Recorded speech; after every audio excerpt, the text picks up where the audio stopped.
A small farming town in Fernald, Ohio, happens to be the location of one of the strangest mysteries. For years, the town's main employer was the Feed Materials Production Center, also known as the National Lead of Ohio. The public had been unaware that the Department of Energy had owned the National Lead of Ohio. It was one of the only plants in the US that had secretly processed uranium for nuclear weapons from the 1950s to the 1980s. Many employees, including Harry Easterling, believed they were working in a safe environment. However, the secretive company faced a major scandal in 1984 when a factory accident caused massive amounts of radioactive smoke to be released into the atmosphere. The accident led to an investigation that revealed that the National Lead of Ohio had released more than 200 tons of radioactive dust into the air and water sources in the local area.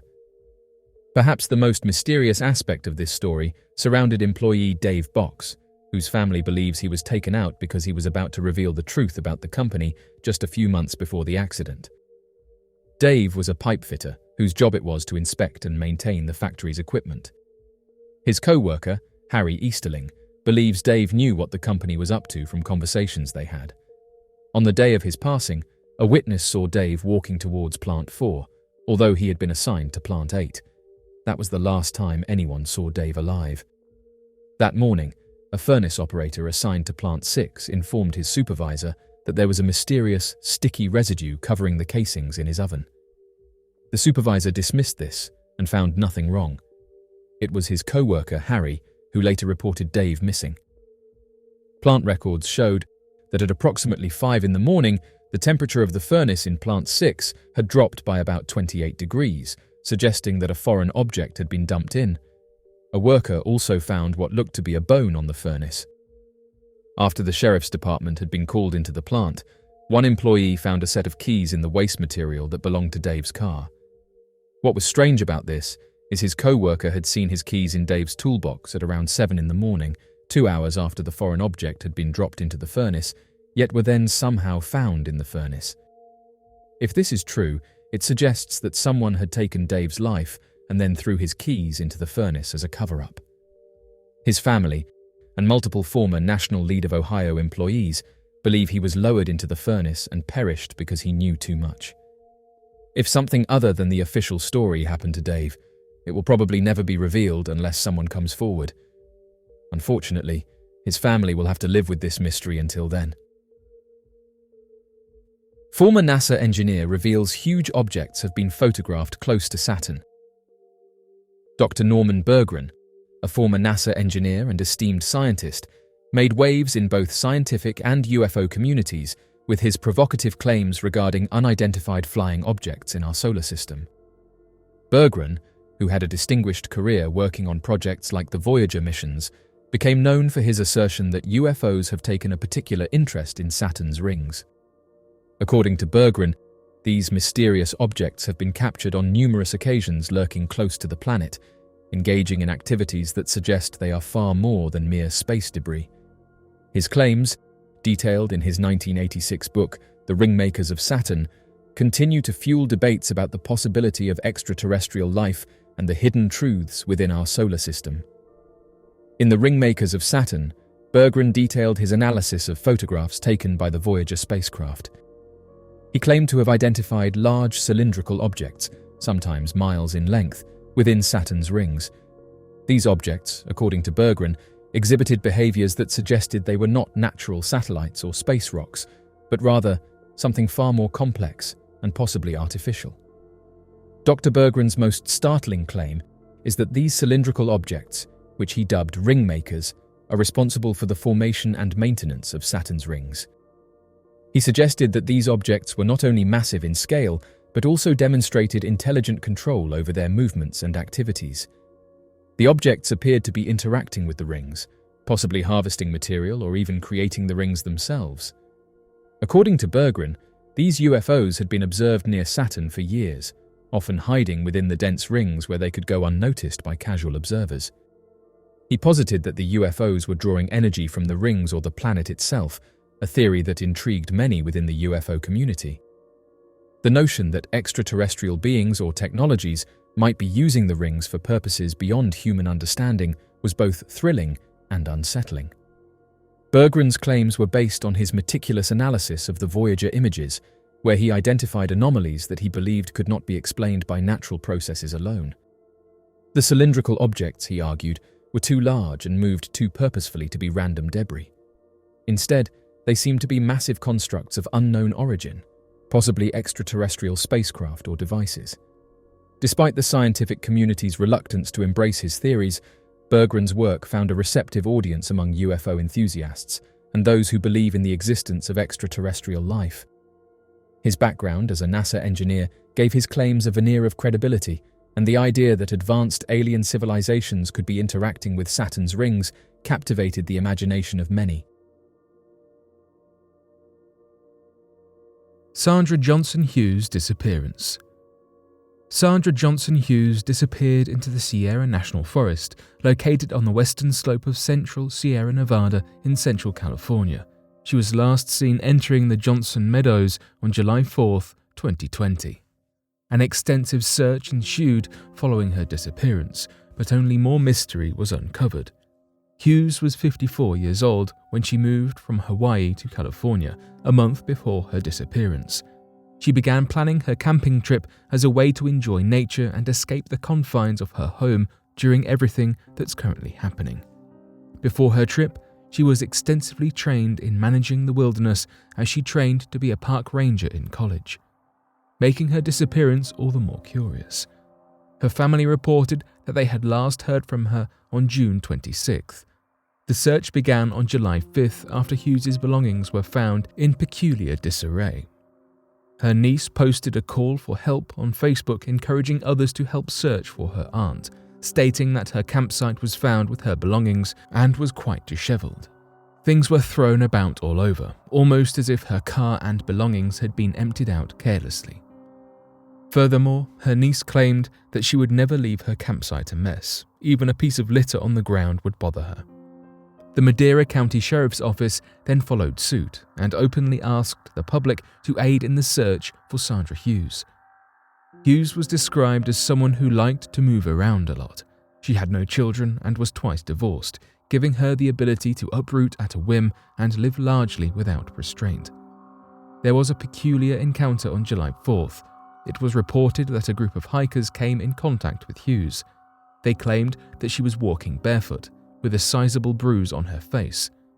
The hikers were rightfully concerned and offered her help, to which she declined. They insisted on providing some kind of medical assistance, but she again rejected their offer and continued on her path. Her family described her as someone who was very organized, making this behavior highly unusual and disturbing. On the 5th of July, there were more mysterious circumstances. Hughes's car was found lying in a creek that leads into Chiquito Lake. Authorities on the scene theorized that the vehicle was traveling at less than 20 miles per hour when it crashed into a tree and rolled into the ravine. This is extremely unusual for a crash. At such a low speed, it is hard to imagine why Hughes would have crashed headfirst into a tree. Typically, at this speed, the driver has great control over the vehicle. This finding led the search to intensify its efforts. Nearly a dozen separate sheriff's departments joined the effort, assisted by rescue dogs, volunteers, and helicopters from the California Air National Guard to locate Hughes. Together, they combed the forest, working day and night to find any sign of Sandra Hughes. None was found. The last sighting to reportedly see Sandra were two hunters passing through the woods near the Portuguese Overlook. The men claimed they saw her leaning against a tree along Road 5S01 near Besaw Road. At the time, they did not recognize her, and it was only upon returning from their trip that they recognized her from a missing person flyer. The hunters remarked that she did not appear distressed or in need of assistance. However, upon seeing her picture from the missing person's flyer, they said that she was visibly thinner. We can only hope she returns home safely. The chilling disappearance of Sammy Burker. Vacations are supposed to be abundant with family fun and timeless memories, but for a certain family, a would-be exciting trip turned into a living nightmare. Sammy Burker was an 8-year-old boy and the son of Kenneth Burker. When talking about his son, Kenneth described him as a passionate but stubborn young boy who was on the high-functioning side of the autistic spectrum, which resulted in Sammy being easily overwhelmed by brightness and sound. The boy stood at 4 feet and 11 inches in height and weighed an estimated 85 pounds. He had dark eyes and brown hair cut in a short hairstyle. The family was staying in a cabin near Diamond Lake when the tragedy occurred. He disappeared in October. The Burker family had prior camping experience, and Sammy grew up learning important survival tricks, but no amount of teaching could ensure a vulnerable child's survival in the vast wilderness of Oregon. Kenneth and Sammy went out to play a game of either tag or hide and seek at around 4 in the afternoon. The reason for this roadside game is unknown, and Kenneth's motives have since been suspected as impure. The father and child played until Sammy spotted a radiant shade of yellow peeking out from the ground, believing it to be gold. Due to the autumn period, it was already getting dark, and Kenneth wanted to go to their cabin, heading off to the cinder slope where they had been playing moments prior. As Kenneth Burker went to his car, he assumed his son would follow, but he did not. Instead, Sammy vehemently refused to leave or even step off the cinder slope and began running away from his father when he tried to chase after him. It is assumed that Sammy believed Kenneth was just playing with him. After the fact, Kenneth stated, "I never caught up with him, and at that point he disappeared over the top somewhere and I lost him." After Sammy's disappearance was reported, over 200 people helped with the area's search for the boy, travelling and combing a total area of 4,000 acres. An entire week passed by with trained dogs and even the use of helicopters, but it was to no avail. Never again would Sammy be seen by anyone. Kenneth's story has been criticised by police and speculators alike. It seems suspicious that a young autistic boy seemed to suddenly run from his father and disappear in plain sight by running straight into the wilderness without any other witnesses. However, no proof of foul play was ever discovered. The eruption of Mount Nyiragongo volcano in the Democratic Republic of Congo commenced on the morning of Saturday, May 22, 2021. Lava gushed into neighbouring towns from fissures in the southern side of the volcano, leading to catastrophic consequences. As per media reports, the eruption claimed the lives of at least 31 individuals by May 26th, and according to the Ministry of Communications of the Democratic Republic of Congo, a staggering 232,433 people were evacuated from the affected region. This incident marks the first major eruption of Mount Nyiragongo since 2002, when 245 people lost their lives and over 120,000 were rendered homeless. The aftermath illustrates the gravity of the situation, emphasizing the critical need for disaster preparedness and comprehensive response strategies in the region. Oddly enough, just moments before this volcano erupted, someone posted a mysterious photograph showing a green laser going directly into the volcano. The individual conveyed his deep-seated captivation with Mount Nyiragongo, a live stratovolcano nestled in the Virunga Mountains, as the driving force behind his journey to the Congo. Located in the heart of Virunga National Park, the volcano is renowned for its volatile nature and the captivating, ever-present lava lake, which never fails to mesmerize onlookers. The photographer indicated that the primary objective encompassed the documentation of this extraordinary geological wonder, intending to encapsulate the unbridled magnificence and force of nature in its purest and most fundamental state. Navigating the challenging route, which meandered through thick vegetation and rough landscapes, posed a formidable task. However, his unwavering resolve and profound dedication to his work propelled him forward. He remained steadfast in his conviction that the gratification of beholding Mount Nyiragongo's magnificent display would justify the strenuous expedition. After a prolonged journey, diligently navigating their path toward the volcano, he conveyed the news that, at last, he and his team had successfully arrived at their designated destination. They were met with a truly awe-inspiring sight. As he gazed through the viewfinder of his camera, a peculiar sight captured his attention. As his eyes scanned the surroundings, meticulously observing every detail, he noticed something strange. A vivid and radiant green laser beam, whose source remained mysterious and distant, was observed piercing into the core of the volcano. This captivating sight stirred curiosity and fascination among the onlookers, prompting a deep interest in the potential implications of such an occurrence. The individual swiftly made precise adjustments to his camera settings, displaying unwavering resolve in his quest to immortalize this unexplainable occurrence. The verdant laser beam added a mystical aura to the volcanic landscape, enveloping the entire crater in an unsettling luminescence. While capturing the radiant green laser on camera, a feeling of disquiet gradually descended upon the mountainous terrain. Beneath his feet, the earth trembled with a menacing intensity, while the fiery lake bellowed a thunderous response. The guides became increasingly alarmed as a sense of panic permeated their ranks, prompting the team to swiftly discern the unmistakable indicators of an approaching volcanic eruption. Following the volcanic eruption, several days passed before the settling of the dust allowed the man to deeply contemplate the unfolding of events. Amidst the aftermath, he found himself introspectively analyzing the sequence of occurrences, seeking to gain a better understanding of what happened. His collection of images, which encompassed not only the puzzling emerald laser, but also various other visuals, had endured through the tumultuous events. These photos continued to serve as a poignant and unsettling memento of the perplexing sequence of events that had transpired before the sudden outburst.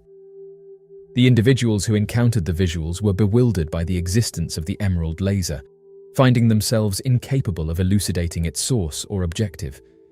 The appearance of the green laser left them puzzled and unable to provide any rationale or explanation for its presence.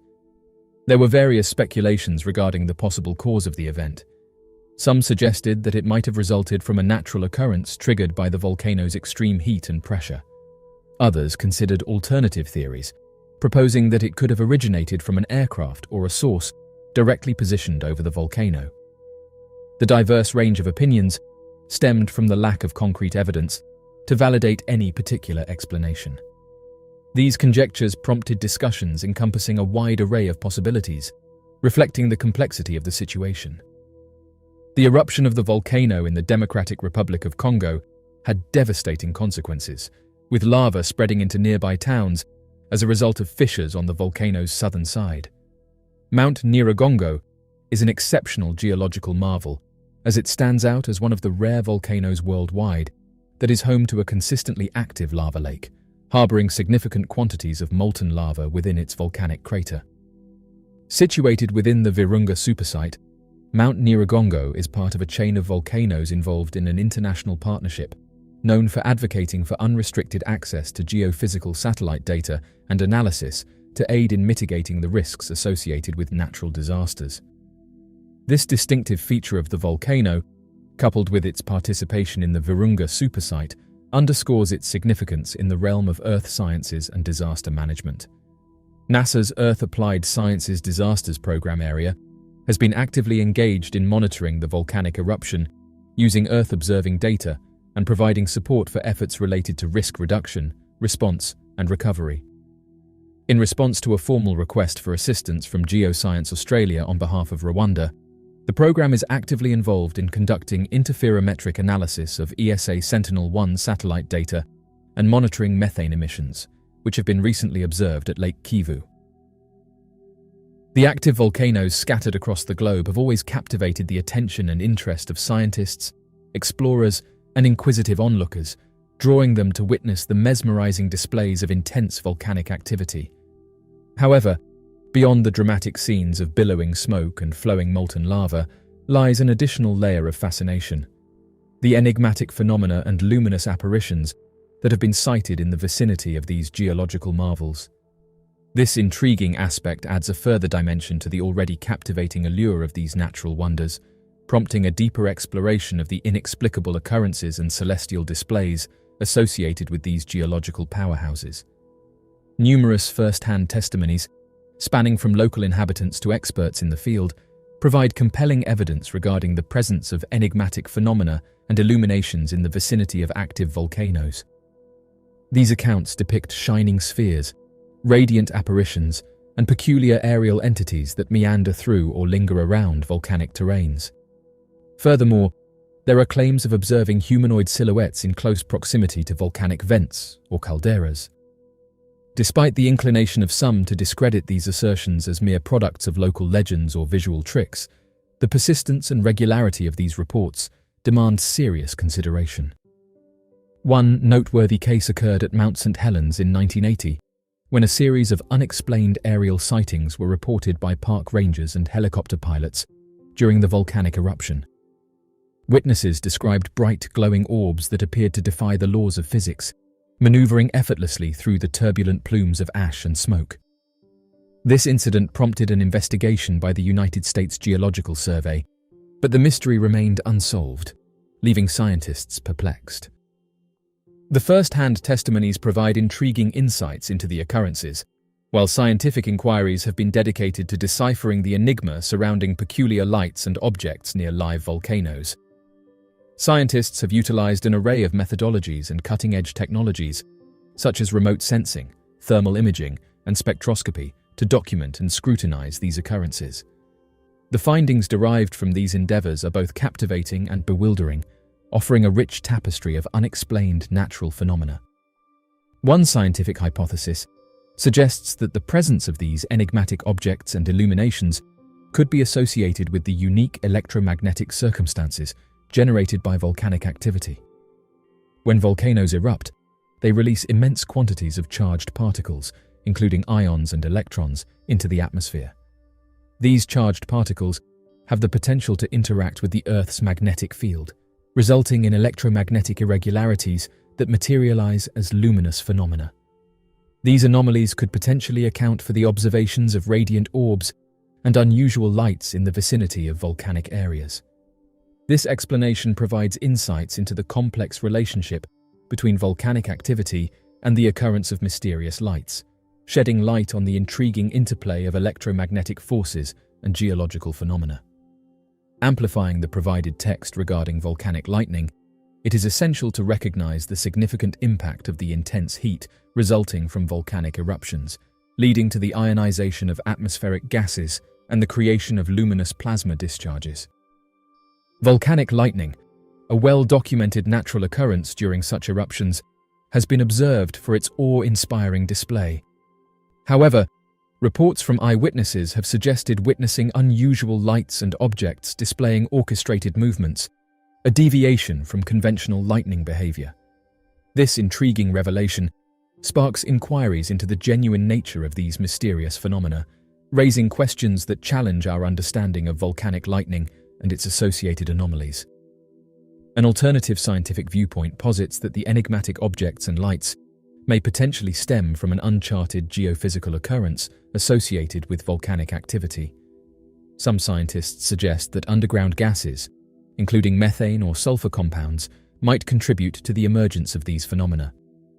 In specific circumstances, these gases could undergo ignition or chemical reactions, leading to the creation of luminous displays observable on the surface. While this hypothesis remains speculative, it emphasizes the imperative need for more extensive exploration and thorough investigation into this phenomenon. In the pursuit of understanding the inexplicable presence of enigmatic objects and illuminations surrounding active volcanoes, a multitude of hypotheses and theories have surfaced. Among these is a proposition attributing these occurrences to the influence of advanced beings. Advocates of this notion posit that advanced societies or entities from alternate realms might be overseeing or engaging with the geological dynamics of Earth. While this concept may initially appear outlandish, it cannot be summarily disregarded, considering the abundant testimonies of unidentified flying objects in proximity to volcanic locations.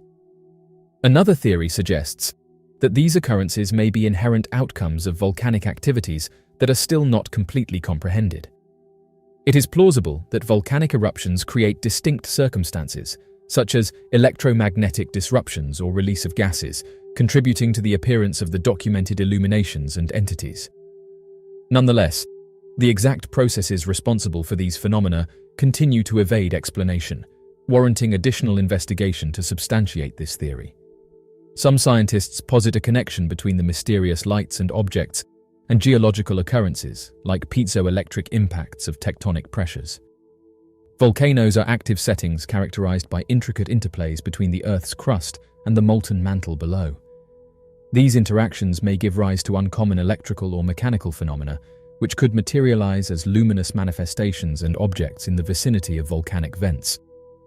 This suggests that the unique dynamics within volcanic environments have the potential to generate extraordinary occurrences that defy conventional explanations, thereby contributing to the enigma surrounding these phenomena. The allure of enigmatic phenomena and luminous occurrences in the proximity of active volcanoes continues to arrest our collective curiosity, evoking a sense of wonder and fascination. Although skeptics may discount first-hand testimonies as anecdotal or inconclusive, scientific inquiries and theories provide insights into the intricate nature of this puzzle. Whether these occurrences stem from natural processes, geophysical irregularities, or interactions with extraterrestrial beings, one aspect remains unequivocal. They challenge our comprehension of the natural realm and motivate us to delve into the enigmas that still envelop us. The profound implications of these mysterious events not only captivate our imagination, but also compel us to contemplate the unexplained facets of our world, encouraging an endless quest for understanding and insight. As we venture further into the exploration of active volcanoes and the phenomena intertwined with them, it is imperative to approach this puzzle with receptiveness and a dedication to scientific investigation. Through leveraging cutting-edge technologies, interdisciplinary study, and the cooperation of specialists from diverse domains, we aspire to gradually unravel the enigmatic properties concealed within the radiant enigmas that pirouette within the fiery landscapes of our planet's active volcanoes. In the interim, the magnetism of these cryptic manifestations and luminosities will persist in luring us into the abyss of the unfamiliar, presenting an invitation to traverse the unexplored frontiers of our natural sphere. This process aligns with the comprehensive exploration of active volcanoes, delving deeply into the scientific, geographical, and geological aspects, enriching our understanding of these captivating features. Unsolved mysteries interest people for various reasons. Many people are drawn to the unknown and the unexplained, and unsolved mysteries provide a sense of mystery and wonder. The mystery surrounding the Georgia Guidestones' last moments. Someone has just revealed a small detail moments before the Georgia Guidestones were destroyed. The Georgia Guidestones was a granite monument located in Elbert County, Georgia, USA. It was erected in 1980 and consisted of 4 massive upright stones with a capstone on top and a central pillar that supported the capstone. The monument was inscribed with a set of 10 guidelines or principles, written in 8 modern languages, and a shorter message at the top of the structure written in 4 ancient languages. The guidelines or principles, often referred to as the 10 Commandments of the New Age, call for a balanced and sustainable approach to life on Earth, with respect for nature and human rights, and a focus on maintaining a peaceful and harmonious global community. The identity of the person or group responsible for the Georgia Guidestones is unknown, as the monument was commissioned through a pseudonym and the true identity of the commissioning party has never been revealed. Since the Georgia Guidestones were taken down, the Georgia Bureau of Investigation has yet to identify any suspects related to the incident. Oddly enough, a soldier was watching the footage of the stones being destroyed when they noticed a small detail. The soldier reported that they have extensive knowledge when it comes to these types of explosions and said that something seemed off. He said the following: "I did 3 combat tours in Iraq, and I've seen my fair share of IEDs, EFPs, and JDAMs. That was not a standard conventional munition. There was no blast wave, no collateral damage, 0 crater, and that was something powerful enough to absolutely destroy solid granite and not even touch the surrounding structure. Something extremely accurate, more accurate than any GPS-guided munition that is known. My guess would be this is something that is not operational or doesn't exist. I'd say that's an energy-based weapon and not conventional explosives." End quote. Interestingly, directed energy weapons are currently being used by the United States military. Directed energy weapons are a type of non-projectile technology that utilizes either electromagnetic or particle energy to strike a target.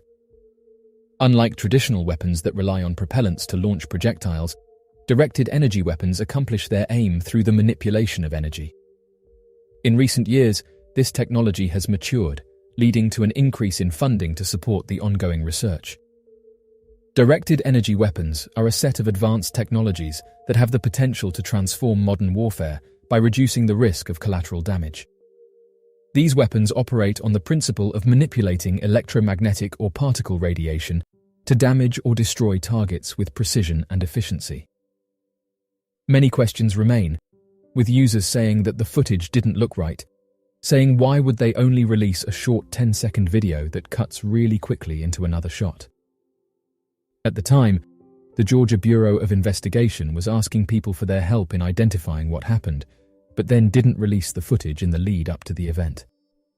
This has led to some confusion, with many users echoing the same comments, asking why they would release only a small section of the footage, with others saying that officials clearly have cameras in the area, and so questioned why they wouldn't just rewind it and show the public what happened moments before.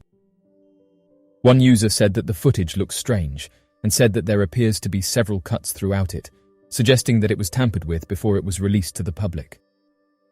As of right now, many questions remain, and we are still no closer to understanding who took down the stones.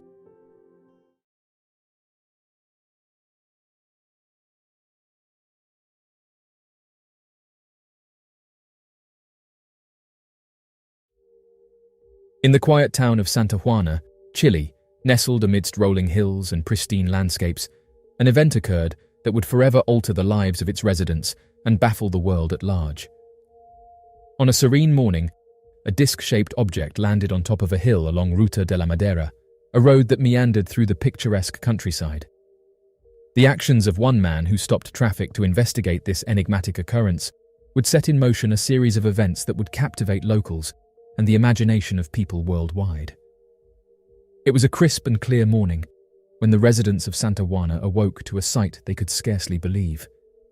On a hill overlooking Ruta de la Madera, a disc-shaped object, gleaming with an otherworldly iridescence, had touched down. Eyewitnesses described the object as hovering just above the ground, seemingly defying gravity. News of the unusual occurrence spread rapidly through the small town, and before long, a gathering of curious onlookers began to form along the road, their attention fixated on the mysterious object perched atop the hill. Among the bystanders was a man named Alejandro Reyes. As he observed the growing crowd and the increasing excitement, he couldn't shake the feeling that something strange was going on. It was at this point that people started to point at the object and question what it was. With unwavering resolve driven by a deep-seated sense of inquisitiveness and a genuine care for the welfare of his community, Alejandro made the conscious choice to take proactive action. He strongly advised other drivers to keep their composure, providing clear instructions to remain inside their vehicles and keep a safe distance from the uncommon occurrence taking place on the hillside. He emphasized the importance of maintaining a neutral demeanor and cautioned them to exercise caution and diligence in response to the mysterious object. According to a resident in the area, the object reportedly touched down on the hill within an hour, as they mentioned that they had passed by the same area just 30 minutes before in the opposite direction and had not noticed anything unusual at that time. One user submitted a detailed account of the event on social media. They said the following: "The sight was like something out of a science fiction movie, a surreal experience that has been etched into my memory forever. It was a crisp, cloudless morning, the sun just beginning to paint the sky, when I saw the disc-shaped object touch down on the summit of a hill that overlooked the winding Ruta de la Madera. The object gleamed with an otherworldly iridescence, casting a mesmerizing light that seemed to dance across its smooth, metallic surface. From my vantage point, the object appeared relatively large, roughly the size of a small car, with a perfectly symmetrical saucer-like shape. Its edges were rounded, and it sat effortlessly on the hill, hovering just above the ground, as though defying the very laws of gravity. The disc's metallic surface was unblemished, devoid of any visible seams, joints, or markings. It seemed to be crafted from a material that was unlike anything I had ever seen. The color, if one could call it that, was an enigmatic blend of silvery grey and iridescent hues. There was an inexplicable sense of tranquility in the air, as if the very atmosphere held its breath in awe of this enigmatic visitor, and it was a moment suspended in time, a convergence of the ordinary and the extraordinary, a testament to the boundless mysteries that the universe has yet to reveal. As I stood there, gazing in wonder and amazement at the disc-shaped object, I couldn't help but wonder about its origin and purpose. Everyone who saw the object was shocked, and the silence that enveloped the hill was broken only by the whispers of the wind and the distant hum of nature awakening to the dawn. Right now, we still question what landed on that hill and whether it will return. Many of us have no idea what unfolded that day, and I don't think we will ever get an answer." End quote. The arrival of the disc-shaped craft on Ruta de la Madeira in Santa Juana continues to perplex onlookers, and due to the incident taking place in 2016, there are gaps in the available information. The mysterious nature of this event has left many bewildered and searching for answers. Some members of the community reported witnessing the object beginning to levitate above the hill before swiftly departing on the opposite side, rendering it invisible to the onlookers. Conversely, a separate group claimed that the authorities instructed individuals to evacuate the vicinity. These varied eyewitness accounts resulted in contrasting perspectives on the event. The incident has sparked a widespread discussion, with speculation and theories emerging as people strive to comprehend the unusual occurrence from different vantage points. Alejandro Reyes's choice to halt the flow of traffic and thoroughly examine the mysterious aircraft highlighted the extraordinary ability of regular individuals to face the unfamiliar and motivate others to follow suit. The occurrences that transpired on the slope continue to baffle investigators, serving as a compelling reminder of the enigmatic nature of unidentified flying objects. This enigma underscores the vast realm of the unexplored when it comes to these inexplicable aerial phenomena. Mountains, with their towering peaks and remote, pristine landscapes, have long been associated with awe-inspiring beauty and a sense of wonder. But throughout history, these majestic natural wonders have also been the backdrop for countless UFO sightings, stirring intrigue and sparking debates about the existence of extraterrestrial life and their interest in our planet. In various mountainous regions worldwide, there have been multiple accounts from reliable sources, such as hikers, pilots, and mountaineers, reporting the observation of unidentified flying objects over the course of several years.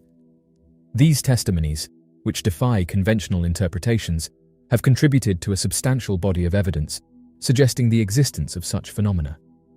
One compelling account comes from a group of mountaineers scaling the Himalayas in Nepal. In the early hours of a cold morning, they observed a series of luminous orbs dancing above the peaks. These orbs displayed erratic flight patterns and incredible speeds, leaving the mountaineers in awe of the spectacle. Such sightings are not unique to the Himalayas. UFOs have been reported above mountain ranges in various countries, including the Rockies in the United States and the Andes in South America. The appearance of unidentified flying objects hovering above mountainous regions has sparked a wide array of theories and conjectures regarding their intentions and source. Numerous individuals propose that these observations serve as proof of highly sophisticated technology, potentially originating from extraterrestrial beings. UFOs are believed to operate in defiance of the principles of physics, executing maneuvers and attaining velocities that surpass the capabilities of human-engineered aircraft. This enigmatic phenomenon has led to extensive discussions and investigations, stirring curiosity about the prospect of life beyond Earth and the existence of advanced civilizations in the universe. Another hypothesis suggests that mountains might carry a specific importance for visitors from outer space.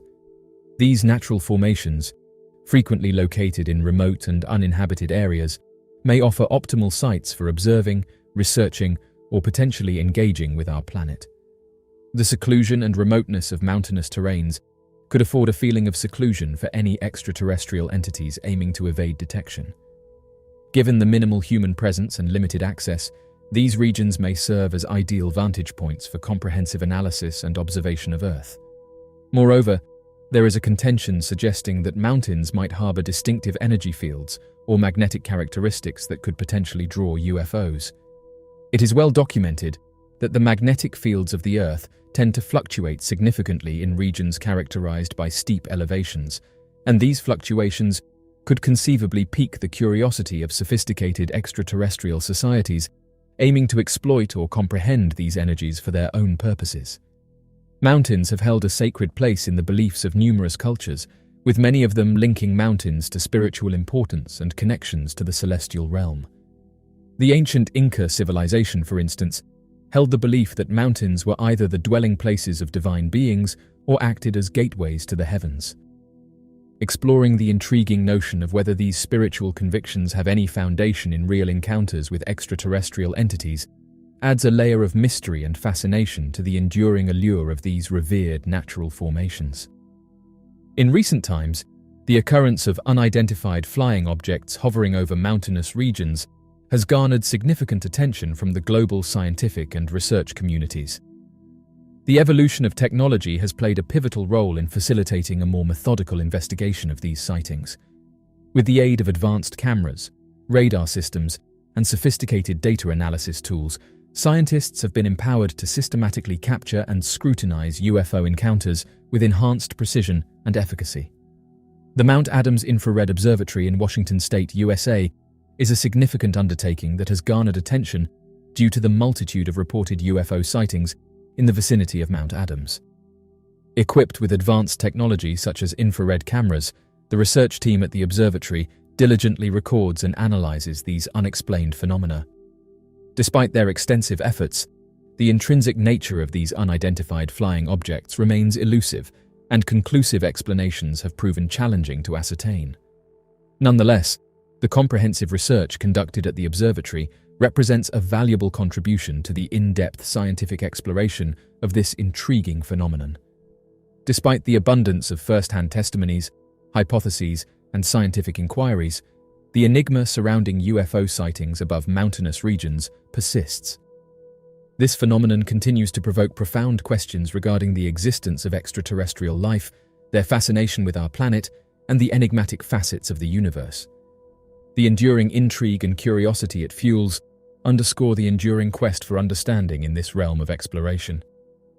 The complexities associated with these sightings transcend mere terrestrial concerns, prompting a deeper contemplation of the enigmatic forces that may exist beyond our planet. As we ponder the enigmas concealed in the depths of the universe, it's crucial to acknowledge the potential significance of UFO sightings above mountains as more than random occurrences. These sightings could potentially serve as a link between our earthly realm and the limitless expanse of the cosmos, offering a poignant reminder of the marvels that await exploration and the enduring enigmas that continue to challenge our comprehension. Whether these encounters signify manifestations of advanced technological capabilities, extraterrestrial inquisitiveness, or something yet unexplored, they intriguingly remind us of the vastness of the universe and the multitude of marvels that await discovery by humanity.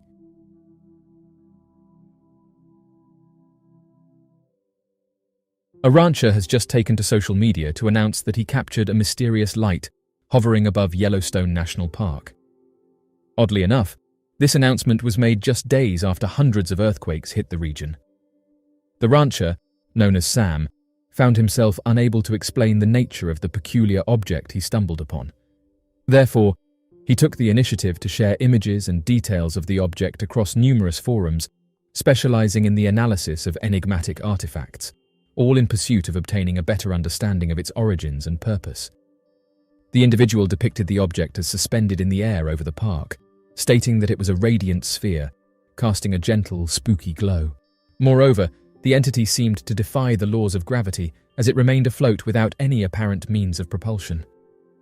In all the years he had spent in Yellowstone, he had never encountered anything quite like this. He quickly reached for his camera and began capturing images of the enigmatic orb. As he focused on photographing it, he noticed that the object seemed to be pulsating, adding an extra layer of intrigue to the situation. Appearing to exude an unearthly vitality, the object emanated a mesmerizing display of hues, transitioning fluidly between resplendent white and lustrous iridescent blue. While capturing photographs, he grappled with an unmistakable sense that he was observing something that transcended his understanding, something that existed beyond the familiar realms of the natural world.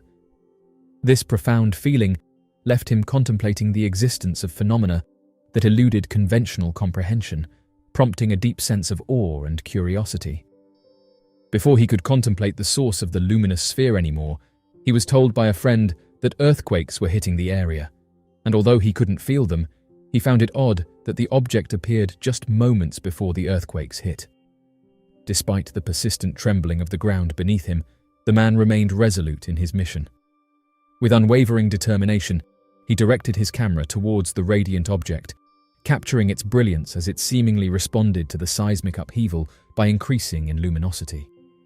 The orb's aerial movements were akin to a graceful dance, displaying a remarkable fluidity that appeared harmonious amidst the turmoil below. The ethereal display in the sky seemed to defy the chaos unfolding on the Earth's surface, mesmerizing the rancher with its mysterious response to the seismic activity. Yellowstone National Park is renowned for its remarkable geological features and active geothermal phenomena. Interestingly enough, this isn't the first time that someone hiking through a national park has reported seeing glowing objects above them, and it's led researchers to question what these objects are and where they come from.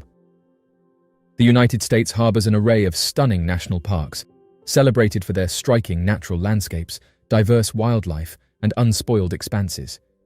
However, concealed within the tranquil terrain and verdant woodlands are accounts of an extraordinary nature, encounters with luminous, unidentified flying objects lingering above these beloved natural marvels. These sightings defy conventional explanation and have sparked curiosity and speculation, adding a layer of intrigue to the already captivating allure of these iconic national parks. The phenomenon continues to provoke fascination and debate, shining a spotlight on the mysterious and inexplicable occurrences that coexist alongside the natural world.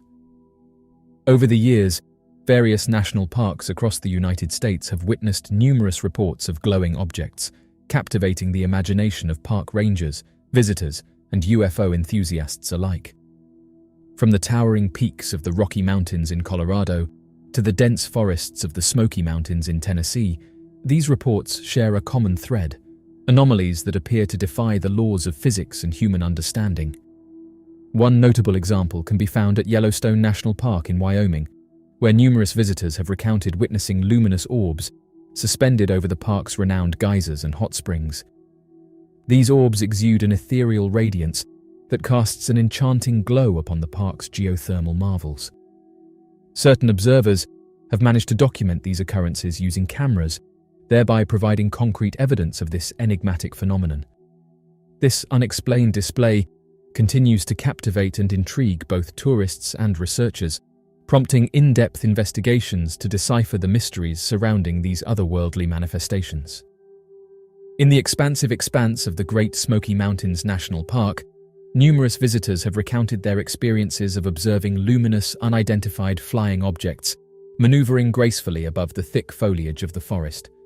These unidentified aerial phenomena demonstrate extraordinary and unconventional flight behaviors, traversing the nocturnal heavens with a remarkable absence of sound and displaying unpredictable movements. Observers frequently express feelings of astonishment and fascination when confronted by these mysterious and inscrutable visitors. These encounters have left an indelible impression on the individuals who have borne witness to these remarkable spectacles. The presence of luminous UFOs above national parks continues to intrigue, generating a veil of enigma. While their sightings remain shrouded in mystery, numerous theories have surfaced to rationalize their existence. According to one hypothesis, these UFOs could potentially represent a manifestation of cutting-edge technology originating from either extraterrestrial sources or being developed by an immensely secretive human entity. The extraordinary propulsion systems and capabilities exhibited by these vessels might provide a logical explanation for their capacity to execute maneuvers that surpass the boundaries of traditional aircraft. This phenomenon has spurred widespread speculation and contemplation, forming the basis of various scholarly discussions and scientific inquiries.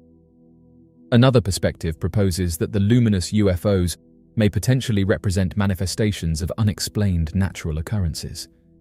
Supporters of this viewpoint speculate about the existence of life forms based on plasma or unusual atmospheric anomalies that could give rise to these glowing phenomena.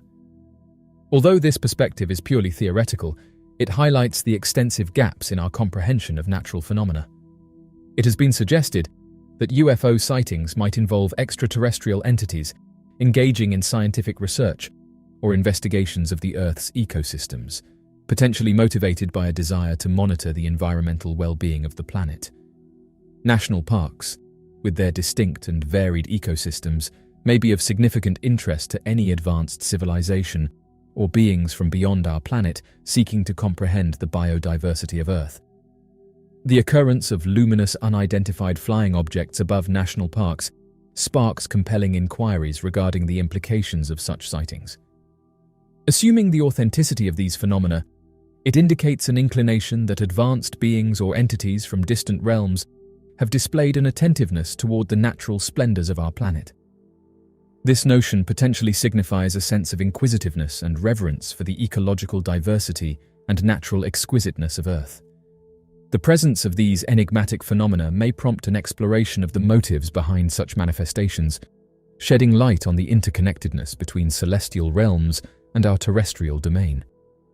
Additionally, the observation of unidentified flying objects above national parks has ignited discussions regarding the potential presence of sentient advanced beings within our planet's ecological systems. The fact that these beings may be exploring Earth's protected natural habitats implies a possible interest in comprehending and safeguarding the planet's exceptional range of living organisms. This phenomenon has triggered a significant exploration into the likelihood of a coexistent relationship between intelligent entities from beyond our world and the diverse ecosystems within our national parks. Furthermore, these observed occurrences have sparked conversations regarding the necessity for enhanced cooperation between the scientific realm and experts studying unidentified flying objects. The analysis of these occurrences may provide valuable understanding into advanced propulsion systems, the characteristics of life forms based on plasma or atmospheric phenomena that have not been acknowledged previously.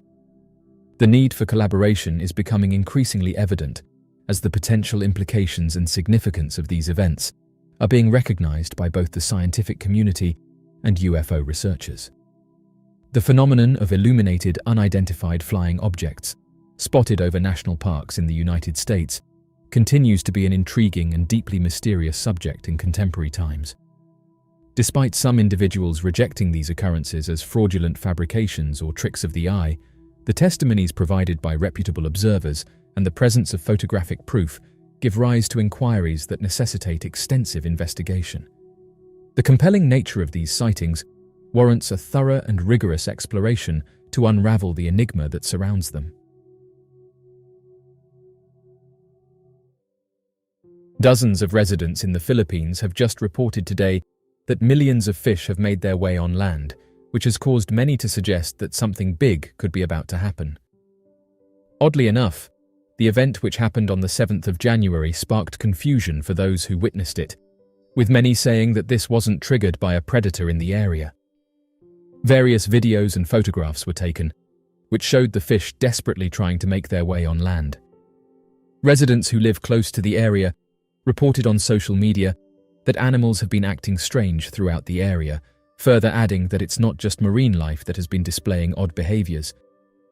Birds, for example, have been seen flying to higher ground, with one resident saying that mammals have also been observed doing this, and it's led some to suggest that something big could be about to happen. Intriguingly, there is compelling anecdotal evidence that indicates certain animals, such as fish, may possess an inherent capacity to detect and anticipate natural calamities. Although the precise mechanisms behind this phenomenon are still not fully grasped, it is plausible that fish have the ability to perceive subtle environmental cues or changes in atmospheric pressure that serve as telltale signs of impending disasters, such as earthquakes or tsunamis. When it comes to the remarkable ability of fish to sense impending natural disasters, an intriguing aspect emerges, suggesting a connection between these animals and the premonition of catastrophic events. In this intriguing hypothetical situation, it is proposed that fish have the extraordinary ability to perceive an imminent natural calamity, like a tsunami, and instinctively, they react by swimming onto dry land, seeking refuge from the devastating repercussions that such an event may bring. Although this notion is purely speculative and lacks concrete evidence, it introduces a fascinating dimension to the intricate interplay between animals and their surroundings, expanding our understanding of their adaptive behaviors and the profound connections they share with their environments. Evidence abounds of animals, fish, birds, reptiles, and insects exhibiting strange behavior anywhere from weeks to seconds before an earthquake. However, despite extensive research, we are still unable to fully comprehend and predict the consistent and dependable patterns of behavior that occur before seismic events. Additionally, there is a lack of understanding regarding the underlying mechanism that would explain the occurrence of such patterns. A social media user recently shared an interesting observation regarding their koi pond. They noted that one day, while gazing at their beloved fish, they noticed an intriguing behavior. The fish seemed to be swimming tirelessly in circles, captivating the observer's attention for hours on end. In the early part of March, an incident took place where she recounted that within a few days, her residing area experienced the impact of an earthquake measuring 4 on the magnitude scale. The occurrence left a significant impact, causing both physical and emotional upheaval in the region. China, positioned on the Pacific Ring of Fire, finds itself situated in a region highly susceptible to seismic activity and earthquakes. This geographical location exposes the country to frequent tremors and geological disturbances. The Pacific Ring of Fire is an expansive region that constitutes a circular belt encircling the Pacific Ocean. This region is renowned for its notable predisposition towards heightened seismic activity, including frequent earthquakes, along with a propensity for volcanic eruptions. China is located in a region where the Eurasian Plate and the Indian Plate meet, forming a boundary between these two significant tectonic plates of the Earth's crust. This geological position makes China highly susceptible to seismic activity and geological phenomena. The convergence and impact of these two tectonic plates have given rise to an intricate network of fault lines that traverse across China, giving way to a recurrent occurrence of seismic events. Yes, earthquakes occur frequently in China. However, the nation has taken significant initiatives to reduce their adverse effects. The measures implemented to mitigate the impact of earthquakes encompass a variety of strategies. Fish have the ability to be driven towards land when faced with abrupt and significant transformations in their underwater surroundings. These environmental disruptions, such as sudden fluctuations in water temperature, levels of oxygen, or the density of pollutants, can create inhospitable conditions in their aquatic habitats. Consequently, fish may opt to temporarily inhabit land as a strategy to cope with and adjust to these modified circumstances. This adaptation allows them to find temporary refuge and seek a more suitable environment until their original habitats stabilize. In these cases, venturing onto land becomes a survival mechanism for fish, enabling them to navigate and respond effectively to the challenging alterations in their aquatic ecosystems. When faced with rising temperatures that result in a lack of oxygen or the rapid growth of harmful algal blooms in aquatic ecosystems, fish may resort to migrating to land for short periods. This migration is driven by an urgent necessity to adapt and survive the increasingly deteriorating conditions in their aquatic habitats. During their temporary stays on land, fish seek out oxygen-rich environments and alternative food sources, enabling them to evade the challenges of their compromised aquatic homes. This behavioral adaptation demonstrates the resourcefulness and resilience of fish in the face of environmental changes, highlighting their ability to explore new strategies to ensure their survival. Throughout the annals of time, a plethora of cultures spanning the globe have nurtured an array of beliefs and folklore, all pointing towards the inherent capacity of animals, including our magnificent finned friends, fish, to foretell and prefigure the advent of cataclysmal natural calamities. Passed down from generation to generation, these captivating tales depict fish behaving in a peculiar and unorthodox manner, swiftly evacuating their usual habitats, or exhibiting anomalous behavior preceding the arrival of destructive tsunamis or earth-shattering earthquakes. Such anecdotes have sparked an insatiable curiosity, prompting numerous inquiries into the potential existence of a highly refined and startlingly perceptive sixth sense bestowed upon fish, enabling them to sense danger before it happens.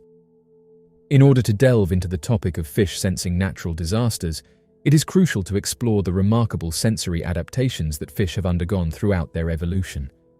These adaptations serve as their survival tools in the aquatic environments they inhabit. By developing a diverse range of sensory organs and mechanisms, fish have acquired the ability to not only navigate their surroundings effectively, but also thrive in their watery habitats. These sensory modalities encompass various facets such as sight, hearing, taste, smell, and a unique sensory system known as the lateral line. The lateral line system not only detects vibrations, but also monitors water movement, enabling fish to perceive and respond to their surroundings with great precision and sensitivity. One widely accepted hypothesis posits that fish may be capable of detecting variations in environmental conditions that are linked to natural calamities through their sensory organs. To illustrate, modifications in the chemical composition, pressure, temperature, or the shifting of tectonic plates prior to an earthquake might conceivably elicit behavioral reactions in fish. This ability to perceive impending disasters could potentially serve as a survival mechanism for these aquatic creatures, enabling them to react and adapt to their changing surroundings. Anecdotal observations of fish displaying abnormal behavior prior to natural disasters have sparked speculation regarding their capacity to detect imminent events. These reports frequently depict fish leaping out of the water or swimming erratically in shallow regions shortly before a significant seismic occurrence or a tsunami. Although intriguing, anecdotal evidence is restricted due to its subjective nature and the absence of organized data collection. Expanding on this topic in a comprehensive manner, it is important to delve deeper into the reasons behind these observed behaviors. While scientific research has yet to provide concrete evidence supporting the notion that fish possess a sixth sense for imminent natural disasters, some theories have emerged to shed light on this phenomenon. There is a notable case that revolves around the devastating 2004 Indian Ocean tsunami. This natural disaster triggered a series of observations made by local fishermen residing in different coastal areas. Remarkably, these fishermen reported an unusual surge in fish activity and restlessness in the days preceding the catastrophic event. The intriguing nature of these accounts has subsequently prompted retrospective studies to explore the possibility of utilizing fish behavior as a potential early warning indicator for tsunamis and earthquakes. These investigations aim to delve deeper into the relationship between fish behavior and seismic activities, thereby enriching our understanding of the mechanisms that occur prior to such calamities. Ongoing scientific research continues to delve into the fascinating subject of how fish sense natural disasters. The findings obtained from numerous studies have been both supportive and contradictory, adding complexity to our understanding. It has been suggested by some studies that fish do exhibit changes in their behavior when exposed to environmental cues linked to seismic activity. The analysis of this captivating phenomenon has taken scientists on a journey of exploration, seeking to uncover the intricate ways in which fish interact with their environment. According to a study published in 2013 in the prestigious journal Bulletin of the Seismological Society of America, findings revealed that goldfish, when exposed to simulated seismic waves, exhibited heightened swimming activity and displayed alterations in their positioning within an enclosed tank. This research serves as compelling evidence, suggesting that fish possess the capacity to respond to seismic vibrations. However, it is important to note that this study does not conclusively establish their ability to predict earthquakes. By closely examining the effects of seismic activity on goldfish, these experiments shed light on the potential sensitivity of aquatic organisms to the subtle movements occurring beneath the Earth's surface. Numerous research studies have been carried out on various fish species, such as tilapia, catfish, and others, in order to investigate their response to changes in environmental factors like water temperature, pressure, and other related parameters. The results of these studies have revealed interesting findings, indicating that fish possess the ability to detect even the slightest alterations in their surrounding environment. This implies that fish exhibit a remarkable sensitivity towards their surroundings and have the capability to adapt and react accordingly. The reason behind this peculiar conduct remains a mystery. China is a country that has regularly experienced earthquakes, prompting speculation about whether animals, particularly sheep, could possess an innate ability to sense these seismic events. The occurrence of earthquakes in China has been well documented, leading many to question if there could be an unexplored connection between animal behavior and natural disasters. In ancient Greece, dating back to 373 BC, we can find the earliest record of peculiar animal behavior preceding a major earthquake. This intriguing observation sheds light on the connection between seismic activity and the response of animal species. According to reports, prior to a devastating earthquake, various animals such as rats, weasels, snakes, and centipedes abandoned their habitats and sought refuge. There is a wealth of anecdotal evidence suggesting that various animals, including mammals, fish, birds, reptiles, and insects, display peculiar behavior in the period leading up to an earthquake. Several decades ago in China, a prediction was made regarding earthquakes, taking into account not only the occurrence of small tremors, but also the unusual behavior of animals. During the occurrence of the primary earthquake, numerous individuals made the deliberate decision to spend the night outdoors, away from the confinements of their homes. This strategic choice ultimately proved to be beneficial, as it enabled them to evade the extensive devastation that ensued. Typically, this kind of seismic activity does not result in significant earthquakes, and unfortunately, many earthquakes occur without any preceding precursory events. This lack of precursors makes it challenging to predict when an earthquake might strike. For this particular reason, individuals become concerned when they witness animals displaying such behavior, leading residents to harbor apprehensions about the likelihood of a major earthquake striking the area in the upcoming days. The sight of animals acting unusually serves as an alarming sign, indicating an impending seismic event. Throughout history, there have been numerous reports and accounts documenting the peculiar behavior of animals prior to the occurrence of a destructive earthquake in a particular area. This phenomenon has persisted for centuries and continues to intrigue scientists and researchers. Several years ago, a group of scientists made an intriguing announcement, revealing that they had successfully captured and documented the behavior of wild animals in the period leading up to an earthquake. According to these researchers, this groundbreaking footage could potentially serve as tangible evidence of animals exhibiting unusual behavior just prior to seismic activities. The team specifically focused their studies on avian species inhabiting Peru. Fascinatingly, their observations indicated that several days preceding the occurrence of an earthquake, these perceptive birds would instinctively seek refuge, seeking shelter from potential danger. The research team further speculated that the animal's instinctive reaction of seeking cover might be connected to the presence of airborne ions, presenting a compelling avenue for further investigation and exploration. This revelation has opened up a captivating realm of potential research and could potentially contribute to the broader understanding of earthquake precursors and animal behavior.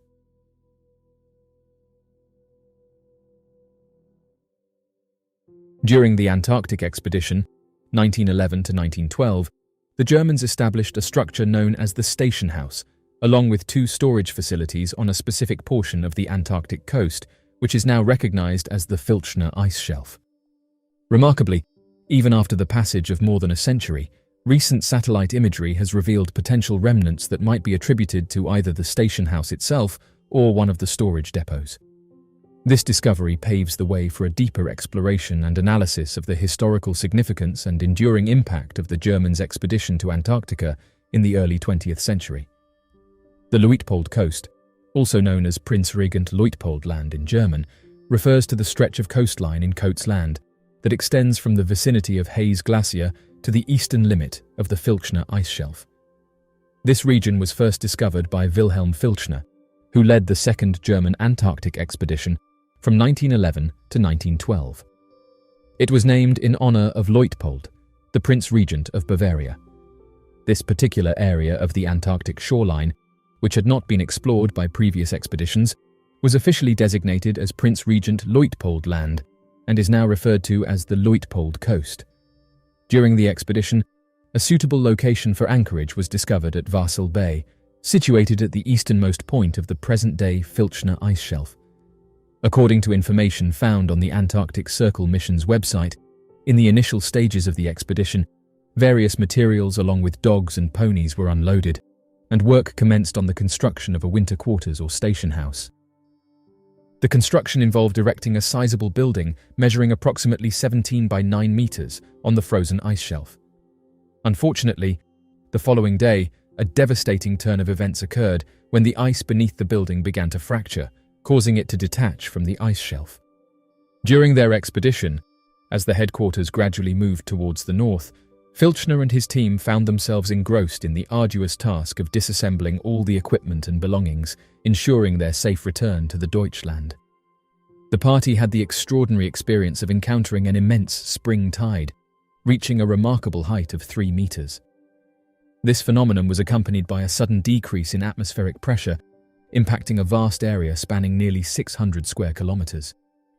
When the camp had unintentionally drifted out to sea, all belongings and equipment had been successfully relocated, with the exception of a small portion of the structure. This incident highlighted the sheer magnitude of the tidal event and its consequential effects, providing a unique and awe-inspiring spectacle for the witnesses. After numerous attempts, they finally managed to make a successful landing on the vast expanse of continental ice. The landing site, situated approximately 100 meters above ground level, proved to be ideal for their purposes. To support their expedition, they established 2 substantial storage depots along the icy coastline. These depots were meticulously covered with a thick layer of ice, ensuring their preservation in the harsh environment. Filchner had initially planned to go back to South Georgia after his expedition, where he intended to stay for the winter and resume his mission the following summer. However, an unexpected event occurred when the sea froze over at an astonishingly rapid pace, resulting in the imprisonment of the Deutschland within the icy confines. The old building was allegedly found recently and has only become visible in the last few years. Strange missions in Antarctica have interested people for years. During November 2016, an event occurred that caused a significant stir among individuals on a global scale. It involved none other than John Kerry, a highly respected and prominent figure in the government. What made this event particularly intriguing was the fact that Kerry embarked on a journey to the remote and isolated region of Antarctica. This decision not only captured people's attention, but also sparked curiosity and raised numerous eyebrows. The purpose behind Kerry's trip was to personally witness and comprehend the profound impact of our changing world. Proclaimed as the most distinguished government official thus far to explore this icy terrain, Kerry aimed to gain a first-hand experience of the drastic effects that were taking place within the environment. Despite his tweet clarifying his intention to merely observe these effects up close, some individuals found it perplexing that someone of such high stature would go to such great lengths. However, Kerry's expedition was not without purpose or significance. This expedition can be seen as part of a comprehensive tour conducted by Kerry to strategically visit areas where undeniable evidence of a changing world could be observed and documented. There are, however, individuals who hold the belief that Kerry's visit to Antarctica encompasses other undisclosed agendas. It has been asserted by certain sources that there has been a noticeable rise in the level of engagement from various global powers in Antarctica during the past year and a half, with a particular focus on Russia. This heightened activity has prompted speculation and raised eyebrows among those closely monitoring the developments in the region. The motives behind such increased involvement, and whether they go beyond traditional scientific exploration, remain topics of intrigue and scrutiny. In February 2016, head of the Russian Orthodox Church, Patriarch Kirill, made a trip to the area, which appeared to be an unusual thing for him to do, and certainly caught the attention of people around the globe. There have even been rumors that President Obama made a secret visit during a trip to South America. The following 2 videos delve into various theories and claims, suggesting the existence of a mysterious and covert activity occurring in this particular region. While it is important to approach these theories with some skepticism, they undoubtedly offer intriguing perspectives. In October 2016, a significant international agreement was established among 24 countries, along with the countries comprising the European Union. This groundbreaking accord aimed to protect an extensive area of the Ross Sea, spanning 1.5 million square kilometers. The primary objective of this agreement was to ensure the preservation of the region's diverse wildlife and safeguard the delicate ecosystem from potential damage and exploitation. Under the terms of this agreement, not only was commercial fishing strictly prohibited within the designated area, but also exclusive access was granted to authorized vessels and individuals alone. While this endeavor undeniably holds noble intentions, with its core focus on environmental preservation, it does come at a cost. Some individuals perceive the agreement as a limitation, effectively making a substantial portion of the waters surrounding Antarctica inaccessible to the general public for a considerable duration of 35 years. It is crucial to recognize the significance of this international agreement, as it signifies a collective commitment to preserving the fragile ecosystem and protecting the vast array of marine life that inhabits the Ross Sea. The establishment of such a comprehensive protective measure demonstrates the recognition of the invaluable resources and biodiversity that exist within this area. Approximately 10 days prior to the official announcement of this agreement, on October 18th, online forums made public more than 20 images, with at least one capturing the attention of many due to its depiction of an unidentified flying object in the area. The authenticity of these images and the overall legitimacy of the leaked emails themselves have been a subject of heated debate and remain uncertain. Interestingly, a number of observant theorists quickly noticed the absence of particular numbers within the set of photographs. It appears as though these numbers were intentionally removed by someone of higher authority than Podesta, prior to the documents coming into his possession. The release of these photographs has raised countless questions and speculation among experts and enthusiasts alike. The absence of certain numbers within the images has been a focal point for analysis, leading some to ponder the motives behind their removal and the potential implications they may hold. The researchers suggest that the Ross Sea and its surrounding waters in Antarctica harbor numerous underground facilities, potentially serving as the backdrop for mysterious clashes between humans and an unidentified civilization. Is it merely a coincidence that access to these very waters is now restricted to a privileged few? Interestingly, during his previously mentioned expedition, Kerry had the opportunity to explore the enigmatic Ross Sea. This begs the question, what lies beneath the surface of this intriguing region? In the preceding year, numerous accounts surfaced regarding the presence of peculiar automobiles within the vicinity, where an increase in unidentified flying object activity had been reported. Additionally, when scrutinizing Google Earth imagery, an intriguing sight was captured. A seemingly saucer-shaped vessel had collided with the frigid surface. The enigmatic nature of these vehicles grew even more perplexing when it was observed that there were no discernible tracks leading to their current position, which curiously appeared to be directed towards the crash site of the aforementioned craft. The convergence of these extraordinary circumstances has sparked considerable interest and speculation among both experts and enthusiasts.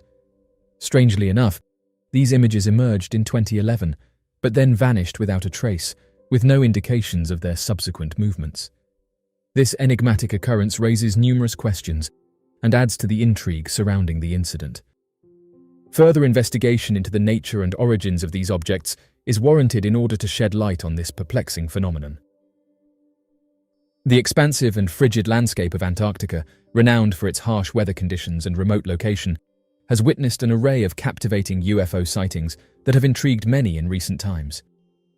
Although most people associate this isolated continent with scientific exploration and desolate surroundings, an increasing number of credible sources are reporting a surge in UFO encounters, indicating that Antarctica may serve as a thriving hub for advanced activity. In-depth investigations and accounts from reliable witnesses have shed light on the presence of unidentified flying objects in this enigmatic region.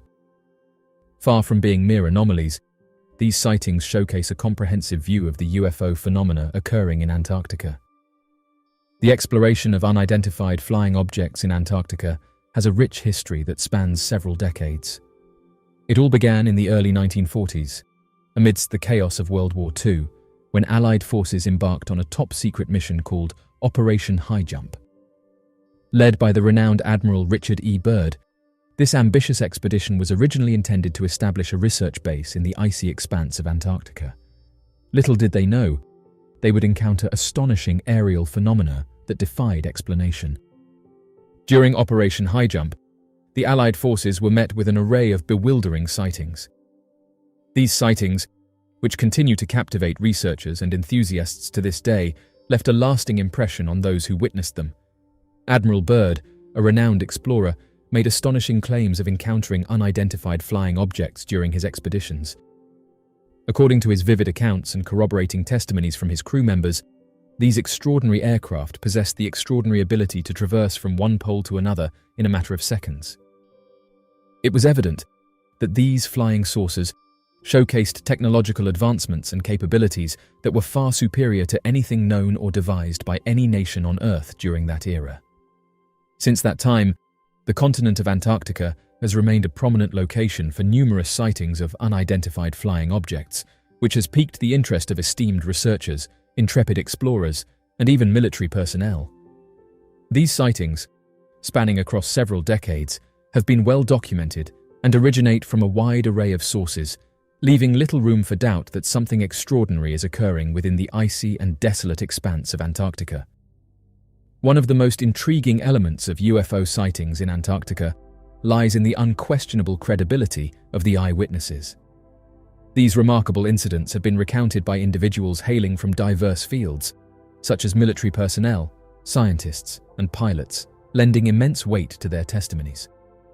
Without exception, these accounts vividly depict encounters with unidentified flying objects that display astonishing attributes and behaviors that defy explanation and challenge our understanding of the world around us. Witnesses have occasionally recounted encounters with unidentified flying objects that exhibit extraordinary and unexplainable behaviors, surpassing the limits of our current understanding of physics. These anomalous movements encompass abrupt alterations in trajectory, stationary suspension in mid-air, and acceleration rates that far exceed the capabilities of conventional aircraft. These vivid descriptions present a perplexing challenge to our knowledge of aerodynamics and propulsion systems, arousing skepticism and prompting a deeper examination of these phenomena. Moreover, the vast desolation that characterizes the landscape of Antarctica, coupled with the rigorous protocols implemented for scientific research activities, significantly decrease the chances of any misidentifications or hoaxes occurring. In this region, witnesses are highly skilled and extensively trained individuals who possess a deep familiarity with the observation and documentation of natural phenomena. As a result, their accounts of unidentified flying object sightings hold an exceptional level of credibility and fascination. The presence of military personnel in Antarctica has had a significant impact on the frequency of UFO sightings in the area. During the height of the Cold War, both American and Soviet soldiers stationed in Antarctica reported a multitude of encounters with unidentified flying objects. These sightings were not isolated incidents, but rather a consistent phenomenon that involved unidentified objects conducting surveillance flights and showcasing remarkably advanced flight capabilities. The involvement of military personnel in Antarctica during the Cold War era played a crucial role in these UFO sightings. In 1965, an incident of great significance took place when American research aircraft witnessed a remarkable event over the vast expanse of Antarctica. This well-documented encounter left a lasting impression on the pilot, Commander George J. Kubas, and has since become a topic of intrigue and curiosity. The sighting involved a series of unidentified objects soaring through the skies with an otherworldly proficiency. These mysterious UFOs not only defied conventional explanation, but also showcased maneuvers that surpassed the capabilities of any known aircraft. In the last few years, there has been an increasing scientific curiosity surrounding UFO sightings that occur in Antarctica. Researchers and explorers are eager to unveil the mysteries behind these perplexing encounters. It is argued by certain scientists that the distinctive environmental conditions prevailing in Antarctica, characterized by its extreme cold and isolation, may create an environment conducive to the occurrence of extraordinary aerial phenomena that are yet to be comprehended by mainstream science. The interest in studying sightings in Antarctica has grown exponentially as scientists and explorers want to delve deeper into understanding the truth behind these enigmatic occurrences.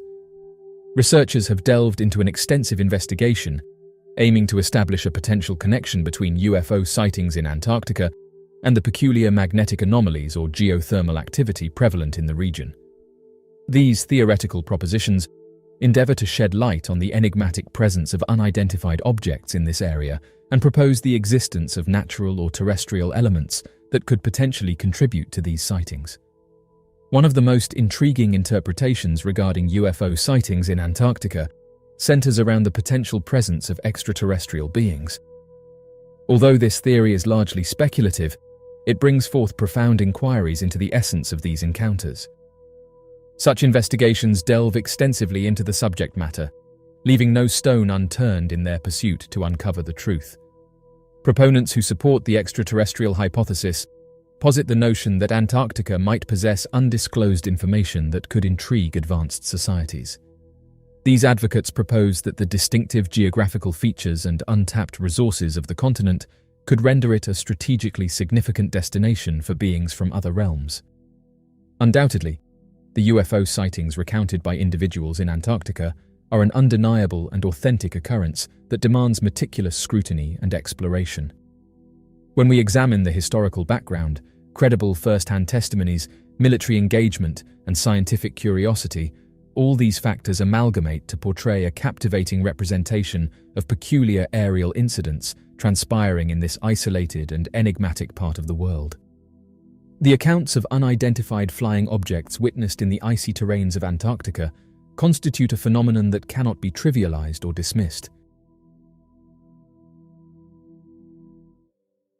The notion of time travel has always been a source of profound captivation and intrigue for humanity, transcending cultural and generational boundaries.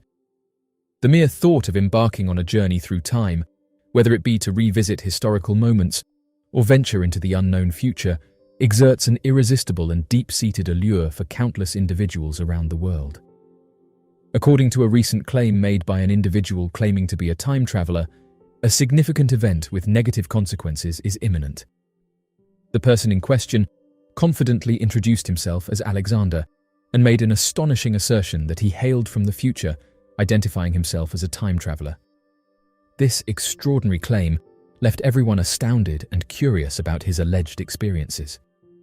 He discussed a forthcoming society teetering on the edge of collapse, with severe damage to the environment, widespread social unrest, and a significant wealth gap. In his depiction, he conveyed a bleak and distressing image of a global landscape marred by incessant wars, a severe lack of essential resources, and the utter collapse of social frameworks. The expert issued a strong caution, stressing the urgency of prompt action to avert an imminent disaster that would inevitably transpire in the coming 5-year period if no immediate measures were implemented. Social media users displayed a combination of astonishment and apprehension as they absorbed the information. When it came to Alexander's assertions, opinions were divided. While some people outright dismissed him as delusional, others took the time to consider the validity of his claims as genuine.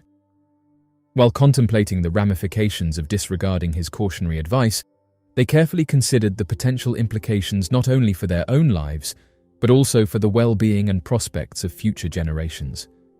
Although the concept of Alexander being a time traveler may have appeared implausible initially, the impact of his message resonated deeply with those who had encountered it. A multitude of individuals have expressed their apprehensions regarding the current state of the world, asserting that it is highly probable for circumstances to deteriorate further in the times ahead. These concerns encompass a wide range of issues and span various aspects of societal, environmental, and economic domains. Alexander recently took to social media to reiterate his belief that the situation is bound to deteriorate significantly before any signs of improvement arise. Furthermore, he predicted the occurrence of a possible uprising within the upcoming 5 years, suggesting that people's patience with the prevailing circumstances is rapidly diminishing. Some individuals have duly noted that these assertions are firmly grounded in actuality, and one of Alexander's cautionary remarks pertains specifically to the occurrence of famine. The topic of famine and its potential consequences in the future is a multifaceted and intricate issue that demands careful examination. While it remains a daunting task to accurately forecast future events with complete certainty, there are numerous factors that point towards a potential escalation in the dangers associated with famine. As stated by their predictions, it has been foreseen that the year 2027 will witness the complete eradication of humanity from our planet, leaving no trace of human life behind. This grim forecast paints a comprehensive picture of a future where not a single human will survive past this date. In his discourse, he vividly described an impending catastrophic event that would have far-reaching consequences, triggering the gradual disintegration of entire civilizations, the disappearance of bustling cities, and the eerie tranquility that would envelop deserted landscapes. According to his warning, if prompt measures were not taken, this looming disaster would transpire in the next half-decade. The assertion made by some individuals was met with skepticism, with some dismissing it as mere delusions. However, others engaged in thoughtful discussions and expressed how they were concerned about future generations. The individuals carefully contemplated the grave implications of disregarding his cautionary message, acknowledging the possible ramifications not only for their present existence, but also for the welfare and prospects of future generations. The concept of him being a time traveler may have initially seemed implausible, but the weight of their message left a profound impact on those who had the opportunity to read it. They further noted that if necessary actions are not implemented to strengthen agricultural productivity, enhance distribution systems, and tackle environmental issues, there is a significant potential for an increase in the likelihood of food scarcity and subsequent famines. The continuous shifts in weather patterns, the occurrence of extreme weather events, and the relentless rise in temperatures pose significant threats to agricultural production. When extreme heat waves, prolonged droughts, severe floods, and alteration in rainfall patterns occur, they can have devastating effects on agricultural systems. Vulnerable regions that heavily depend on agriculture as their primary means of sustenance and financial stability are particularly susceptible to various risks and challenges. If appropriate measures to adapt and implement resilient agricultural practices are not put in place, the potential consequences on food production could worsen the already existing risk of famine. Moreover, it should be noted that economic factors, such as the presence of poverty, hold immense influence when it comes to ascertaining the susceptibility of communities to the dire circumstances of famine. The idea of time travel, which has always fascinated the human mind, has found its way into various forms of artistic expression, including literature, movies, and scientific studies. Although it is often disregarded as mere fantasy, there is a substantial body of scientific theories and hypotheses that propose the existence of time travel as a genuine and plausible concept. Time travel has captured the imaginations of people for centuries, enticing them with the possibility of journeying through different eras and experiencing the past or future. In order to gain insight into the possibility of time travel, it becomes imperative to grasp the inherent essence of time. Delving into the realm of theoretical physics, time is no longer viewed as an immutable, linear progression. Rather, it represents a dynamic dimension that can be subject to manipulation by a multitude of factors, such as gravitational forces, velocity, and the curvature of space-time. To comprehensively explore the feasibility of time travel, it is necessary to understand that time, as we perceive it, is not set in stone. Albert Einstein's groundbreaking theory of relativity brought about a paradigm shift in our comprehension of time by introducing the revolutionary notion of space-time, which represents a four-dimensional continuum wherein space and time are inseparably linked. This theory posits that massive celestial bodies, such as planets and stars, possess the ability to create gravitational wells, which in turn distort the fabric of space-time, resulting in varying rates of time passage at different locations throughout the universe. This remarkable phenomenon, commonly referred to as time dilation, has been empirically confirmed through meticulous observations of high-speed particles, as well as the operational functionality of global positioning system satellites. These precise technological instruments have indirectly substantiated the theory's predictions by demonstrating the practical implementation of relativistic principles in real-world scenarios. One intriguing possibility for traversing through time is the fascinating concept of wormholes. These hypothetical structures are like cosmic shortcuts, providing convenient pathways that connect distant parts of the universe by bending space-time. Wormholes emerge as solutions to Albert Einstein's fundamental equations of general relativity, and although they have not been observed in reality, their theoretical characteristics raise the prospect of enabling time travel. A wormhole can be visualized as a tunnel-like connection that links two separate points in space-time. Instead of having to traverse vast distances, one could potentially enter a wormhole at one location and emerge at another, covering astronomical gaps. A theoretical concept known as a traversable wormhole, if it indeed exists, has the potential to establish connections between distant regions of space-time, enabling instantaneous travel between them. This intriguing notion has captured the attention of physicists who speculate that through the manipulation of a wormhole's geometry and careful control of its properties, it may be plausible to navigate these cosmic bridges and gain access to different temporal points. The twin paradox, a well-known thought experiment, serves as a valuable illustration of the concept of time dilation proposed by Einstein's theory of relativity. It revolves around the journey of two identical twins, where one embarks on a high-speed voyage through space while the other remains firmly planted on Earth. When the two twins reunite, a remarkable discrepancy becomes apparent. The twin who traveled at high speeds is noticeably younger than the one who remained stationary. This phenomenon can be attributed to the time dilation encountered during the journey, a result of the complex interplay between velocity and time. The twin paradox serves as a theoretical concept that highlights the tangible implications of relativistic phenomena on the perception of time. Although it exists in the realm of theory, it brings to light the potential consequences of approaching velocities close to the speed of light, a concept often explored in science fiction. If we were to achieve such extraordinary speeds, it is conceivable that we would encounter a divergence in the experience of time compared to those who remain on Earth. Essentially, this would allow us to embark on a journey towards the future, where the passage of time would manifest in a distinct manner. The fascinating domain of quantum mechanics presents captivating revelations regarding the potentiality of traversing through time. Certain interpretations of quantum mechanics propose that particles have the ability to simultaneously exist in various states and exert influence on one another across different points in time and space.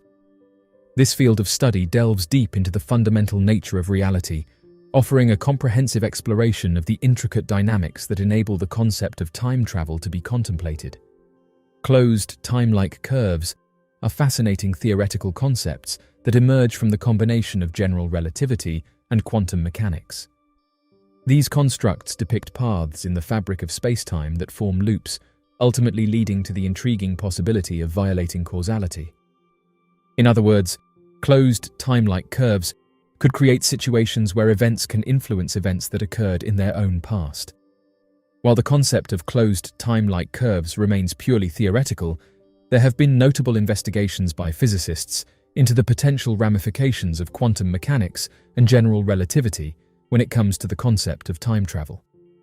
These explorations have given rise to the proposal of groundbreaking theoretical frameworks that hold the potential to enable journeys to the past. The concept of time travel is a topic that often sparks discussions about the famous grandfather paradox.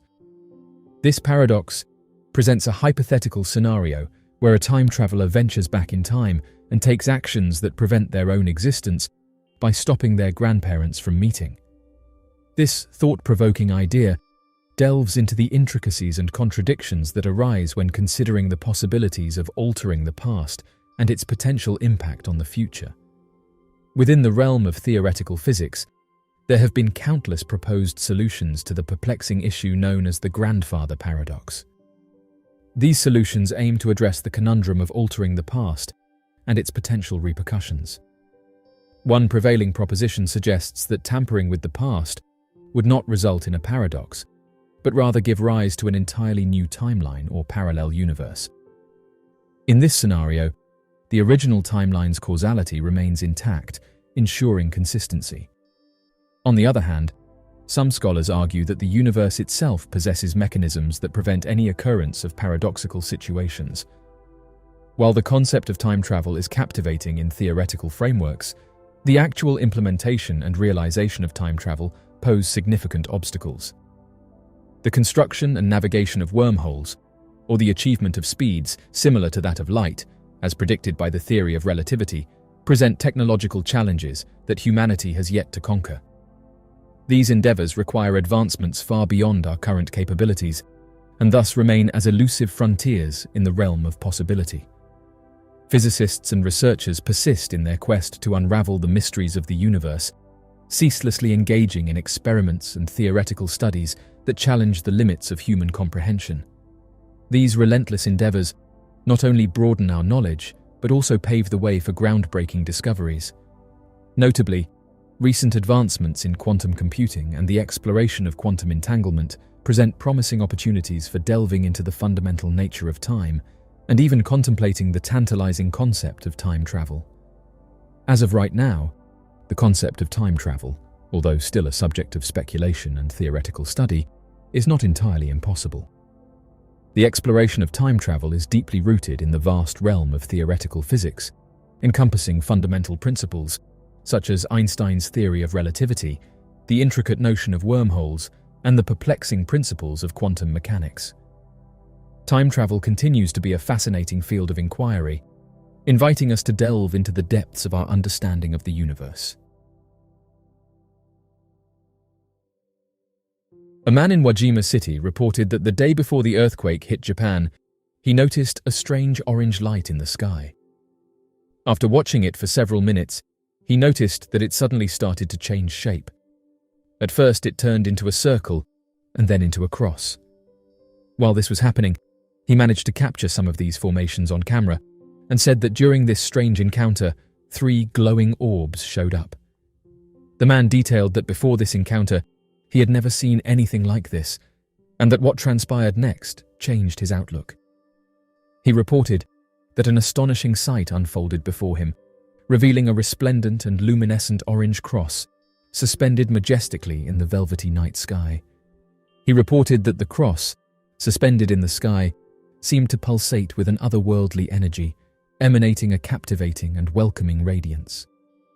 Bolstered by an irrepressible urge to immortalize this surreal moment, he frantically fumbled for his smartphone, anticipating the capturing of this extraordinary phenomenon. As the man observed the mysterious light intently, his eyes widened with awe as he witnessed another mesmerizing spectacle unfold before him. With each passing moment, 3 mystical orbs materialized into existence, their ethereal presence taking the shape of perfect triangles. In a breathtaking display, these orbs gracefully orbited around a radiant cross, their movements synchronized flawlessly in a celestial dance. The cross itself emitted a soft, gentle orange glow, casting a warm aura in the darkness. However, it was the luminosity emanating from the orbs that truly captured the man's attention, its brilliance rivaling that of the cross. The harmonious interplay between the cross and the orbs created a captivating visual that he had never seen before. He also pointed out that none of these objects made a noise.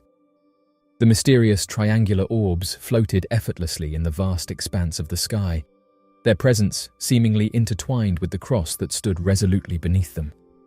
Each orb, perfectly positioned, formed an equilateral triangle, and it was during this moment that he realized he was in the presence of something extraordinary, something that defied the boundaries of rational comprehension. As he gazed upon the mesmerizing spectacle unfolding before his eyes, the concept of time ceased to hold any significance, and he reported that the bustling world around him faded into insignificance, leaving him enveloped in a profound tranquility that defied explanation. The man described that it felt as though he had transcended the boundaries of ordinary existence and entered a realm of pure enchantment, untouched by the constraints of daily life. The celestial display captivated him, evoking a sense of wonder and awe that expanded his perception of reality. Oddly enough, this isn't the first time that someone has witnessed these types of objects before a disaster.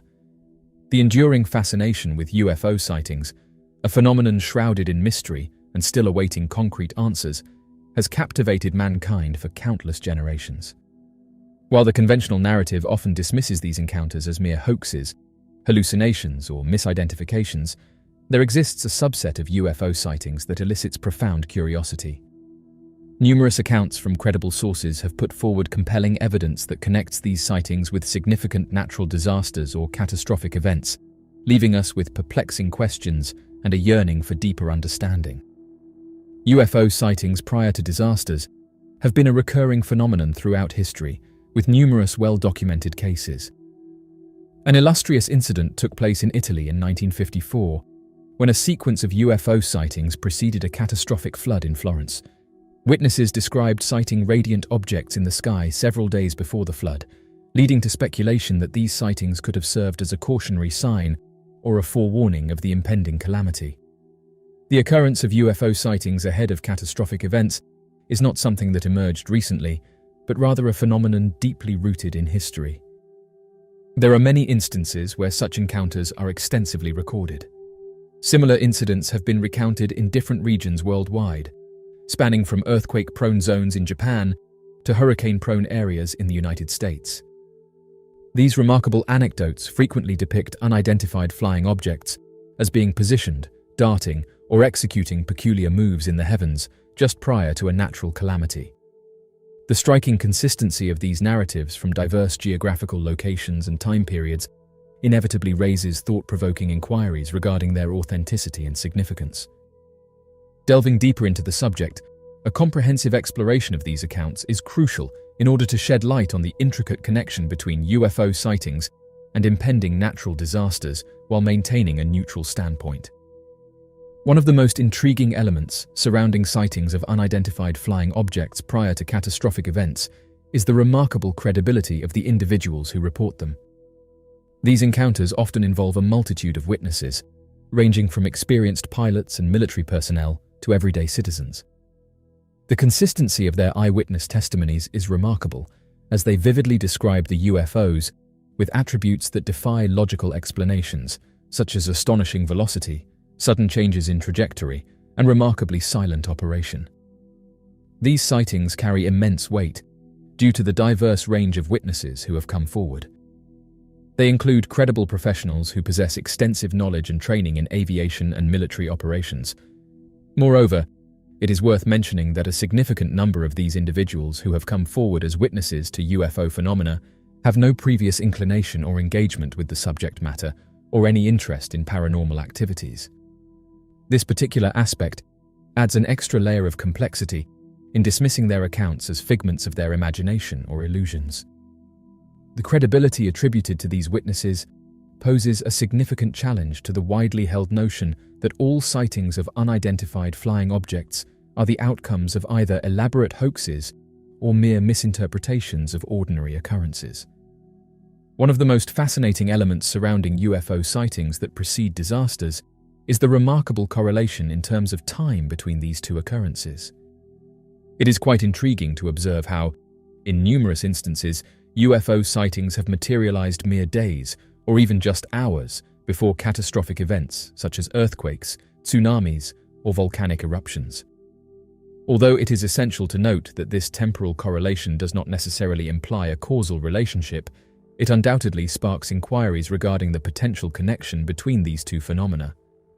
Delving deeper into this matter, it becomes evident that the juxtaposition of UFO sightings and impending disasters warrants a comprehensive exploration. Some experts in the field of advanced phenomena and unidentified flying objects propose a fascinating hypothesis regarding the possibility that these enigmatic craft possess highly advanced technology that enables them to detect and respond to various natural disturbances present in Earth's environment. This intriguing theory suggests that the occurrences of UFO sightings might not be mere coincidences, but rather a compelling indication of these otherworldly vehicles' remarkable ability to sense or even interact with the intricate geological and meteorological processes taking place on our planet. The scientific community has historically shown reluctance in acknowledging and studying UFO phenomena. However, there is a noticeable shift occurring where more and more experts recognize the importance of investigating these events. A growing number of scientists argue that exploring UFO sightings that precede natural disasters could offer valuable insights into the connection between Earth's natural processes and unexplained aerial phenomena. This shift in attitude reflects a comprehensive approach towards understanding the mysterious and unexplained sightings of unidentified flying objects. Rather than dismissing them as mere illusions or hoaxes, scientists now acknowledge the significance of studying these occurrences. Researchers are currently delving into a range of hypotheses, aiming to shed light on the perplexing phenomenon of UFOs. One intriguing possibility being explored is the potential interaction between UFOs and Earth's complex magnetic fields, tectonic activities, and atmospheric conditions. Although these investigations are still in their nascent stages, they offer a promising pathway toward enhancing our comprehension of not only UFOs, but also the intricate workings of the natural world. One of the most intriguing concepts regarding UFO sightings occurring prior to catastrophic events is the idea of advanced intercession. Although this theory is largely speculative, it is not entirely dismissible. Advocates posit that highly advanced extraterrestrial societies could possess the capacity to detect and react to forthcoming natural disasters transpiring on our planet.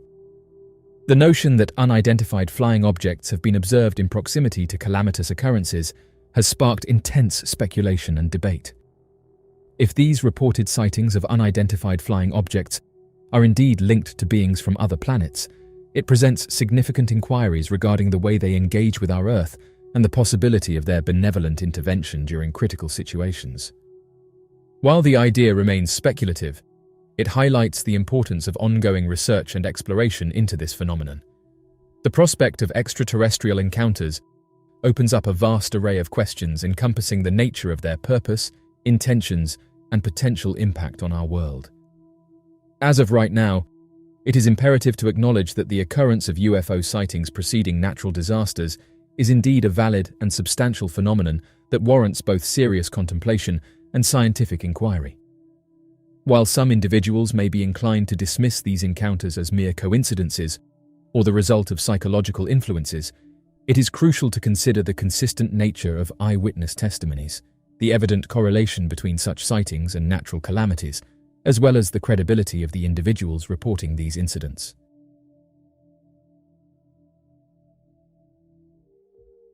The majestic Baltic Sea, renowned for its breathtaking coastline and idyllic islands, holds a mysterious enigma lurking beneath its tranquil waters, the enigmatic phenomenon known as the Baltic Sea anomaly. For several years, the enigma of an intriguing formation uncovered by Swedish treasure hunters in 2011 has left scientists, researchers, and ocean explorers utterly perplexed. Recently, an unidentified individual took to social media to share a peculiar revelation. This person declared that during their diving excursion in search of historical relics in the vicinity of the Baltic Sea anomaly, they stumbled upon a most intriguing object. The individual asserts that he has harbored a profound fascination for an extended period of time regarding the Baltic Sea anomaly, and he possesses an unwavering resolve to unveil the enigmatic truths concealed within. Equipped with cutting-edge diving gear, he set off on an extraordinary expedition to the Baltic Sea, captivated by the mysterious allure of a concealed metallic sphere lurking beneath the waters. The individual openly shared that his underwater exploration venture was executed with careful and thorough preparation. Delving into the icy and chilling depths of the Baltic waters, he descended further and further into the unknown abyss beneath. As he drew closer to the Baltic Sea anomaly, the previously opaque and obscure depths gradually transformed into a haunting and otherworldly underwater panorama. The silhouette of the object emerged, lying on the ocean floor as if it were an ancient guardian, diligently protecting its mysterious secret. However, he made a point of mentioning that the visibility was incredibly poor, to the extent that he could only discern the general shape and form once he was in close proximity to it. As he drew nearer to the object, he unveiled a glimpse of a diminutive metallic item, prompting him to approach it with a blend of eager expectation and deep respect. The mysterious allure of the object prompted a surge of curiosity within him, urging him to explore its origins and significance. His hand, covered with a protective glove, extended towards the surface of the sphere, carefully making contact. As his fingers grazed the surface, he could feel the unmistakable sensation of coldness radiating from it. He embarked on a thorough examination of the sphere, meticulously removing layers of accumulated sediment and scattered debris that had amassed over countless centuries. The surface of the object revealed itself to be a masterpiece of meticulous artistry, adorned with exquisitely detailed engravings and cryptic symbols that bewildered any attempts at precise identification. It stood as a remarkable testament to a level of craftsmanship that remained elusive to the modern world, hinting at the existence of a highly advanced civilization or technological prowess that far surpassed the knowledge and capabilities of their own time. According to his statement, the artifact appeared to possess mechanical gears, intricate crystalline structures, and peculiar symbols engraved onto metallic plates. This description hints at a complex and sophisticated design, combining both mechanical and organic-like elements. Currently, the individual expressed uncertainty about the nature of his discovery and pondered whether it could be classified as an analog computer akin to the oldest specimen unearthed in Greece. At present, the man lacks complete clarity regarding the specifics of his finding and is unsure if it shares similarities with the ancient Greek prototype. According to his recent statement, he expressed his anticipation for further exploration in the vicinity of the wreckage site, with the hopeful prospect of uncovering additional peculiarities or anomalies. The individual exhibits a genuine eagerness to delve deeper into uncharted territories and unravel the mysteries of the area. The diving team from Ocean X has been extensively exploring the ocean and has come across numerous mysterious discoveries. One of their most intriguing findings is the Baltic Sea anomaly, a fascinating object resting on the seabed. This enigmatic structure has attracted significant attention due to its unusual appearance, resembling a disc-shaped aircraft. The online community has been abuzz with speculation, suggesting that the diving team may have stumbled upon an advanced aerial vehicle. With a sizable diameter of 60 meters, the Baltic Sea anomaly resides in the depths of the northern Baltic Sea. This remarkable discovery was made by Peter Lindberg, Dennis Asberg, and their esteemed Swedish diving team, known as Ocean X, in June of 2011. The Baltic Sea anomaly has become a subject of great interest, captivating the imagination of both experts and enthusiasts alike. Its peculiar shape and placement have sparked discussions about its origins and purpose. Some theories propose that it could be a remnant of an ancient civilization, while others speculate about its potential advanced connection.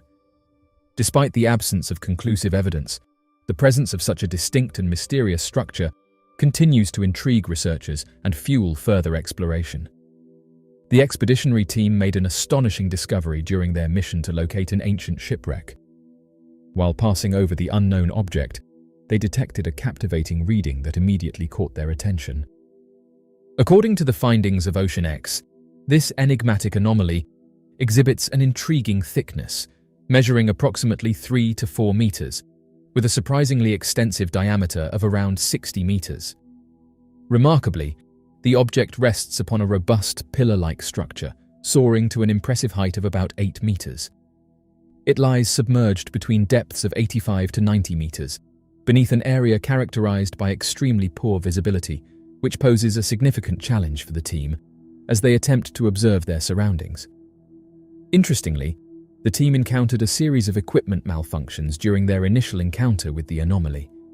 These malfunctions inexplicably ceased as soon as they moved past the mysterious object. At first, the team dismissed this as mere coincidence.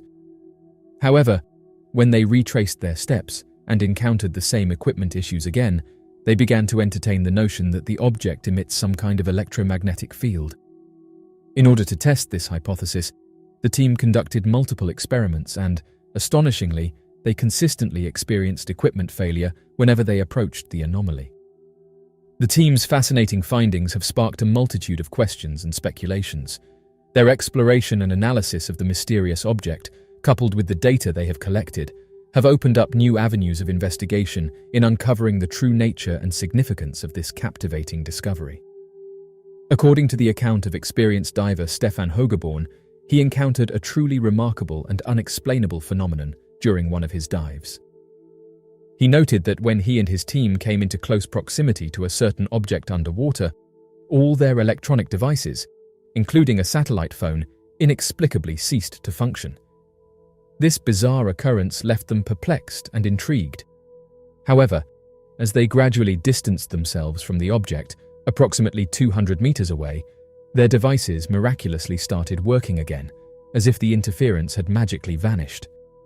Astonishingly, once they returned above the mysterious object, their electronic devices once again malfunctioned, leaving them astounded at the inexplicable nature of this event.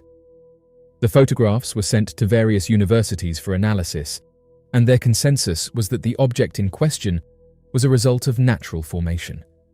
However, the divers who encountered the object strongly dispute this conclusion. They argue that natural formations lack the capability to deactivate electrical equipment or exhibit a distinct disc-like shape. These divers question the notion that the object could be simply attributed to the forces of nature alone. Dennis Asberg, in collaboration with the diving team from Ocean X, recently made a groundbreaking revelation by sharing an extraordinary photograph of the mysterious anomaly.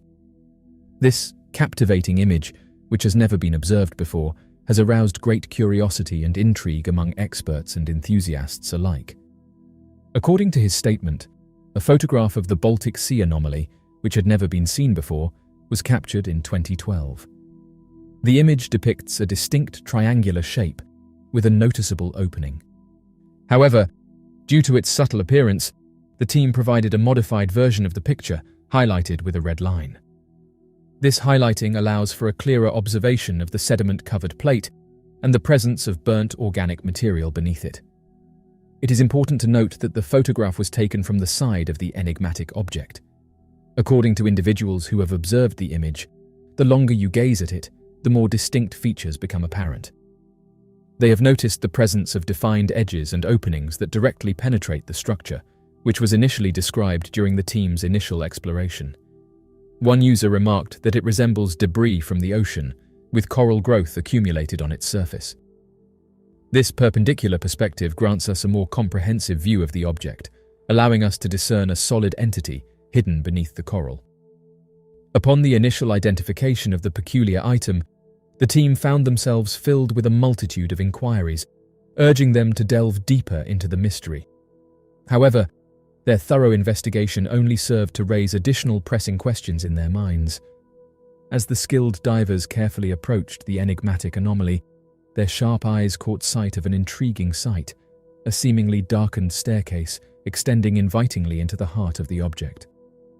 Notably, recognizing the need for scientific analysis, they meticulously collected samples, hoping to unravel the enigma through a detailed examination of its composition. After subjecting the samples to the discerning eyes of expert researcher Steve Weiner, an astonishing revelation came to light. The object at hand was not a mere natural geological formation, but rather a carefully crafted assemblage of metals that do not exist in the realm of nature. The research team from Ocean X reported their extraordinary findings during their deep-sea exploration. In the profound darkness of the ocean depths, they stumbled upon an awe-inspiring structure of monumental proportions. To put it into perspective, they compared its immense size to that of a commercial passenger aircraft. Navigating through such pitch-black conditions presented them with considerable challenges. What further fascinated the team was the presence of a distinctive trail trailing behind the object, which was corroborated by sonar imagery. This intriguing observation has sparked speculation that the colossal structure may have crashed and skidded along the ocean floor. The divers further uncovered visible skid marks in the vicinity, adding to the evidence. Moreover, the researchers were astounded by the peculiar carvings adorning the surface of the object. These markings seemed unnatural, deviating from what is typically seen in natural formations. The wreckage rests at an approximate depth of 90 meters, further complicating efforts to capture clear footage or photographs of the site due to the murky waters. Delving into the depths of this extraordinary discovery, the comprehensive exploration sheds light on the sheer magnitude of this underwater structure. It prompts us to contemplate its origin, the mysteries it may hold, and the possibility of its tumultuous journey beneath the waves. The research team returned to the site once again, this time employing a remotely operated vehicle as part of their extensive investigation. Upon approaching the anomaly at a distance of just a few meters, they encountered a perplexing issue. the remotely operated vehicle's compass began to malfunction erratically. Interestingly, this was not the first instance of such an occurrence during their initial encounter with the enigmatic anomaly. Peter Lindbergh, a member of the team, shed light on the challenging circumstances, stating the following: "The combination of extremely poor visibility and the unpredictability of the compass made it exceedingly difficult to accurately track the remotely operated vehicle's precise location. The compass appeared to have a mind of its own, leading to frequent tangling of its tether. These unforeseen complications added an extra layer of complexity to their ongoing investigation." End quote. Many knowledgeable individuals have shared accounts of an anomaly referred to as the equipment turning off phenomenon. According to these reports, when pilots and fishing vessels come across unidentified aircraft, they often experience a sudden and complete loss of power or energy in their electrical devices. Numerous incidents have been documented where unidentified objects have been associated with the sudden shutdown of various types of equipment, including planes, tractors, cars, buses, motorcycles, and even lawnmowers.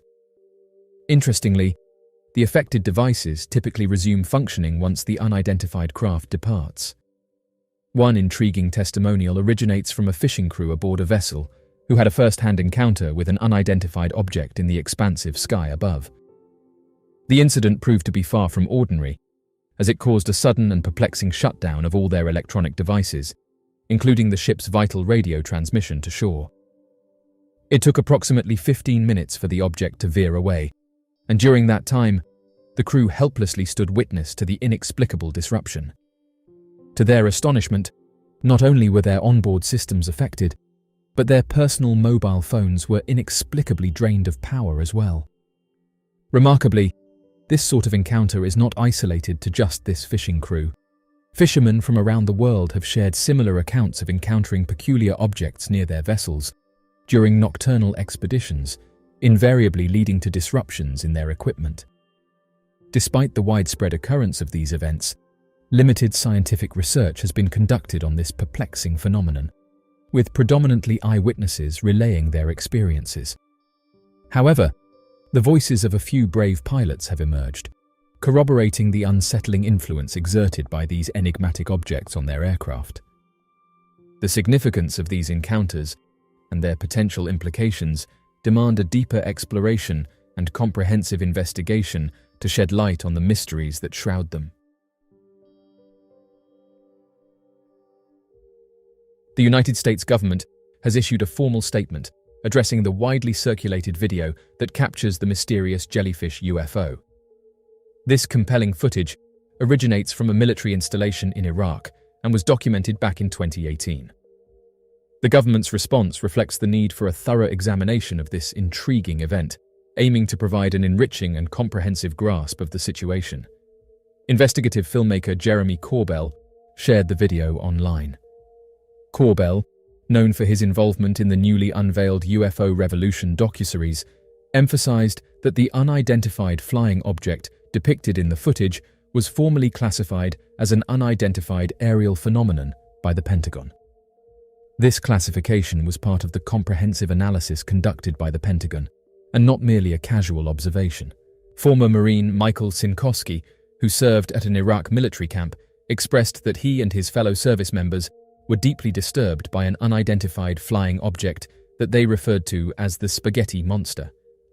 Sinkowski emphasized that the peculiar aerial phenomenon was witnessed multiple times by military personnel stationed at the base. This inexplicable encounter continued to resonate with Sinkowski and his colleagues, leaving a lasting impact on their experiences during their deployment.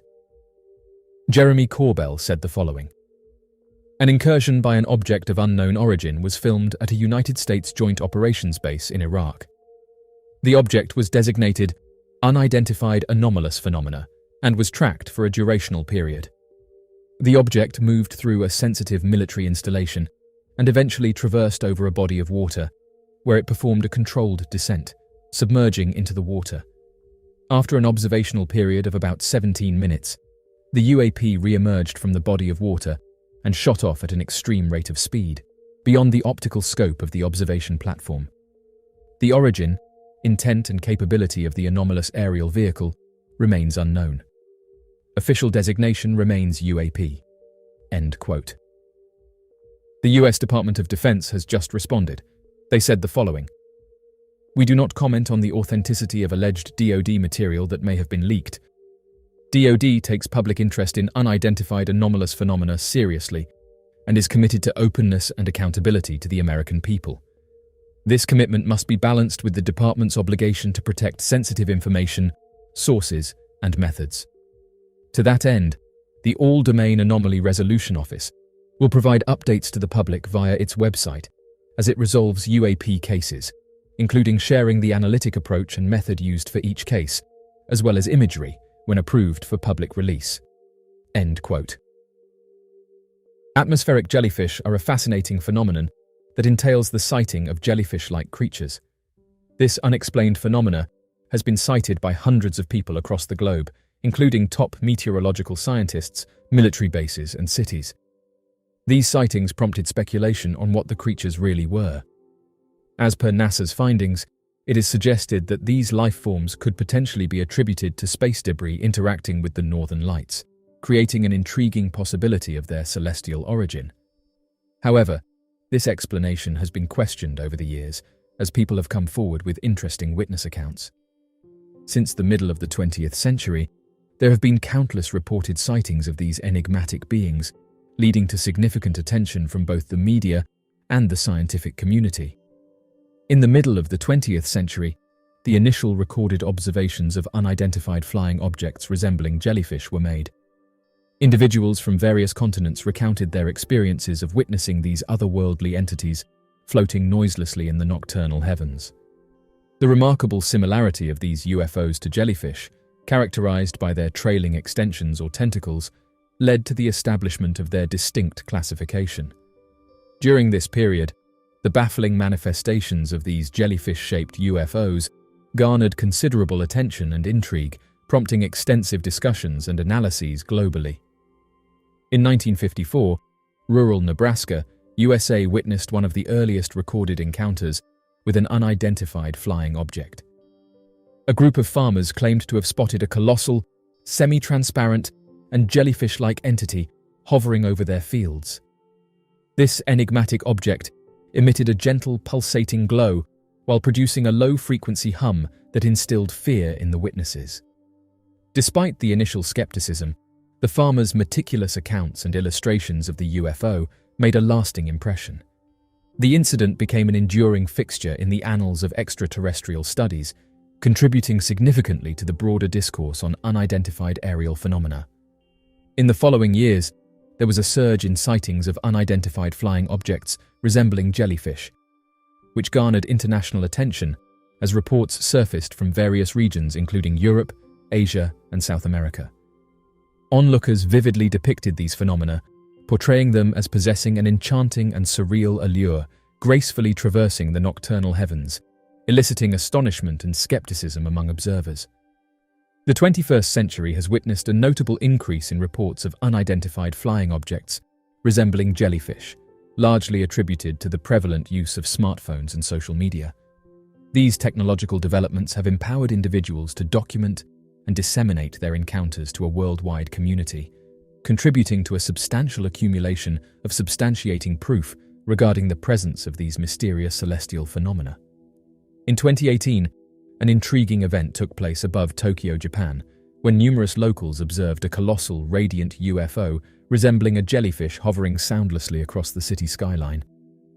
The UFO's appendages appeared to move and fluctuate, producing a captivating exhibition that bewildered both onlookers and specialists. The incident prompted extensive discussions and analyses within the community as people sought to comprehend the enigmatic nature of this phenomenon. In the year 2020, a similar incident occurred in the isolated Australian outback. A cluster of individuals, situated far away from any artificial light sources, looked on with disbelief as a transparent, jellyfish-like unidentified flying object floated elegantly above their camping area. The UFO's bioluminescent tentacles emitted an unsettling yet mesmerizing glow that spread across the surrounding terrain, creating a lasting and profound impact on those who witnessed the spectacle. The peculiar and captivating nature of the sighting left a deep impression on the observers, evoking a sense of wonder and intrigue about the inexplicable phenomenon they had experienced. The enigma revolving around UFOs shaped like jellyfish has sparked numerous theories and interpretations, spanning the spectrum from commonly accepted notions to more conjectural ideas. While some doubters propose that these sightings might be linked to drones, atmospheric occurrences, or intricate deceptions, a significant number of observers adamantly dismiss these assertions. They assert that the unearthly traits exhibited by the objects invalidate such ordinary explanations. The multifaceted nature of these unidentified aerial phenomena continues to captivate and perplex both experts and the public alike. The concept that jellyfish-shaped UFOs could potentially represent interdimensional entities or visitors from outer space is particularly captivating. Advocates of this viewpoint contend that the unconventional appearance and flight behaviors of these objects surpass the boundaries of human technological capabilities, suggesting an exceptionally sophisticated source. Some individuals propose that these unidentified flying objects might have connections to natural occurrences that have not been completely comprehended by the scientific community. The glowing, tentacle-like structures and rhythmic illumination might stem from uncharted atmospheric factors or potentially rare plasma-related events. These phenomena could signify a previously unexplored aspect of nature, shedding light on the mysteries surrounding UFO sightings and their potential scientific explanations. The presence of unidentified flying objects resembling jellyfish holds significant implications for our comprehension of the cosmos and our position within it. If we acknowledge the authenticity of these sightings, it necessitates contemplation of the likelihood that sentient entities from alternate dimensions or extraterrestrial societies could be attempting to establish communication with us. This phenomenon prompts us to deeply consider the potential existence of life forms beyond our understanding, challenging the traditional boundaries of our knowledge and pushing us to explore new frontiers in our quest for understanding the universe. The captivating luminescent extensions and otherworldly attractiveness of these entities inspire a profound sense of awe and intrigue, pushing against our established beliefs about what is real and the limits of human comprehension. The widespread use of smartphone technology and social media has provided these cosmic mysteries with the opportunity to capture the imagination and curiosity of a worldwide audience, leading to open discussions and scientific exploration on a global scale. Someone on social media sent us this photograph saying that it was captured above the United States. They couldn't explain what the object was in the sky, detailing that it looked to be in the shape of a black triangle. The photographs were soon sent to various online groups that investigate mysterious phenomena, and the majority of them agreed that this was a black triangle, a mysterious aircraft that's been sighted across the United States for several decades. The mystery here, though, is that no one is sure what they are and who they belong to. If they belong to the United States military, then it proves that they have technology far superior than anyone else, as these aircrafts have been observed outmaneuvering jets and traveling at tens of thousands of miles per hour.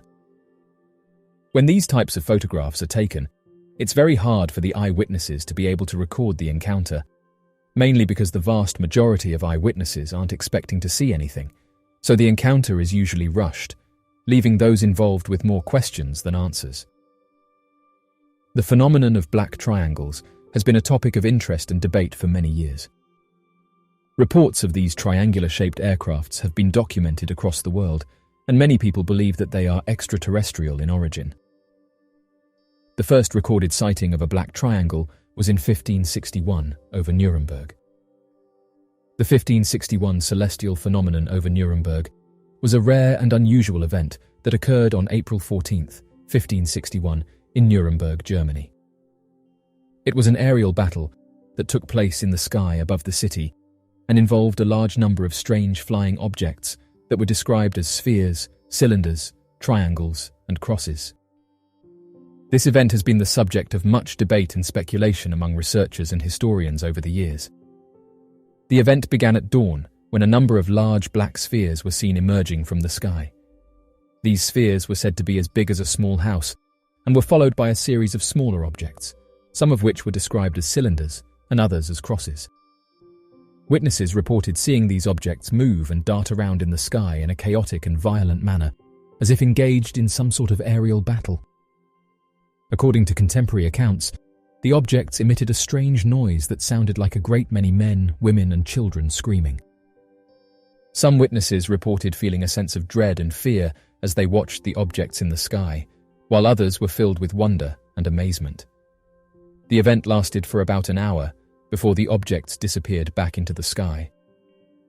In the aftermath, the people of Nuremberg were left to wonder what had just happened. Some speculated that the objects were celestial in nature and had some sort of religious or divine significance. Others believed that they were the product of advanced technology or even extraterrestrial in origin.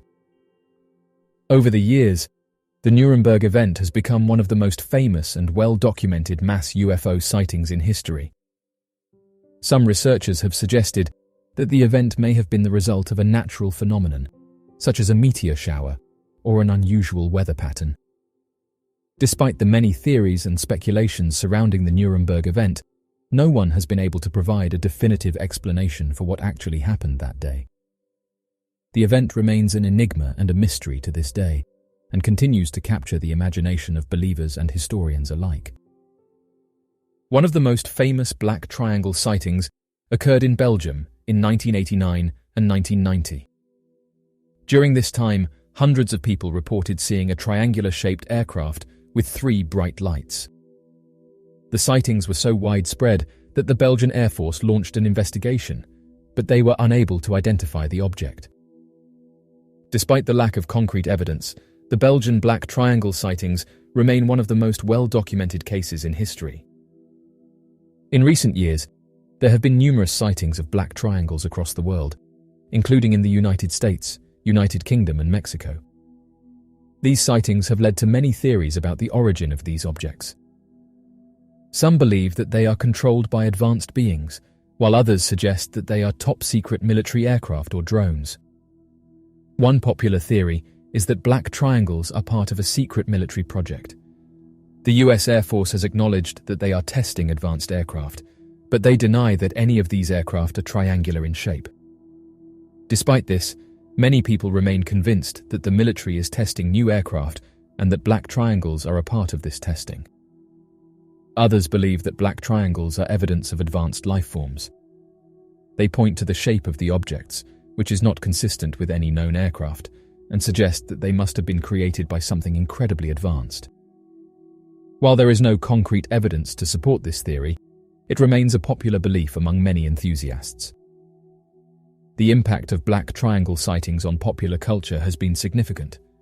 The widespread interest in these sightings has also led to increased attention from the scientific community, with researchers studying the sightings in an attempt to explain their origin. As of right now, the phenomenon of black triangles is a topic of great interest and debate. While there is no concrete evidence to support any one theory about their origin, their widespread sightings suggest that they are more than just a myth. However, as the years go on and more evidence is presented, it is possible that we may one day uncover the truth behind these mysterious objects.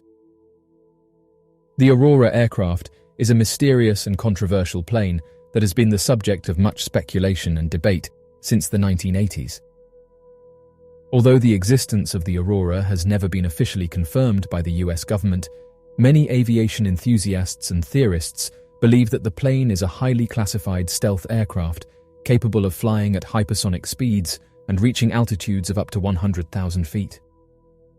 The origins of the Aurora can be traced back to the late 1970s, when the US Air Force began developing a replacement for the aging SR-71 Blackbird reconnaissance plane.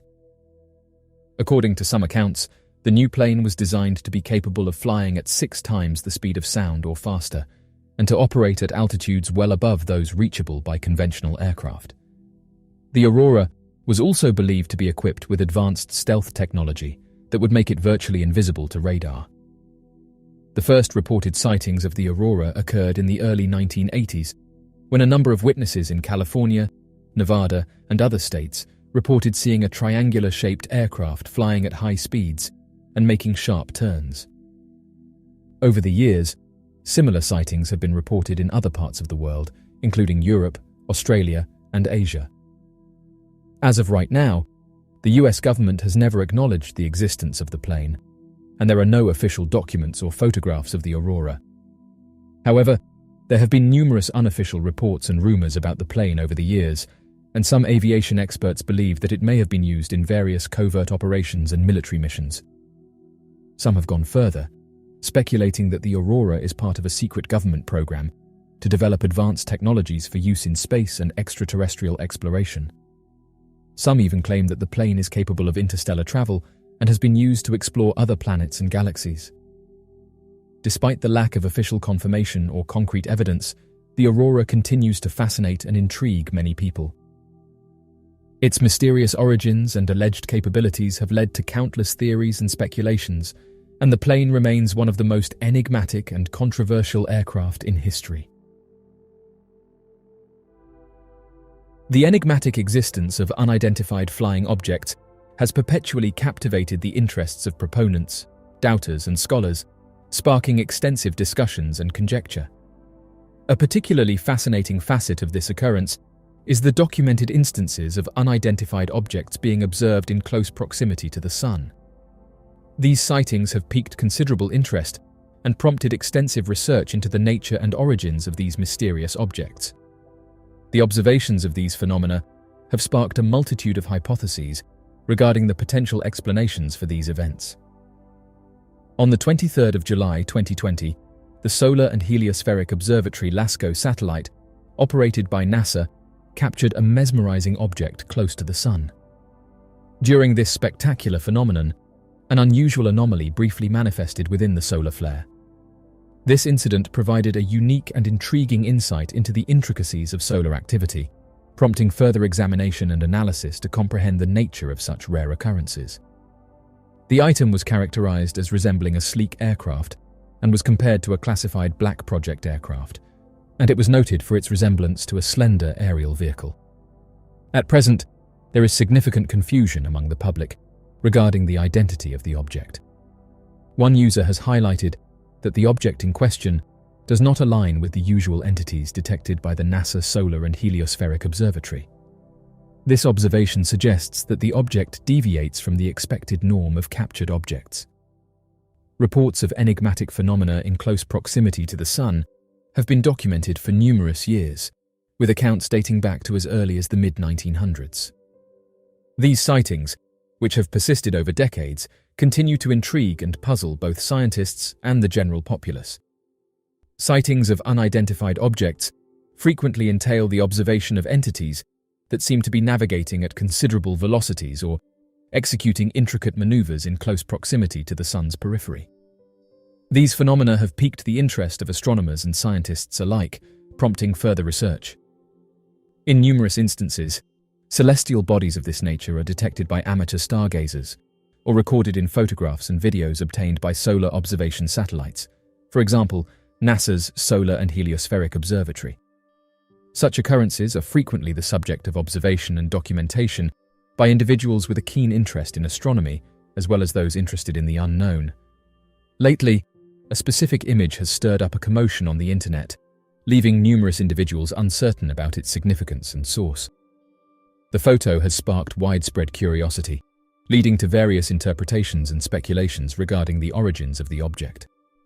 Observers who viewed the image noted the presence of a sleek, dark object in close proximity to the Sun.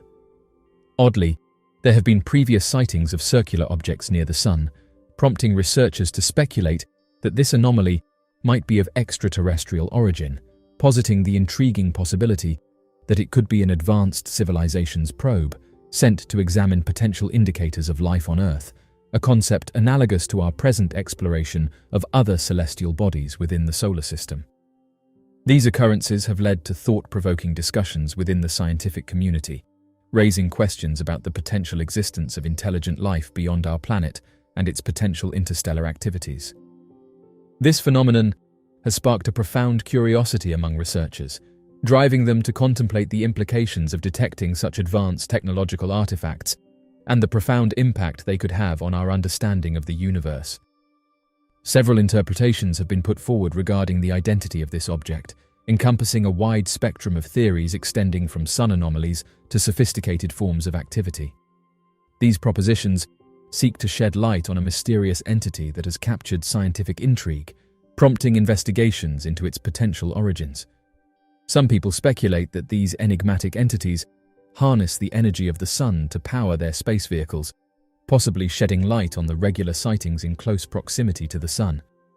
This hypothesis offers a plausible explanation for the recurring presence of these objects near our solar system's primary source of energy. Indeed, experts in the field of science have recognized and accepted the notion that the expanse of space is of such immense magnitude that it surpasses the grasp of the human mind. An alternative scenario could involve the potential use of our sun as a portal by an advanced extraterrestrial civilization. Some individuals who harbor skepticism regarding the phenomenon conjecture that its discovery may be attributed to a mere sunspot. The diverse range of forms and dimensions of the unidentified entities sighted in proximity to the sun has given rise to conjecture regarding their source and objectives. The extensive array of shapes and dimensions observed in the unidentified objects near the sun has sparked theories about their origins. Some individuals have depicted these unidentified objects as having a metallic composition and a disc-like shape. Conversely, there are accounts of sightings detailing craft that resemble cigars or triangles. The wide range of these reports has given rise to various hypotheses, spanning from sophisticated extraterrestrial visits to clandestine government undertakings. There is a prevalent belief within the UFO community suggesting that the unidentified objects observed in close proximity to the sun might be sophisticated spacecraft operated by advanced life forms. Advocates of this notion put forth the argument that highly advanced alien societies could potentially be harnessing the sun's boundless energy for a multitude of purposes, including propelling their spacecraft or fueling state-of-the-art extraterrestrial technology. Although this hypothesis has garnered significant attention from certain UFO researchers, it is crucial to note that it primarily rests on conjecture and lacks substantial empirical evidence to substantiate its claims. Skeptics maintain the viewpoint that numerous sightings of unidentified flying objects in close proximity to the sun are attributable to natural occurrences like solar flares, coronal mass ejections, and sunspots. These celestial incidents have the capacity to generate atypical configurations and designs when observed from a distance, contributing to misconceptions among onlookers who may misidentify them as unfamiliar entities. Another feasible rationale for the occurrence of UFO sightings in proximity to the sun relates to image anomalies or visual distortions. The imagery captured by solar monitoring satellites like SOHO can occasionally exhibit irregularities stemming from the imaging techniques comprising lens flare, visual distortions, or data compression inaccuracies. These irregularities might be misconstrued by observers as unidentified flying objects. Furthermore, when solar observation satellites capture images, a range of factors such as lens flare, image noise, and data compression errors might lead to the creation of artifacts, which could potentially be misinterpreted as UFOs. The examination of unidentified flying object sightings in close proximity to the sun poses significant challenges, primarily because of the inherent difficulty in accessing reliable data and the absence of conclusive evidence. The intense radiation and heat emitted by the sun creates a nearly insurmountable barrier for traditional telescopes to effectively observe any objects in its immediate vicinity. Moreover, the overwhelming majority of these sightings are predominantly rooted in anecdotal evidence, which is susceptible to various influencing factors such as misperception, memory distortion, and cognitive biases. This makes it a complex and intricate undertaking to ascertain the legitimacy and actuality of such occurrences. The abundant speculation surrounding UFO sightings near the sun poses a significant challenge for researchers aiming to conduct thorough, unbiased analysis. The absence of agreement among researchers and the widespread promotion of sensational claims in the mainstream media have significantly hindered scientific efforts to comprehensively study this phenomenon. This situation has made it increasingly arduous for researchers to approach this subject with the requisite level of scientific rigor, leading to a dearth of credible and well-substantiated studies in this area. The observation of unidentified flying objects in close proximity to the Sun is a captivating and mysterious subject, which has only gained more traction over the years as more and more of these strange objects have been detected by NASA technology. The wide array of documented phenomena and the myriad interpretations aimed at elucidating these occurrences underscore the enduring intrigue surrounding the prospect of extraterrestrial existence and advanced alien technology. Despite the absence of definitive explanations, the examination of UFO sightings near the Sun serves as a testament to humanity's unyielding curiosity about unexplored frontiers and the pursuit of comprehension regarding the enigmas that pervade our cosmos. This exploration not only reflects our innate inclination to uncover the unfamiliar, but also embodies our quest to fathom the enigmatic aspects of the universe that envelop us. The extensive repository of solar and heliospheric observatory images is open to everyone, providing the opportunity for intriguing findings to unfold gradually. Lately, a specific image has sparked considerable interest, leaving numerous individuals uncertain about its significance. This library offers an in-depth collection of images from the Solar and Heliospheric Observatory, making it possible for researchers and enthusiasts alike to make new and captivating discoveries over time. Through careful observation, a substantial phenomenon generating an energy ripple has captured our attention. Numerous theories have emerged in an attempt to explain this occurrence, encompassing hypotheses related to solar irregularities, such as sunspots, abnormalities on the Sun, and even speculations about extraterrestrial involvement. There is a theory suggesting that UFOs harness the energy of the Sun to power their spacecraft, potentially shedding light on the multitude of sightings near the Sun.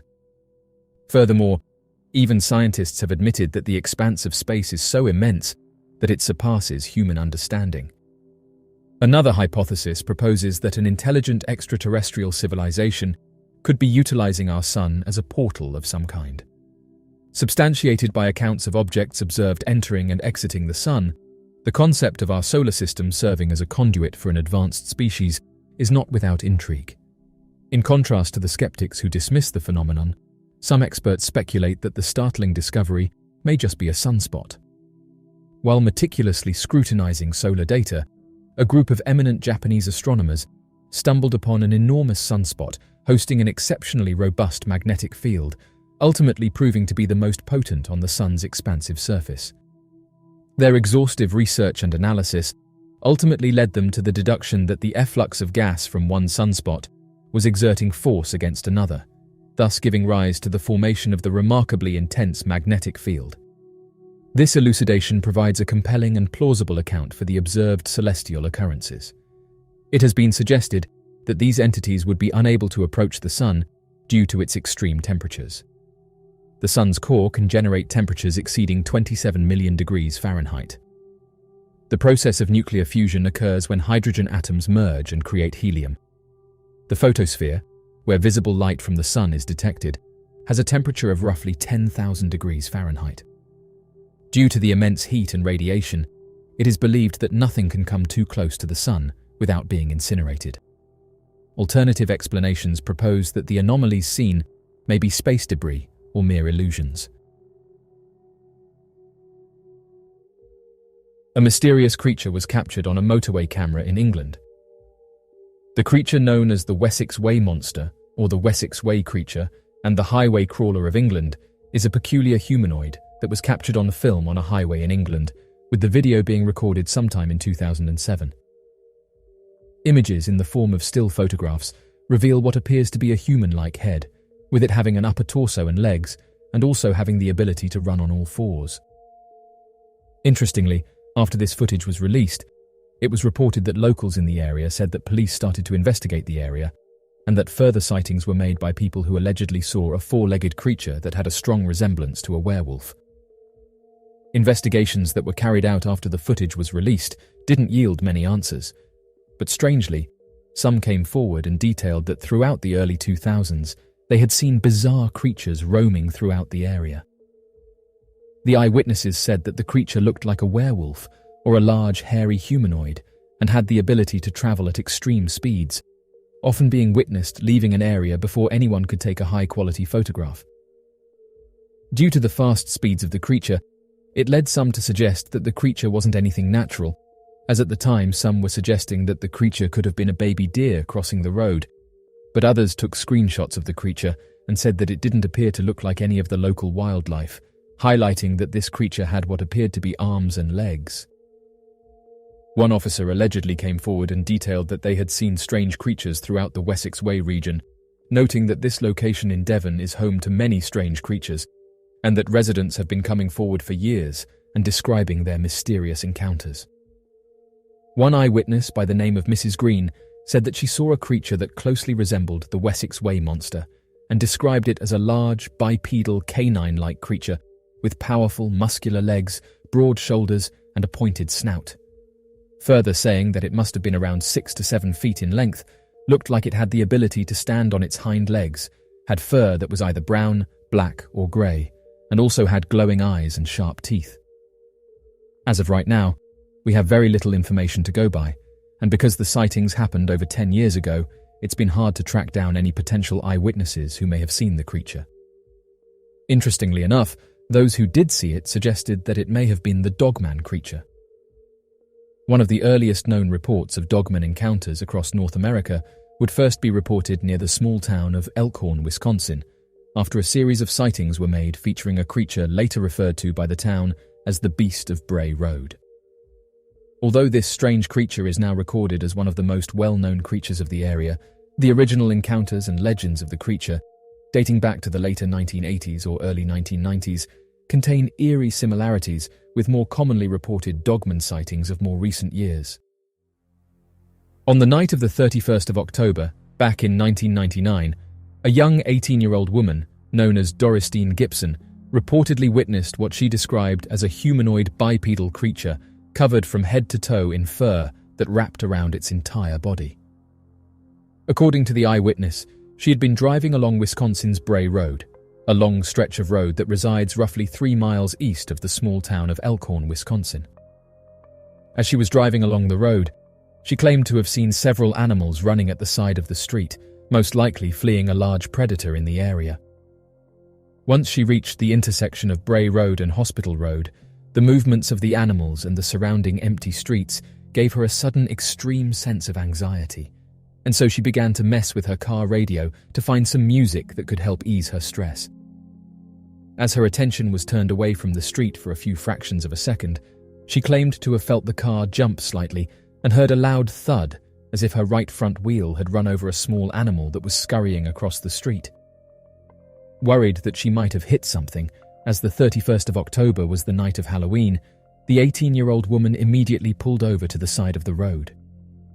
Stepping out in the almost complete darkness of the night, Doristine took the time to look around and inspect the road, though was completely unable to find any trace of her accident. Fearing that her car tire could have been misaligned and created the jerking motion of her car, the woman also took the time to analyze her car, but was unable to find any dents, scratch marks of misalignment that could have caused the strange thudding sound she had heard. It was at this moment in time, as Doristine was preparing to get back into her car, that she claimed to have noticed what she described as a 6-foot-tall, huge, bulky creature that stood several yards down the road staring back at her. Unsure of what she was seeing, she and the creature stood motionless for some time as they watched each other in total silence. However, without warning, the creature suddenly began charging towards the direction of Doristine as she heard the patterning of its feet loudly striking the road. Without a second's hesitation, the woman re-entered her vehicle, slammed the car door shut, and immediately started her car's engine to speed away. Unfortunately, the car could not start up fast enough, and the creature started to climb onto the trunk of the vehicle and slammed against the car's metal frame with several thudding blows. However, within a few seconds, the car soon sped away, causing the strange humanoid creature to fall off the vehicle and allowing Doristine Gibson to make a clean getaway. Shortly thereafter, Doristine arrived at one of her friend's house, with whom she had planned on going trick-or-treating with. Fearing that the other girl would not believe her story, Doristine failed to bring up her encounter with the strange humanoid creature, believing that her story would have been shrugged off as nothing more than a made-up Halloween tale in an effort to scare her friend. Dorothy then planned that perhaps she would be able to encounter the creature again that night if she returned to town taking the Bray Road, to show her friend proof of her impossible-to-explain witness sighting. As the two girls approached the area of Dorothy's original sighting, they claimed to have seen the dark form of the creature standing at the side of the road. According to her friend, the creature appeared to have been a fur-covered humanoid creature that walked with a slight limp as they passed by. The following morning, the two girls would come forward with their sighting to their friends, family, and neighbors, who would all wish to examine the car for proof of their claims. However, once examining the car, it became apparent that Dorothy did encounter some type of creature, as the trunk appeared to have had deep scratches impossible to have been made by a person, and seemed to have been something out of a horror movie. Although Gibson and the other girl claimed to have possibly encountered a Sasquatch creature, many residents of Wisconsin soon came forward with their stories about an unknown humanoid creature that helped to shed light on the encounter, though failed to accurately explain what exactly was stalking the nearby town of Elkhorn. One such witness testimony would come from an older woman named Lorraine, who claimed to have spotted a similar creature back during the fall of 1989. According to Lorraine, she had been working as the manager of a local business, forcing her to stay late to help close up the store at the end of the day. On her way home, she had decided to take a less popularly used route back to her house and follow the Bray Road out of town. As Lorraine was roughly a half-mile west of Hospital Road, she claimed to have spotted what she originally believed was a person crouching at the side of the road. Worried that the person could have been lost and needed a ride, Lorraine began to slow down as she approached the figure. At first, she noticed that the figure appeared to have had strange eyes that glowed an almost reflective yellow, though assumed that the light could have been nothing more than a reflection of her bright headlights shining down the road. As she neared within 10 feet of the figure, it became obvious to Lorraine that the figure was definitely not a person. Lorraine would go on to describe the creature in vast detail, claiming to have gotten a perfect look at the monster before pulling away out of fear.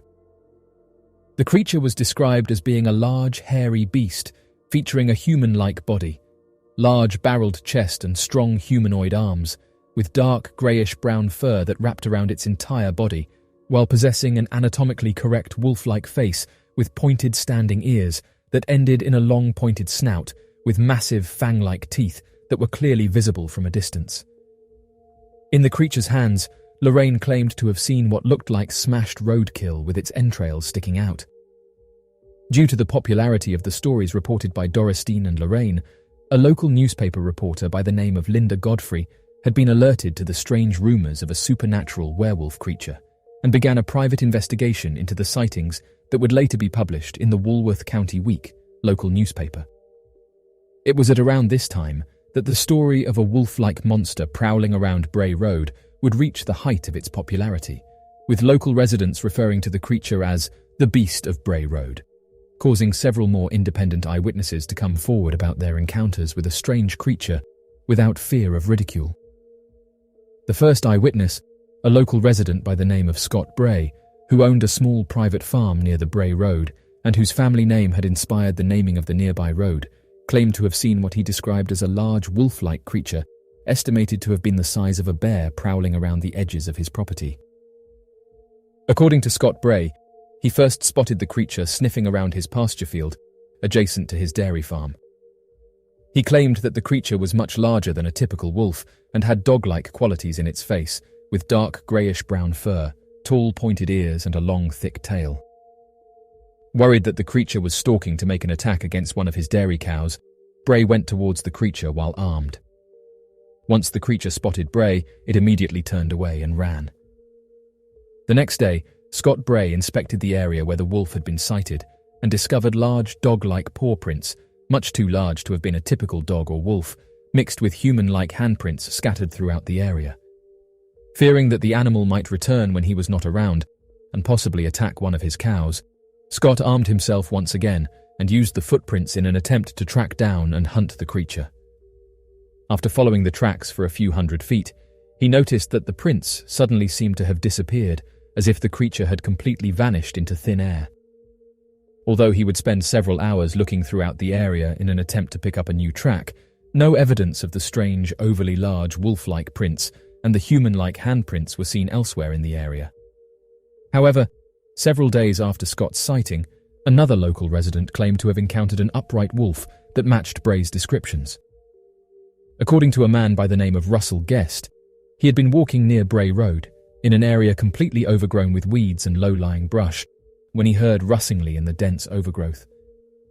Wondering what could have been making the noise, Guest began investigating the area and shouting out loud, fearing that perhaps a large animal was lurking nearby, slowly waiting to attack him while he was unaware of his surroundings. After several more shouts, Guest claimed to have seen a large dog-like creature suddenly stand up out of the nearby bushes while walking slowly towards him on its hind legs.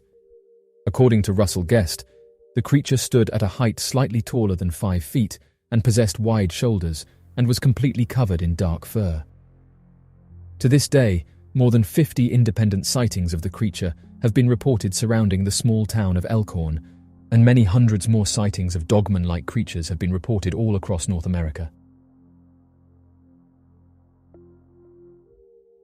Back in 2017, the Parks and Recreation Department of Round Rock took to Facebook to share mysterious images that showed unexplained phenomena in the form of large footprints in 3 of their parks and trails.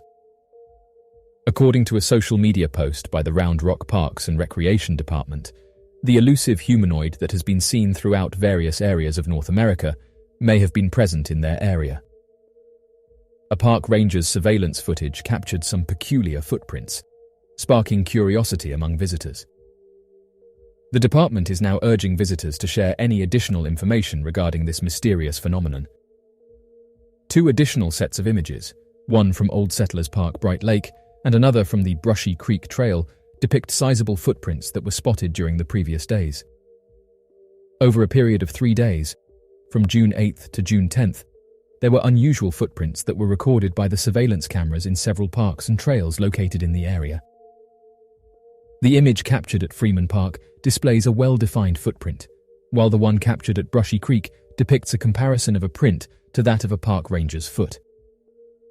Park rangers said they were confused by the finding, but urged people to be on the lookout for anything strange and told them to be careful about approaching local wildlife.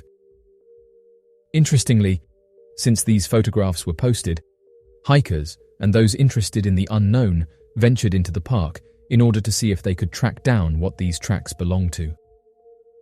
Although there had been no humanoid creatures reported throughout the area during this finding, park rangers said that it's not uncommon for them to hear about stories of large humanoids, and said that every other week someone allegedly has an encounter with one of these creatures. Although park rangers try to stay on the side of science when it comes to these sightings, saying that what hikers are most likely seeing is natural wildlife, they have said that the sightings and encounters are intriguing, and say that when footprints like these are found in dense wooded areas in the United States, it fuels more theories to be put forward by those who believe in the creature. As of right now, the Parks and Recreation Department of Round Rock told its visitors to be on the lookout and said that if they have any further information on the matter, to contact them directly so that they can conduct further investigations. The Round Rock Parks and Recreation Department is a department of the city of Round Rock, Texas, USA, responsible for the management and maintenance of the city's parks and recreation facilities. The department offers a variety of programs and services to the community, including athletic leagues, fitness classes, summer camps, special events, and more. Some of the parks managed by the department include Old Settlers Park, a 570-acre park featuring a water park, sports fields, and playgrounds, along with Brushy Creek Lake Park, a 90-acre park with a fishing lake, trails, and picnic areas. Every culture from around the world contains legends of mythological humanoid beasts that often stood over 10 feet tall and were described as being some variation of a humanoid giant. In Greek mythology, they were referred to as the Titans. In ancient Judaism scriptures, they were referred to as the Nephilim. In Norse writings, they were known as the Jotuns.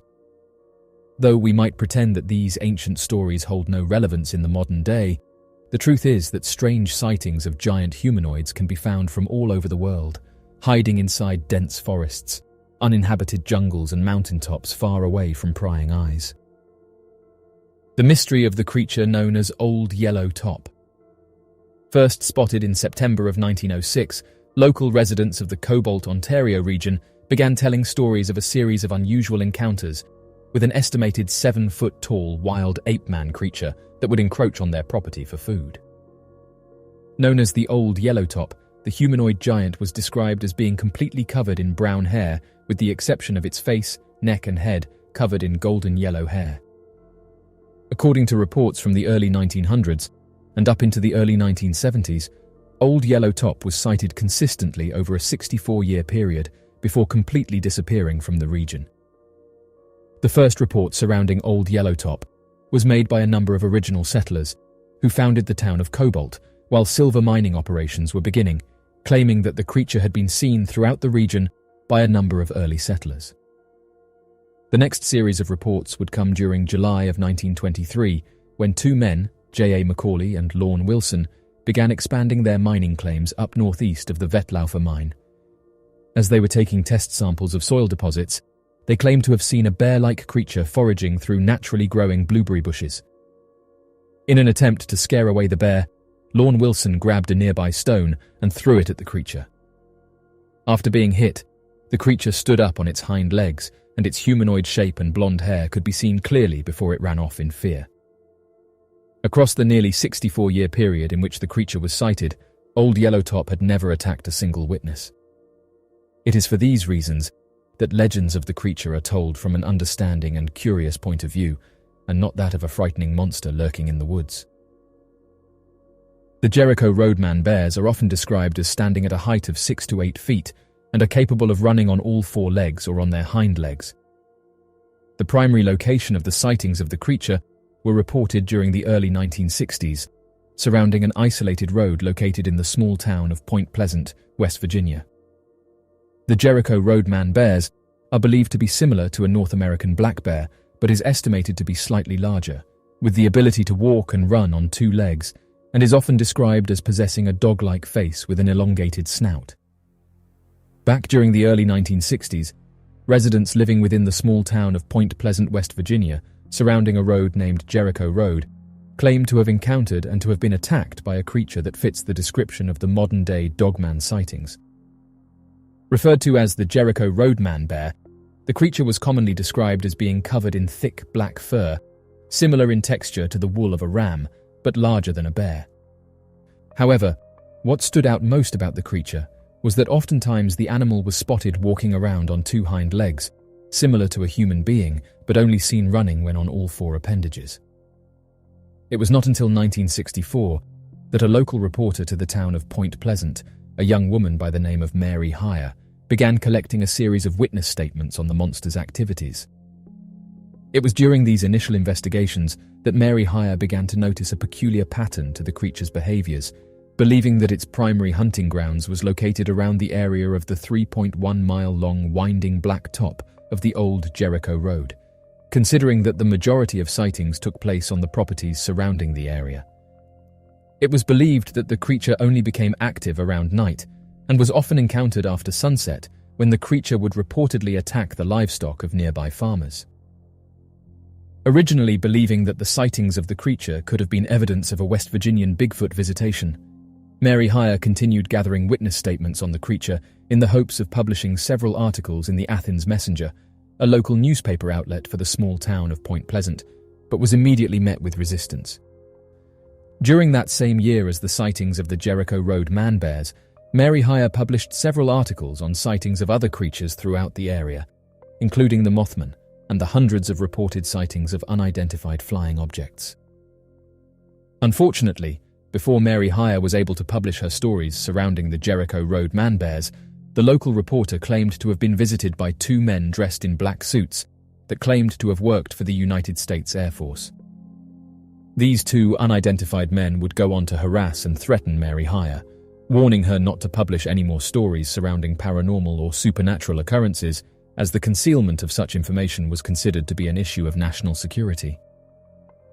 Fearing for her personal safety, Mary Hire never released her stories, but many of the local residents would go on to talk about their encounters with the creature. It was not until the early 2000s that the topic of the Jericho man bears would become relevant once more. Researcher and published author George Dudding would return to the small town of Point Pleasant while investigating the legends of the Mothman in the hopes of collecting first-hand witness accounts of many of the sightings made back in the late 1960s. However, it was during these investigations that he became aware of a series of sightings of a strange humanoid creature referred to by the local residents as the Beast of Jericho. According to those living near the abandoned TNT area of Point Pleasant, there had been a series of livestock attacks made over the course of several decades throughout the area. The attacks had progressed to such a point that many of the farmers in the region claimed to come together to hunt down the beast to prevent it from causing any more damage to their farms, but were unable to track the beast regardless of where it had been sighted.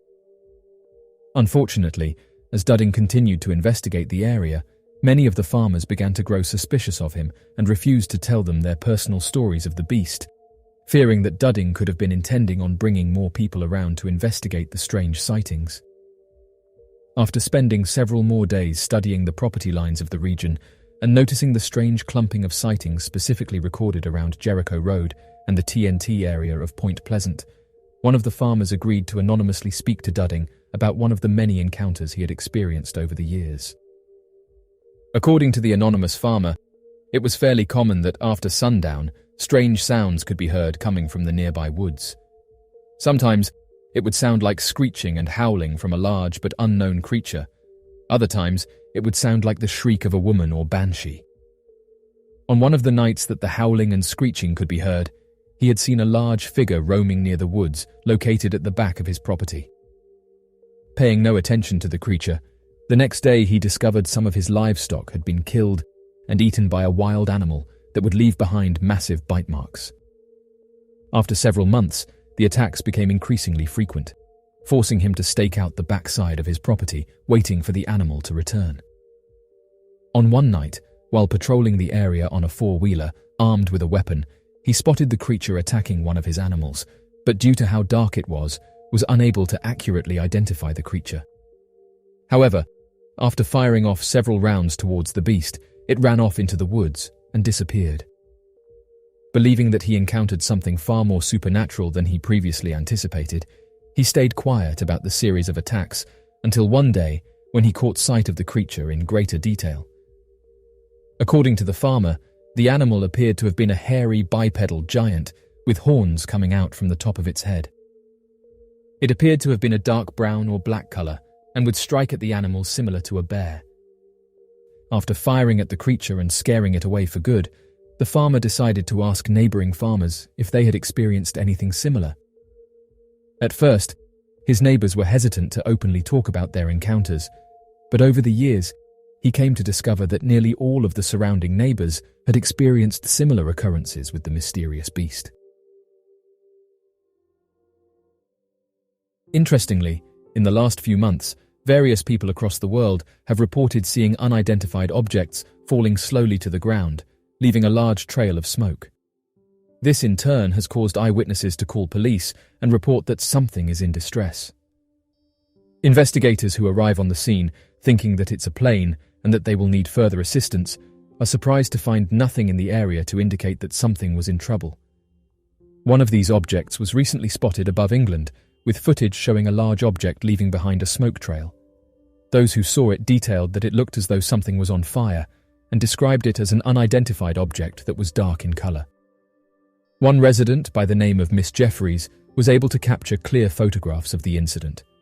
She said the following: "This is what we captured on the same day and time. We live in Hilperton, Trowbridge. We too thought it was an aircraft, but what grabbed our attention was how it was falling vertically straight down at such a slow speed. It was just bizarre. I would love to find out what it was. It was the strangest thing we have ever seen." My friend's husband said the International Space Station crew were docking that day, so perhaps it could be debris from that. There was something so strange about it that we stopped to watch. I didn't want to worry my children, so before taking photographs, I just said it could be something amazing falling from space. I think that's why my son didn't seem at all worried. My youngest did come downstairs at bedtime crying because he was frightened not knowing what it was. He calmed down eventually." End quote. Interestingly, other people living close to the area said that they also witnessed it, and again described the object as falling slowly, but said that they couldn't make out what the object was. A man by the name of Mr. Craddock said that the mysterious object fell for over 20 minutes and that the vapor trail it was giving off was a dark black colour. He said that his friends in London also saw the object. One police officer commented on a post that shared the photograph and said the following: "This incident was investigated by officers in the region, and although we could see an object falling to the ground, no one came forward to report a crash. Sometimes these objects can be explained away as things like skydivers or even aeroplanes, but in this case, it did look like something was falling to the ground. My family that lives 25 miles away sent me photographs of the event, and I have to admit, I've never seen anything like it before. It was very bizarre." End quote. Shortly after the photographs were released online, a worker from the United Kingdom's aviation unit said that it was most likely a plane, and that due to the angle of it, the object appeared to be falling from the sky.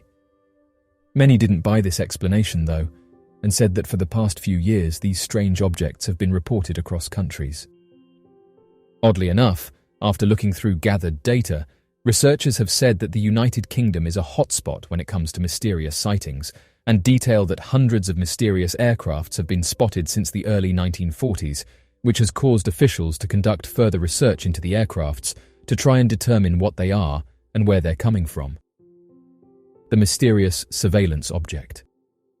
On the 5th of August, back in 2010, the Royal Air Force released a series of documents surrounding reported sightings of unidentified objects, with additional documentation about a specific incident 50 years prior that Winston Churchill himself banned the reporting of, out of fear that the story could create mass panic and lead to the degradation of society.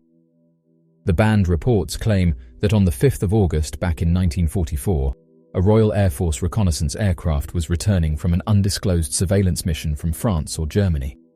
However, while travelling over the English coastline, the surveillance crew claimed to have been suddenly intercepted by what each crew member described as a peculiar metallic object that began to match their aircraft's course and speed alongside them, before the object quickly accelerated into the distance and disappeared entirely.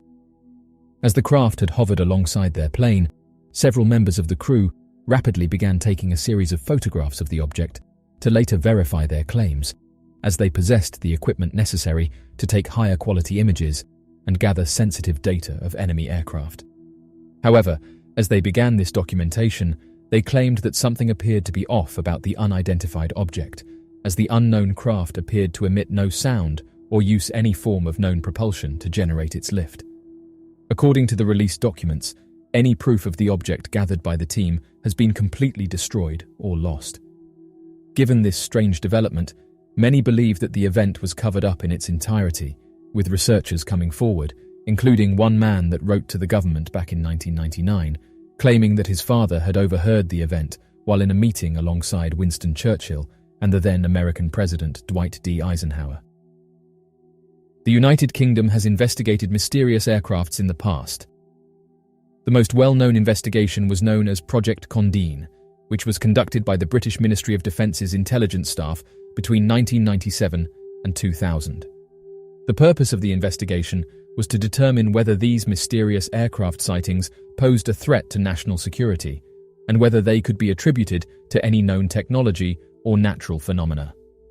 The Project Condeen report, which was released to the public in 2006, concluded that the majority of sightings could be attributed to misidentifications of known objects or phenomena, such as aircraft, balloons, or meteorological events. However, the report also acknowledged that a small percentage of sightings could not be easily explained and might require further investigation. The British Ministry of Defence also maintained a reporting and investigation system called the Unidentified Object Desk until it was closed in 2009. Interestingly, since then, various workers have come forward and said that evidence has been tampered with, and that various sightings that couldn't be explained weren't included in these files.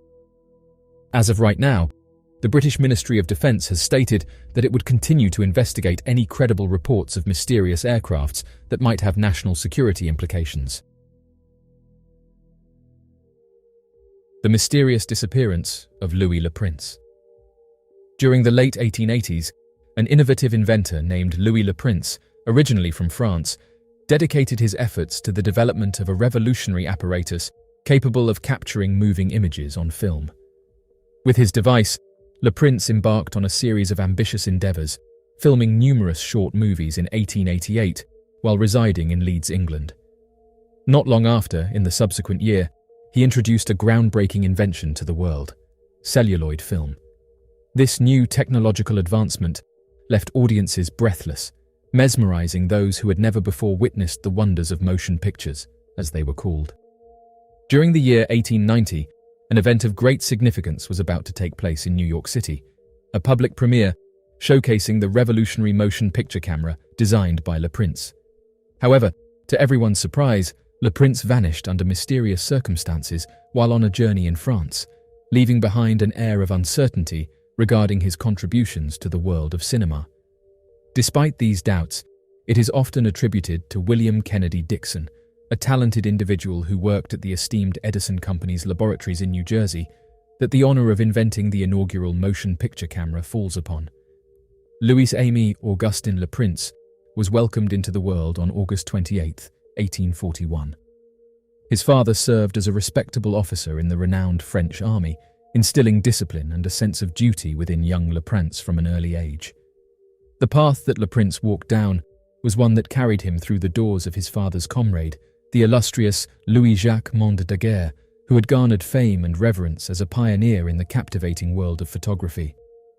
Le Prince embarked on a journey to the United States in 1881, where he assumed the role of an agent representing the business interests of his brother-in-law's esteemed company, Whitley Partners.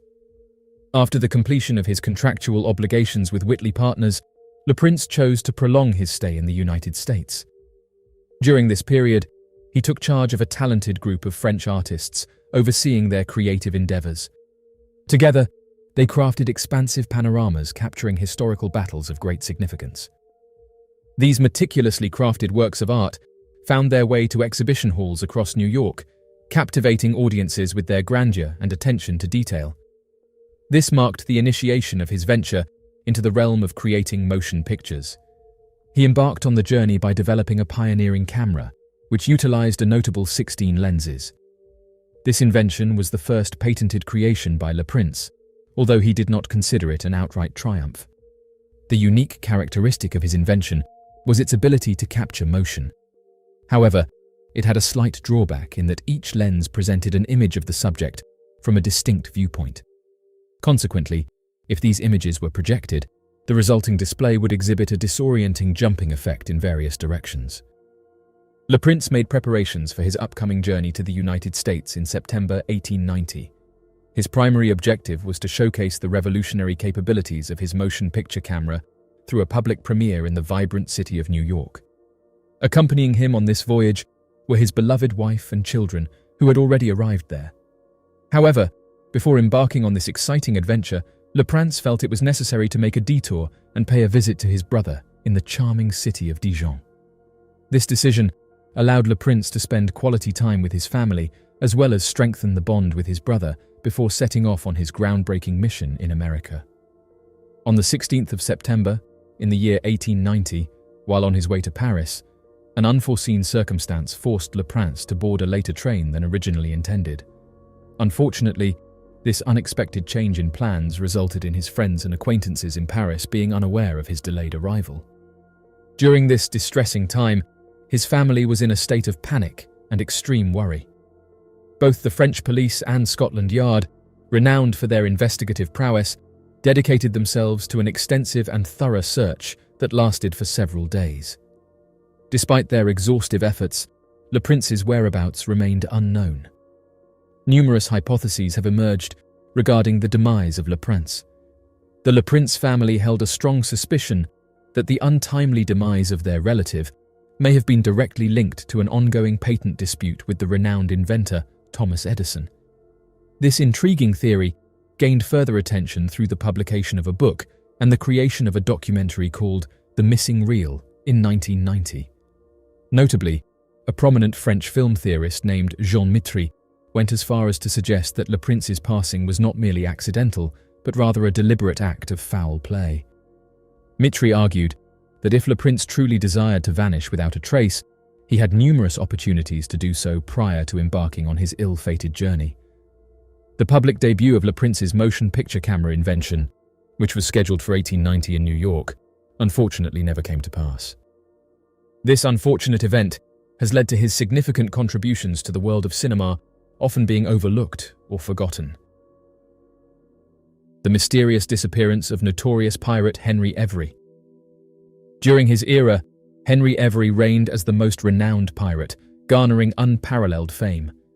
If such a classification had existed in the 1690s, he would undeniably have held the infamous title of Public Enemy Number 1, squarely atop the most wanted list. No more than a generation after his capture of the Gang I Sawai, spectators eagerly observed his daring exploits unfold on the theatrical stage in the production titled The Successful Pirate. Meanwhile, patrons of bustling alehouses would rhythmically thump their tankards and jugs upon tables, syncing their motions with the tunes of various ballads that chronicled Every's audacious escapades, occasionally gaining popularity for a week at a time.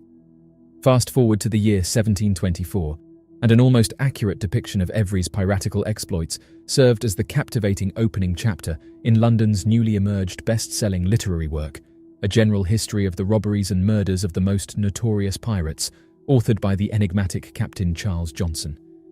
The recognition of Every's achievements extended beyond just the general public. Both the government and the influential East India Company were deeply concerned about capturing Every. The seizure of the Gang I Sawai, along with the subsequent reports of the brutalities that ensued, posed a significant threat to the already fragile relationship between the East India Company and Aurangzeb, the influential ruler of India. Without the support of Aurangzeb, the East India Company would have faced expulsion from the subcontinent, causing irreparable damage to the world's largest empire at its nascent stage. Every's remarkable accomplishments earned him the title of Arch-Pirate, leading to the British government in Whitehall offering an unprecedented reward of £500 for his apprehension, a staggering sum for a pirate. The potential repercussions of Every's actions were not only recognised by the public, but also attracted attention from the highest echelons of power, further emphasising the significance of his capture.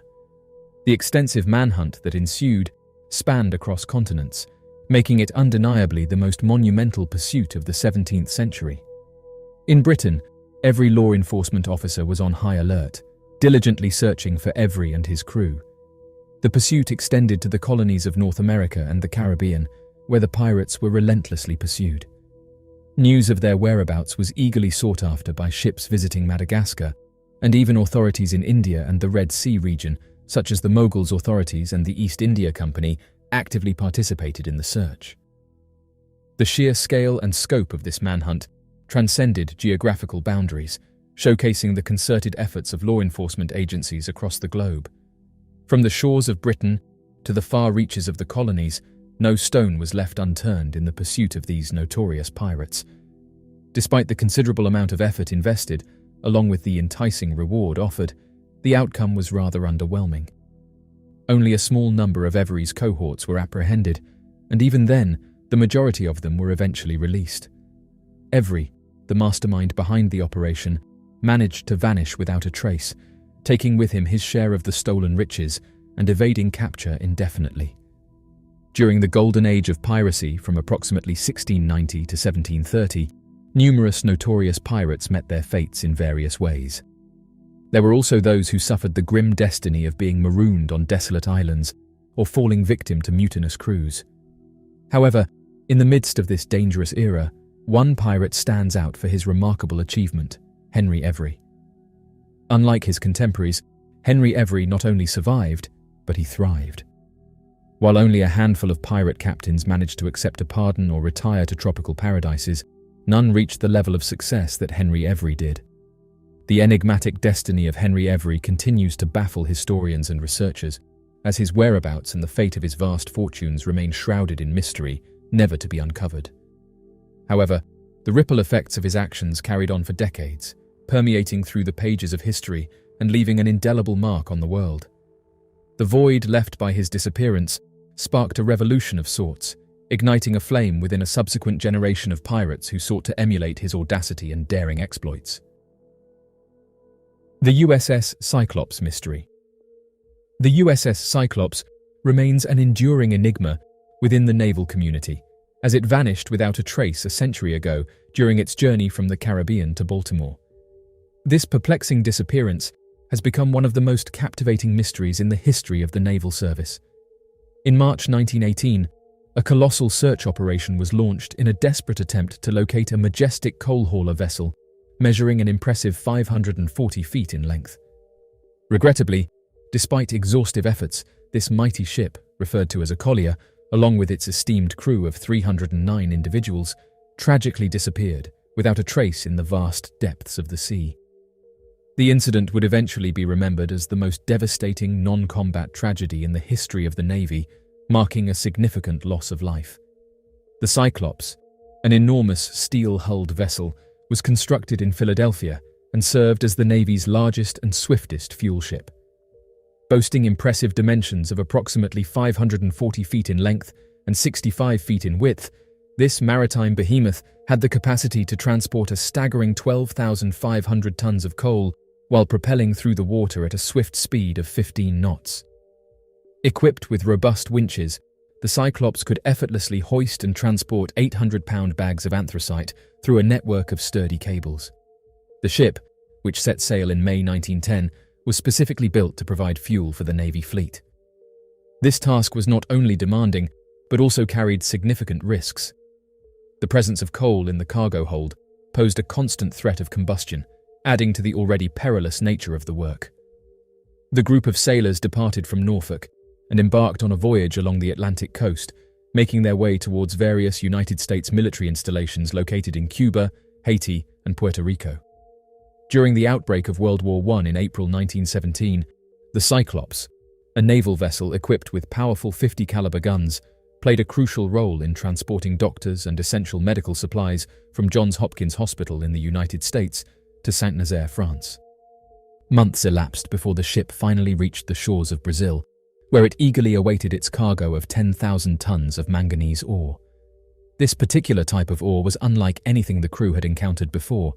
It was significantly denser and heavier than coal.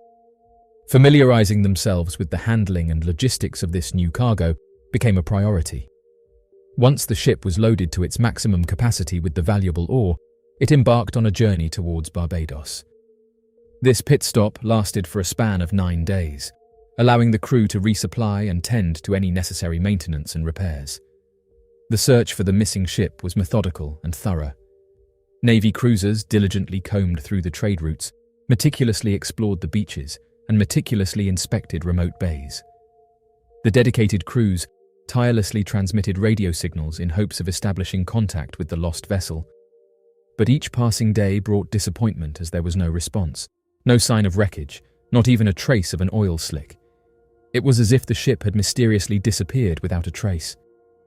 In June of 1918, Franklin D. Roosevelt, who was serving as the Assistant Navy Secretary at the time, made a solemn announcement regarding the fate of a ship and its crew of 309 men. Tragically, they were deemed lost at sea, resulting in an immense loss of life that remains unparalleled in the annals of U.S. naval history. Navy Secretary Josephus Daniels expressed his astonishment at the perplexing enigma that remains elusive within the maritime history of the Navy, the mysterious vanishing of the USS Cyclops in March. An extensive and tireless exploration of the entire vicinity bore no fruit, as not a single trace of the vessel could be found, leaving investigators perplexed and disheartened. This inexplicable disappearance, which has defied all attempts at resolution, has left the Navy and maritime community bewildered. There were numerous speculations surrounding the mysterious sinking of the ship. One theory suggested that the heavy ore cargo might have caused the hull to rupture, leading to an instant sinking. Another possibility was that the unfamiliar cargo had leaked fumes, resulting in the poisoning of the crew. While it was also speculated that U-boat torpedoes could have been responsible for the ship's demise, the absence of debris raised doubts about this theory. The absence of any distress calls and the lack of a storm further questioned the hypothesis that rough seas had swamped the ship. Additionally, some believed that German raiders could have captured the ship, holding the crew hostage and making their way back home with their valuable prize. However, This theory was deemed unlikely due to the Cyclops' insufficient fuel for a transatlantic voyage.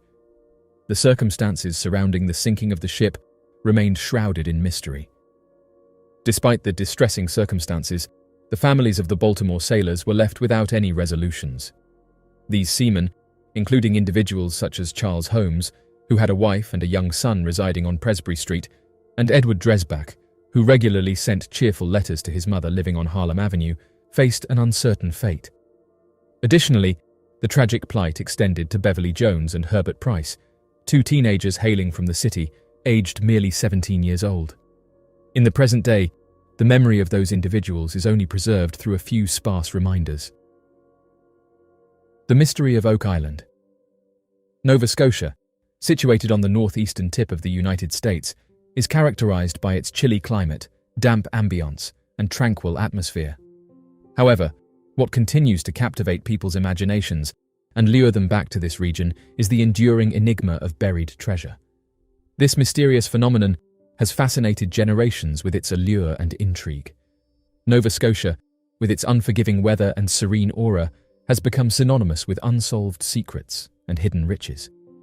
Located along the southeast coast of Nova Scotia, there exists a small island among the vast expanse of over 300 similar islands. This particular island holds a significant place in history, as the legendary Oak Island money pit resides here.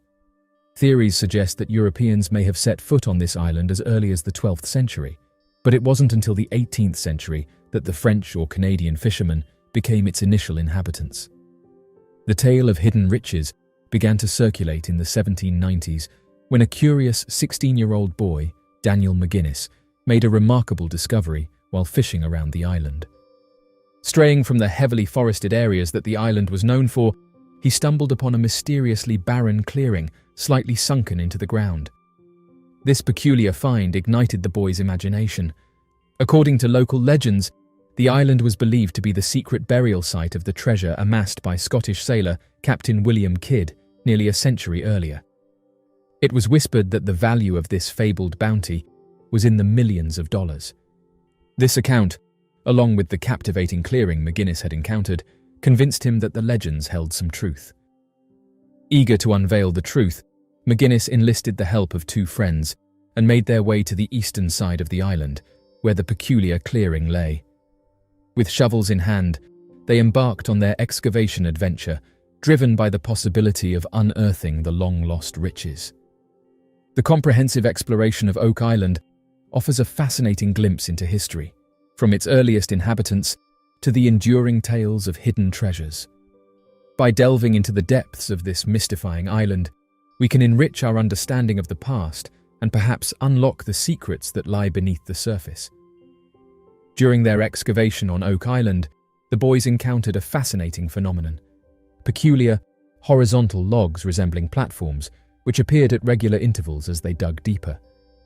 Armed only with shovels, they soon recognized the need for more advanced machinery to continue their ambitious endeavor. Determined to lay claim to the hidden treasure, the trio forged a pact, promising to return to this mysterious location.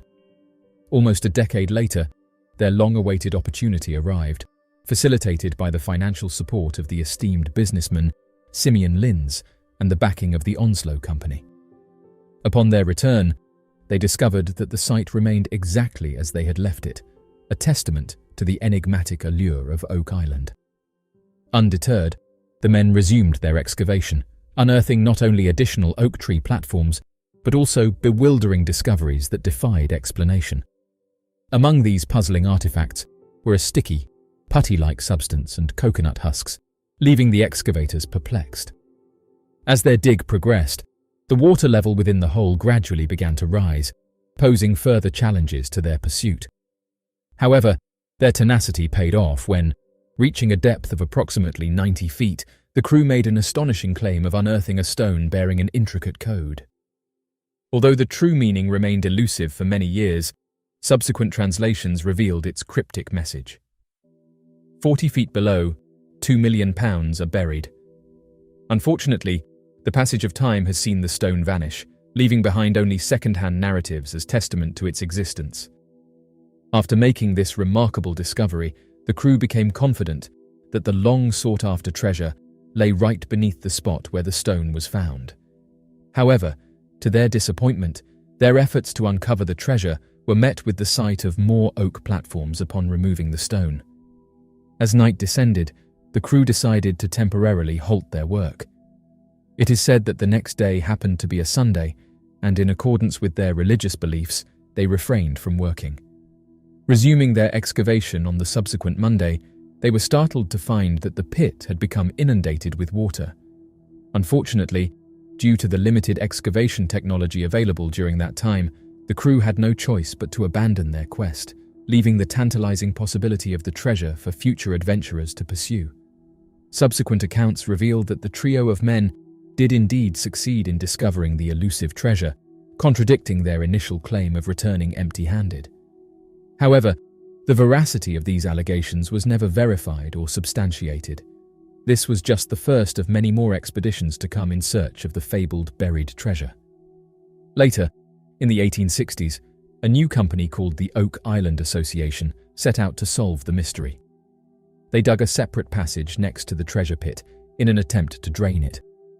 This plan ended up backfiring when the new hole caved in, and many of the men nearly lost their lives. The last recorded expedition during the 19th century began in 1896 and lasted roughly 2 years. The unnamed group attempted to excavate the site, equipped with steam-powered water pumps and more advanced boring machinery. Their attempts to drain the water proved unsuccessful, despite their modern technology. They believed the pit must have led to other exits somewhere around the island, and this theory was proved correct when they poured red paint into the pit, revealing 3 other holes where the water could enter and exit. Several years later, in 1909, an expedition led by the Old Gold Salvage Group traveled to Oak Island. The team was led by Captain Henry Bowden, and a notable member of the crew was a young Franklin Roosevelt, who would eventually go on to be the 32nd President of the United States. The expedition that took place on Oak Island involved excavating the reputed treasure site to a depth of just over 100 feet. Instead of opting to drain the water that impeded their progress, the team decided to send divers down, hoping for a breakthrough discovery. Unfortunately, their efforts did not yield any significant findings. Despite this lack of success, the mystery of Oak Island continued to captivate the imagination of many, including Franklin Roosevelt, who remained well informed about the ongoing investigations. This, in turn, contributed to the enduring allure and popularity of the legend as time went on.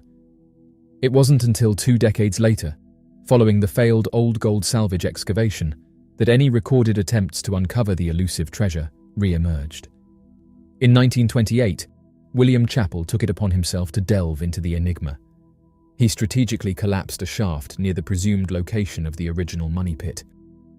While no concrete evidence was documented, rumors circulated that Chappell had stumbled upon an anchor, an axe, and even a Celtic miner's pickaxe during his exploration.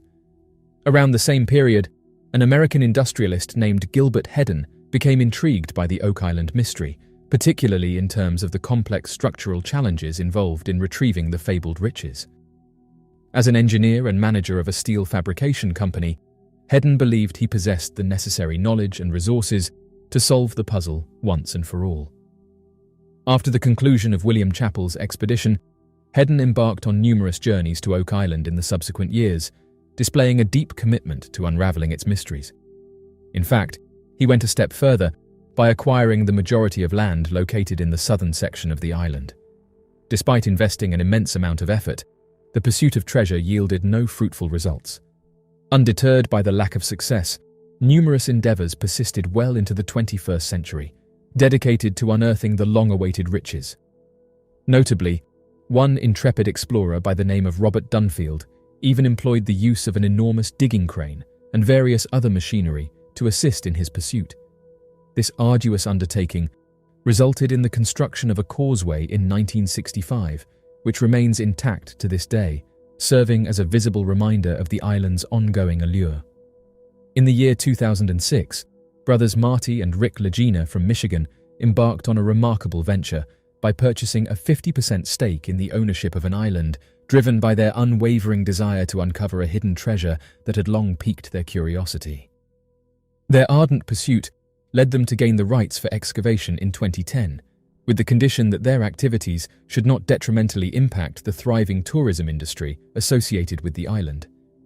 In the year 2014, an immensely popular television program called The Curse of Oak Island made its debut on the Discovery Channel. Despite the title being somewhat misleading, this series brought the ancient legend of Oak Island to the pinnacle of its fame and intrigue. The show's cast member, Gary Drayton, gained significant attention for his supposed discoveries, which included an intriguing iron cross that is speculated to have belonged to the enigmatic Knights Templar.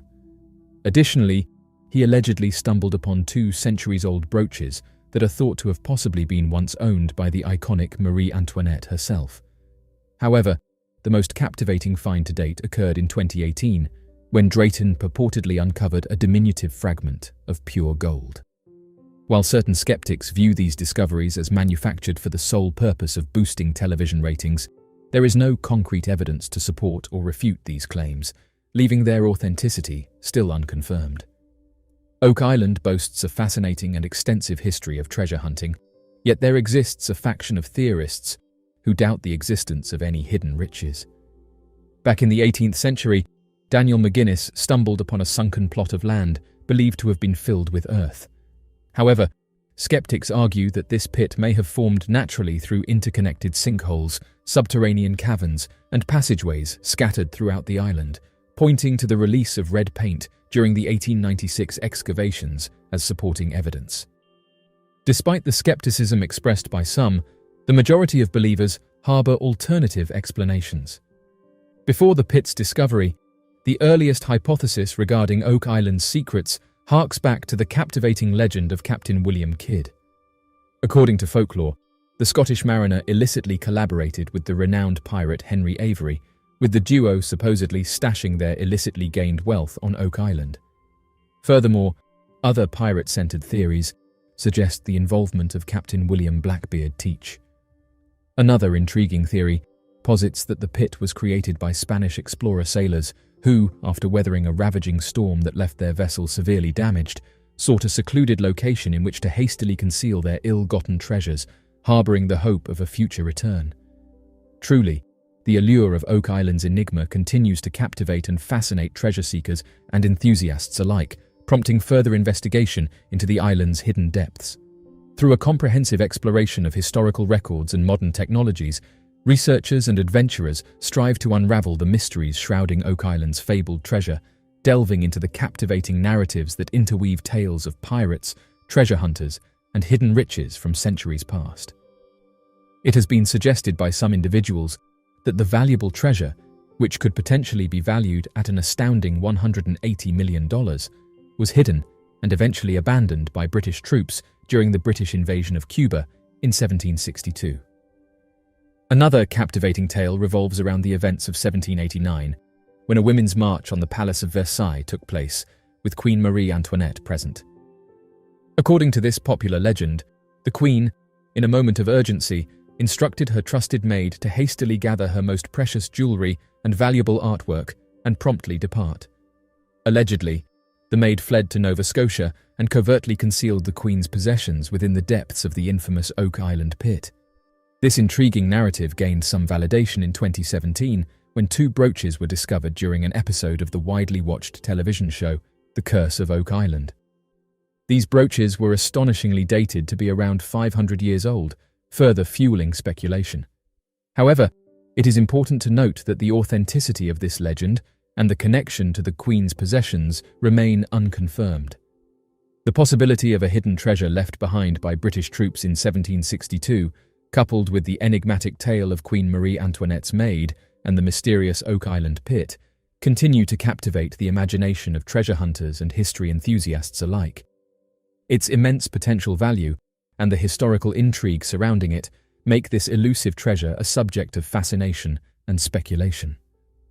According to an alternative theory supported by some evidence, the presence of the Iron Cross, which was also discovered on the television show, is believed to be connected to the enigmatic Knights Templar. Legends suggest that exiled members of the Knights Templar sought refuge on Oak Island, with speculation that the money pit could potentially serve as the final resting place of significant relics such as the Ark of the Covenant or the Holy Grail, along with various other treasures. Additionally, there are those who speculate that the pit may hold valuable Shakespearean manuscripts authored by Sir Roger Bacon, fueling the long-standing debate around Bacon's alleged role as the true writer behind Shakespeare's works. This intricate legend is deeply intertwined with the belief that Bacon's influence extends beyond his established contributions, forming a compelling narrative in its own right. The Oak Island mystery has captivated countless individuals for centuries, and the local residents of the island simply desire to be left undisturbed. This intriguing legend has inspired numerous literary works, captivating television shows, gripping documentary films, and even engaging podcast series. Unless substantial evidence or treasure is unearthed, or until the entire island is meticulously excavated, the relentless pursuit of truth and discovery will inevitably persist. The enigmatic Oak Island mystery transcends time, continuing to perplex and fascinate those who dare to explore its depths. Jeannie Wiley, the Feral Child. Susan Wiley, better known by her pseudonym Jeannie, is an American child who was a victim of abuse so severe that she has been labelled a feral child. Her name is commonly spoken in academic circles, with her traumatizing life often being reduced to a case study amongst psychologists and linguists. The horrors faced by Jeannie in her childhood haunted her and will continue to do so for the rest of her life.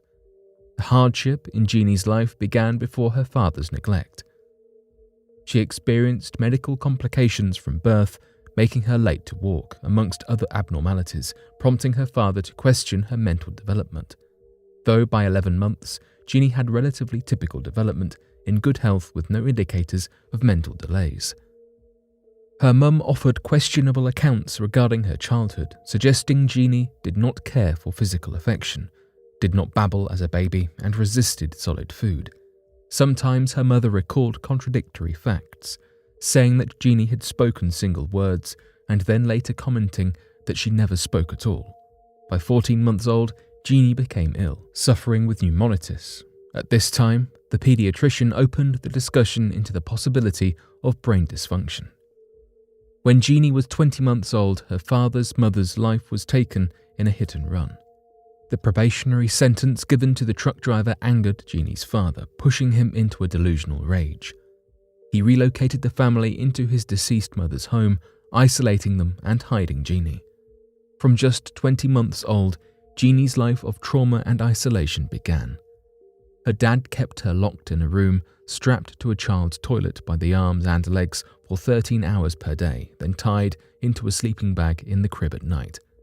She was bound into a harness her mother had made, which acted like a straitjacket, drastically limiting her movement. Should Jeannie make a noise, her father would hit her with a plank, growl at her, or scratch her. Jeannie quickly learned to live in silence. Her parents and brother would sleep in the living room, where her father lay with a shotgun, ready should one of them aim to help Jeannie. Their father barely allowed them to speak to one another, never mind the daughter he was treating so horrifically. As a result, Jeannie never learned to speak. Jeannie's life was confined to the dark, small room. No visitors entered the house, and her father had cut the family off from most friends and extended family. Jeannie's mother, who was nearly entirely blind, was beaten and threatened when she attempted to contact friends, her parents, or the police. Meanwhile, neighbours were entirely unaware that Jeannie existed. Change came when Jeannie was 13. Jeannie's mother tried to seek disability benefits to aid her with her deteriorating eyesight, though entered a social services office by mistake, with Jeannie in tow. The social worker, upon seeing Jeannie, could see something was not right, and was mortified upon hearing she was 13, having guessed she was 6. The police arrived and Jeannie became a ward of the court. She was taken to the Children's Hospital of Los Angeles. It did not take long for people to realize the extent of Jeannie's suffering. Jeannie stood at 4 foot 6 inches tall and weighed just 59 pounds. Her list of medical issues was extensive. Her physical development was poor and her mental age was compared to that of a 13-month-old. Aspects of her health, such as her vision, appeared okay at first, though it was later revealed that she was unable to focus her eyes further than the dimensions of the room she had lived in. Jeannie became key to the press, to linguists and psychologists. Now, the whereabouts of Jeannie is unknown to the masses to prevent more harm from coming to the innocent girl who was thrown from the hands of her abuser into the world of academic observation. Many people recognize the photo of Jeannie, Susan Wiley, that was released from the press in 1970. The discovery and alleged curse of King Tutankhamun. Many of us remember studying the pharaohs at school, though while we were learning about the pyramids, we were not necessarily told about the curse of the pharaohs. For centuries, whispers have spread of a curse being placed upon anyone who disturbs an ancient Egyptian mummy, particularly that of a pharaoh. The curse will not look more favourably upon archaeologists than thieves, and many believe these curses will spread ill luck, disease, and even fatalities. People have searched for more scientific explanations whenever mysterious events have occurred following the moving of tombs, suggesting causes such as bacteria or radiation causing harm. Though there are plenty of people out there who investigate the culture and believe these causes are a cultural magic, not a matter of science. One tomb has come up more often than others when discussing curses, however, and that is Tutankhamun's. Howard Carter and his team opened the tomb in 1923, acting as a catalyst to modern research into Egyptology. It did not take long for the coincidences, or rather the effects of the curse, to begin piling up. James Henry Breasted worked with Carter shortly following the opening of the tomb.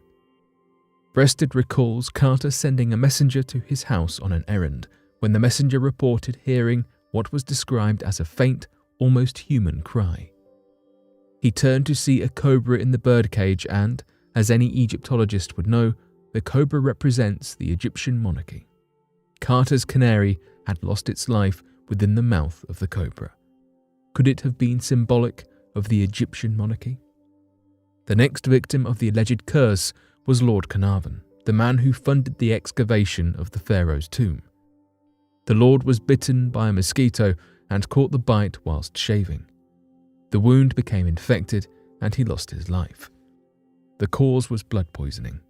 The autopsy of Tutankhamun revealed a healed lesion in his left cheek, and some suggested the location of Lord Carnarvon's wound may have aligned, though his burial 6 months prior made this difficult to confirm. Others theorized the lord had come into contact with toxic fungi and his loss of life was simply oddly timed, but was nothing to do with the disturbance of the pharaoh's tomb. A friend of Carter's, Bruce Ingram, received a paperweight made from a mummified hand with a scarab bracelet. Not long after receiving this gift, Ingram's house burned down and was then flooded after being rebuilt. Despite this series of events, Carter, among others, remained skeptical of the curse. After all, many others who visited the tomb lived long, happy lives. Though Carter did report in his diary sightings of a jackal, much like Anubis, the guardian of the afterlife.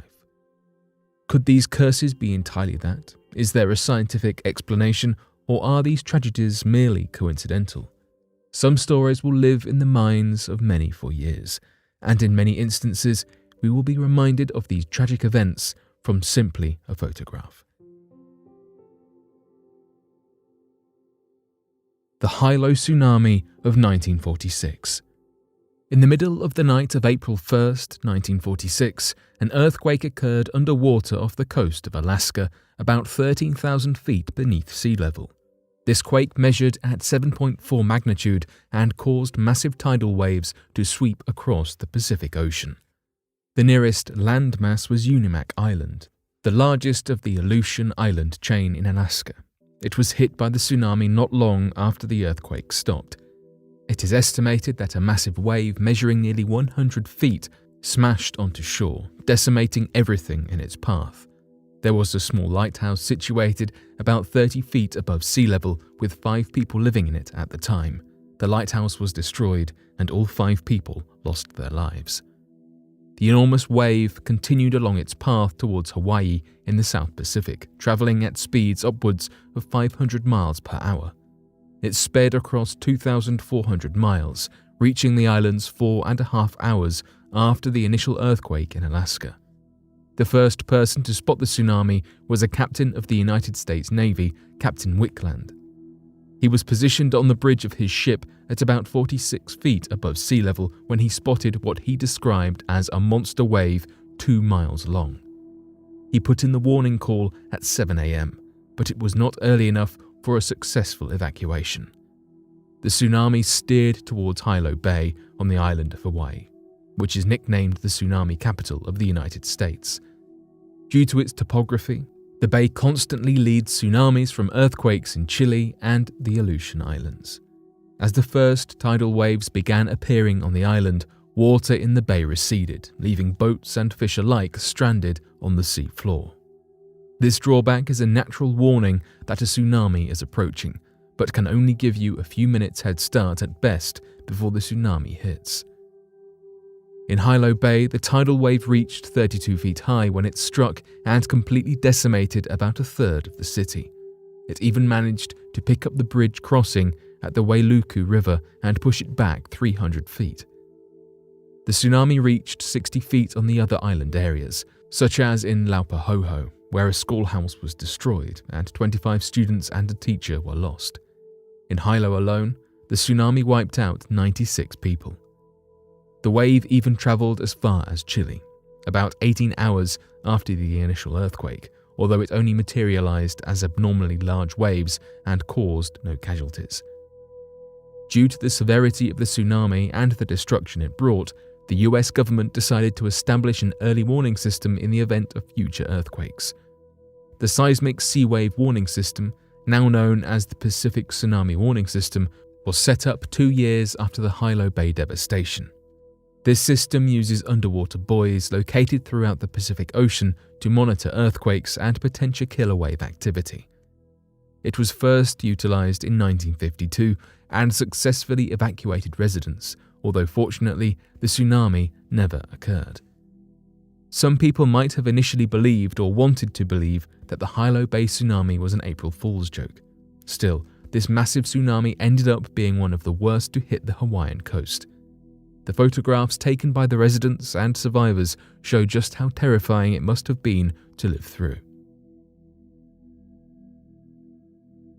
Billy the Kid may have lived on.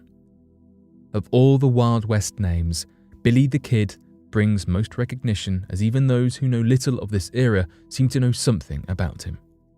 Born William Bonney, but known as both Henry McCarty and Billy the Kid, Bonney was said to have been mercilessly shot at the age of 21 by Pat Garrett, the sheriff of Fort Sumner, New Mexico, in 1881. Sources from this time tell us that he was supposedly buried in the Fort Sumner Cemetery alongside Tom O'Folliard and Charlie Beaudry, his comrades in crime. The story has been fantasized endlessly on paper, in television and film, and all other forms of media since. The tale of Billy the Kid is one of the greatest stories to have been born out of the Wild West.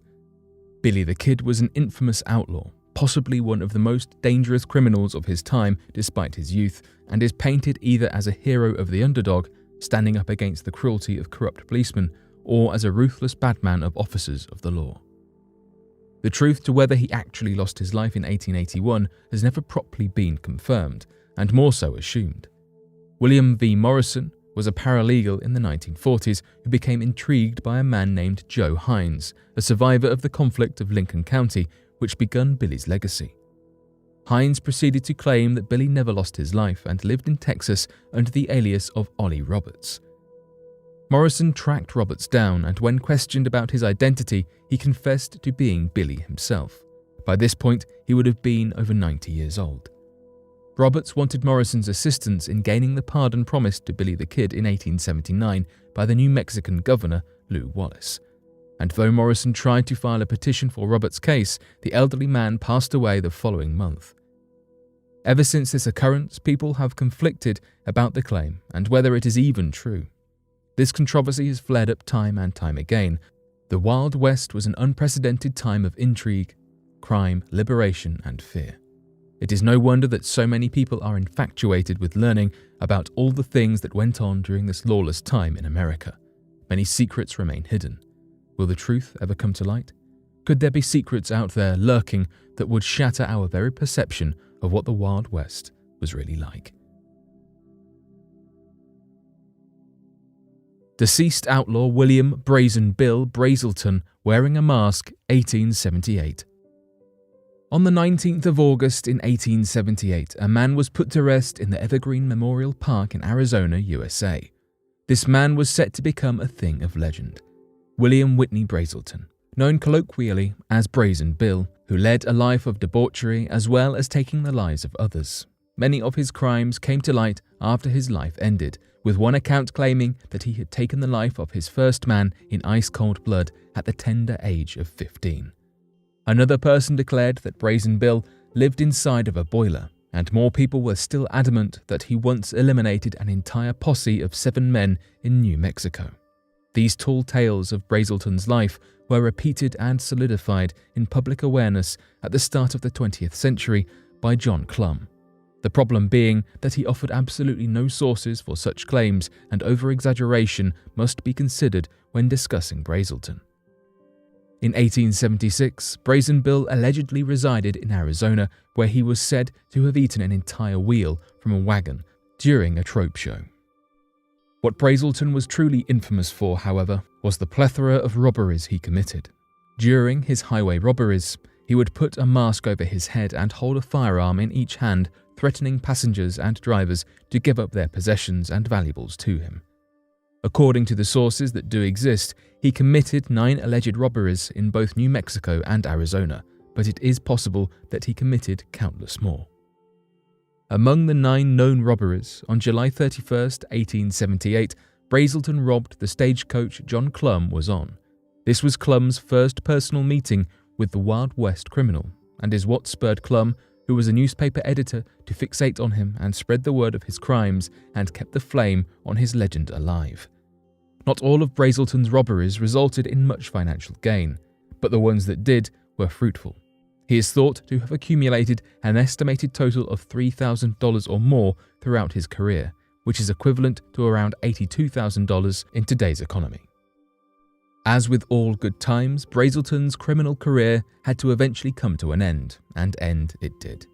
After he stole a horse from a man named David Nemitz, the horse was found and traced back to the owner, who then agreed to assist authorities in finding Brazelton in exchange for protection from him.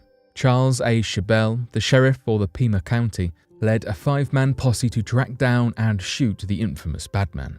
He was found with 2 cartridge belts, 3 firearms, earrings from a robbery he committed at Point Mountain, a gold watch, and a chain.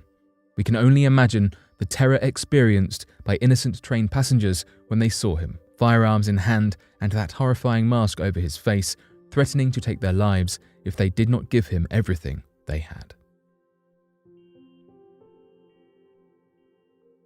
Geraldine Largay. Many people love to hike. It is a popular yet dangerous hobby, as was proved by the case of Geraldine Largay. Geraldine had completed many hiking trails back at home, but this one proved to be a little different. Geraldine, or Jerry, went missing whilst hiking in the Appalachian Trail back in 2013, and when she was found 2 years later, her journal entries were uncovered too, which suggested she suffered for 26 days after getting lost. Largay was a keen hiker and was prepared for her hike of the Appalachian Trail.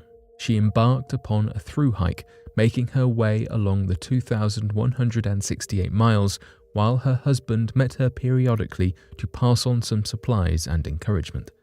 On the day she went missing, her husband, George, had driven to the Route 27 crossing 22 miles away from the shelter his wife was last seen at. The only clue that could help the police in their search for the missing hiker was a photograph that had been taken on the morning she disappeared.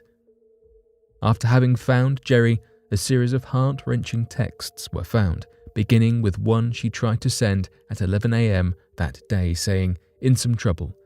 Got off trail to go BR, now lost. Can you call AMC to see if a trail maintainer can help me, somewhere north of Woods Road?" Though the lack of service meant her cry for help was never received, over the course of 90 minutes, she attempted to resend her plea 10 times. Another message failed to send which read, Lost since yesterday, off trail 3 or 4 miles. Call police for what to do, please. Jerry tried to send this at 4:18 p.m. By now, her husband grew frightened and an official search was underway. From aircraft to park rangers to fire departments, the search was not short of men and was thorough, but not quite thorough enough. In 2015, a forester uncovered what was a potential body of Jerry at a campsite. The forester commented, "I saw a flattened tent with a green backpack outside of it and a human skull with what I believed to be a sleeping bag around it. I was 99% certain that this was Jerry Largay's. Her notebook was found with diary entries dated until August 18th, though the accuracy of this date has been questioned. It was entitled, 'George, please read,' and she was found with a note begging, 'When you find my body, please call my husband George and my daughter Kerry.' Her message continued, ending with, 'Please find it in your heart to mail the contents of this bag to one of them.' The acceptance of death in such a terrifying situation is tragic and daunting to say the least, and many hikers will remember seeing the photo of Geraldine Largay along the Appalachian Trail, a haunting reminder as to how dangerous hiking truly can be. Leatherman the Vagabond. With a scary name like Leatherman, you would be forgiven for thinking this character was taken out of a horror film. But the photo of this disheveled man actually shows one of the most unique vagabonds in American history. The Leatherman, as locals called him, was a homeless man that walked stretches between the Connecticut River and Hudson River in the northeastern United States. The man, whose name can't be confirmed, became something of a local celebrity due to his cyclical route around the same small towns during the course of the years. Every year, the Leatherman walked 365 miles and would return to each town roughly every 34 days. The regularity of his walk meant that locals began to recognize him and gave him his nickname on account of his handmade leather hat, scarf, and clothes, as well as his dirty appearance. People liked Leatherman so much that 10 towns even made him exempt from the 1879 tramp law, which put restrictions on those who did not own a home or have a job. The Leatherman wandered the New England region and stayed in shelters made by rocks and small cliffsides. These small hovels are known as Leatherman Caves today in the local area. Roughly every 5 weeks, the Leatherman would stop off at towns to stock up on food and supplies. That said, the Leatherman was unable to speak English, but was fluent in French, leading people to believe he was of Canadian origin. Some today even suggest he came from Picardy, France. While Leatherman was fluent in French, he was not known to speak any more than what was necessary, with heavy use of gesturing as well as grunting. He would very rarely use his broken understanding of English and was known to quickly close up when asked about his family. Amazingly, the Leatherman was able to survive for many years despite the harsh weather of the region, especially in the winter months. It's said that he was able to avoid the cold by creating fires in his small rock shelters, and he had not suffered from any lost fingers due to frostbite, despite most other vagabonds suffering severely. In 1888, the Connecticut Humane Society had him arrested and hospitalized against his will. Under hospital care, Leatherman was diagnosed as sane except for an emotional affliction. Since he didn't want to stay in care and had money, he was eventually released. Eventually, Leatherman passed away on the 24th of March 1889 in his Sawmill Woods cave on the farm of George Dell near the town of Mount Pleasant, New York. He had passed away from cancer of the mouth, caused by years of chewing tobacco on his long, winding walks. Chief John Smith, the man who lived to 137. The lifespan of humans is something that has changed drastically throughout time. In the United Kingdom today, the average life expectancy is 83 years old, when in 1900 it was just 46. Advancements in medicine and our understanding of human health has, of course, significantly extended people's lifespans. Currently, the oldest confirmed person to have ever lived is one Jian Camont, who lived to be 122 years and 164 days old, passing away in 1997. Whilst 122 is incredibly impressive, today we are going to look at the man who claimed to live to 137. Chief John Smith was an Ojibwe man who lived in Minnesota before he eventually passed in 1922 of pneumonia. Before he lost his life, Chief John Smith earned quite a title for himself. He was recognized by local photographers who used him as a model in several stylized pictures that were intended to demonstrate aspects of Ojibwe life. These images were often then sold as cabinet cards and postcards. Smith had lived in Cass Lake his whole life, was familiar with the locals, and was known by white people as the Old Indian, whilst other Chippewa people referred to him as Gabina Goon Once, translating to something along the lines of wrinkled meat, a delightful nickname. His family consisted of his 8 wives and an adopted son by the name of Tom Smith. While John Smith's distinct aged appearance made him very well known during his lifetime, that doesn't mean that everyone took his alleged age at face value. There is a good deal of controversy surrounding the age at which John Smith lost his life. He claimed he was 137, as did other Chippewa people, and supposed witness accounts, though records seem to suggest that he was just 88 at the time of his passing. The Federal Commissioner of Indian Enrollment, Ransom J. Powell, said it was disease and not age that made him look the way he did. Paul Buffalo, a man who had lived with the Chippewa people when he was young and referred to Chief John Smith as Grandpa, has commented that he heard Smith tell stories of being between 8 and 10 when the stars fell. This is generally understood to refer to the Leonid meteor shower which took place in 1883, making Smith's birth year between 1823 and 1825, not the 1784 he claimed.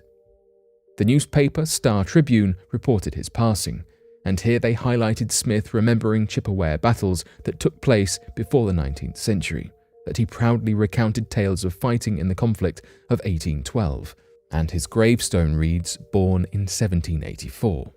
We don't exactly know much about the life of the 137-year-old man, and finding his true age still sparks controversy 100 years later.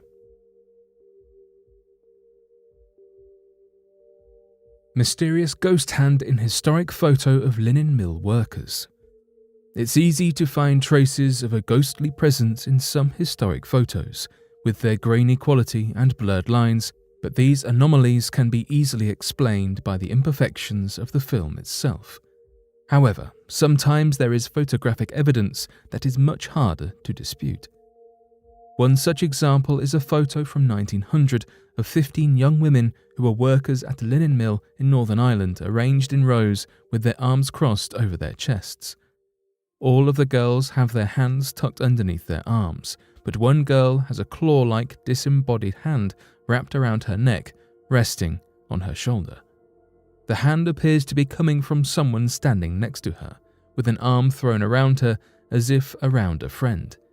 However, the truly ghostly part is that the girl is positioned at the end of a row, with nobody next to her.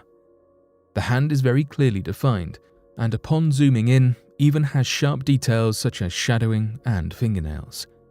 The only girl behind her has her arms tightly crossed, and there is no explanation for where the hand could possibly be coming from. The girl and her companions appear to be entirely unfazed by the presence of a disembodied hand and seem to be entirely unaware of the spectral visitor in their photograph. One of the strangest elements of the photo is that the shape is clearly and undoubtedly a hand, but the lack of a ghostly body attached to the hand cannot give any clues as to the identity of the supernatural photobomber. Skeptics claim that the almost too perfect form of the hand is the result of a skilled Photoshop job or an optical illusion. While it seems unlikely that such a distinct image could be the chance result of light hitting the camera at an odd angle, the Photoshop explanation is more probable, as the photo surfaced after being submitted to a website by a woman whose grandmother was pictured and who claimed that the photo was a family ghost picture.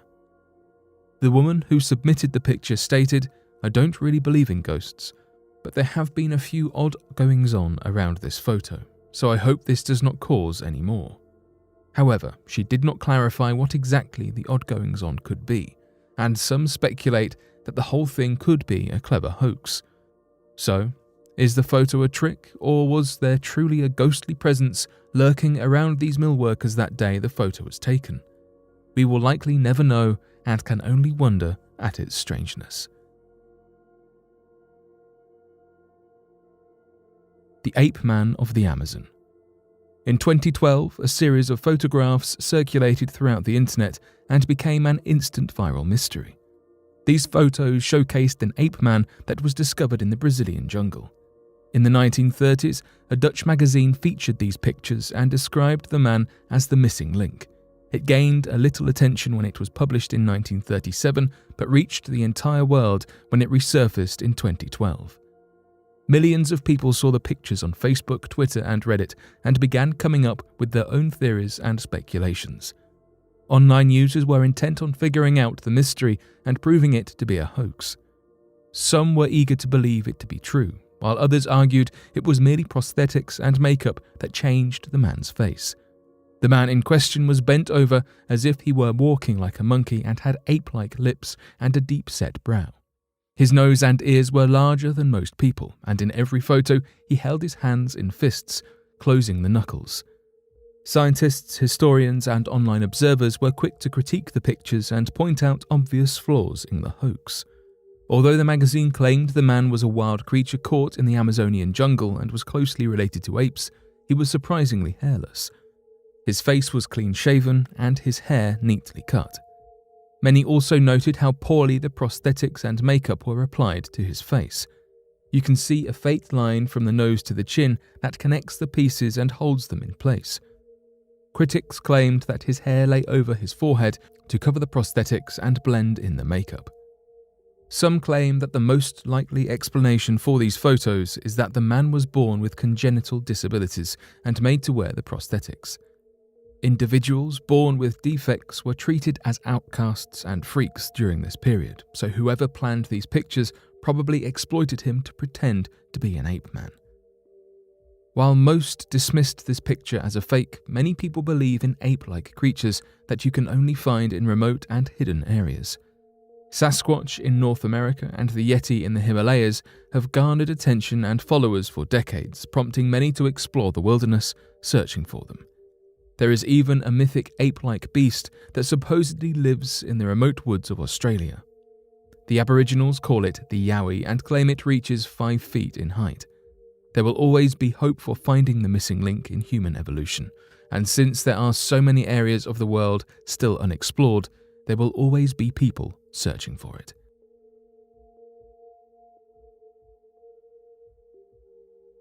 John Ramirez is a retired CIA officer who has made headlines in recent years due to his claims of advanced aircrafts. The Central Intelligence Agency is the primary intelligence-gathering agency for the United States government. It was established in 1947, and since its inception, the CIA has been involved in a variety of intelligence-gathering activities, including the investigation of mysterious aircraft sightings.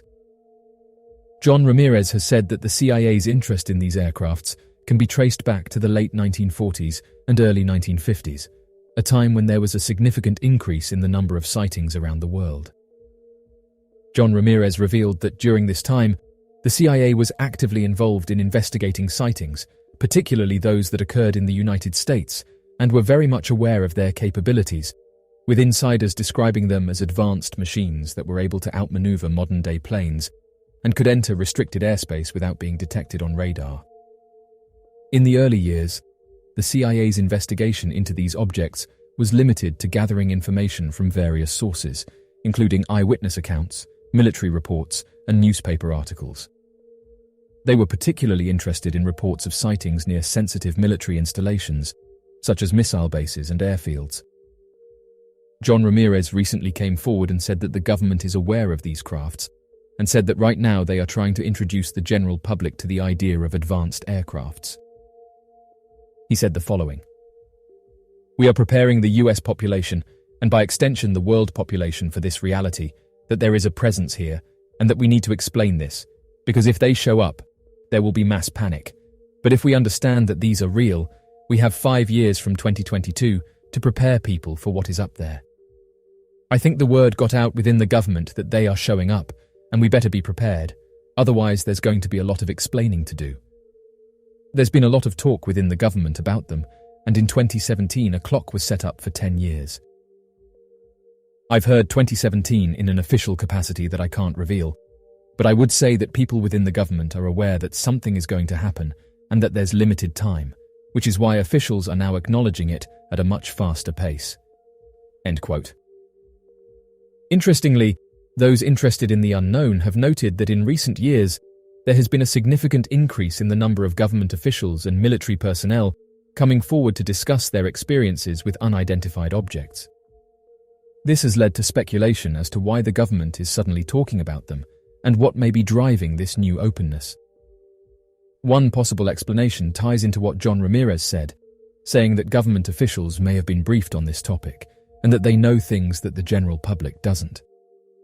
At the same time, there is also a growing sense of concern about the potential threat that these objects may pose to national security.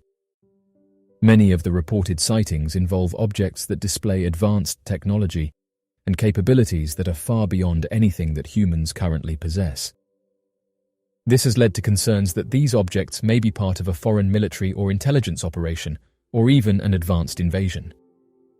The government's increased interest in these objects may also be driven by advancements in technology and the growing availability of data. With the proliferation of smartphones, drones, and other advanced technologies, there is more data available than ever before about the world around us. This has led to an increased ability to track and record these sightings and to analyze the data to try to understand what these objects may be. As of right now, there has been a growing recognition among government officials and military personnel that the issue of mysterious aircrafts is a serious one that deserves closer attention. For many years, sightings were dismissed as hoaxes or misidentifications, and those who reported them were often ridiculed or ignored. However, with the growing number of credible reports and the increasing awareness of the potential national security implications, there has been a shift in attitudes towards this phenomenon. So, what do you make of these comments by John Ramirez?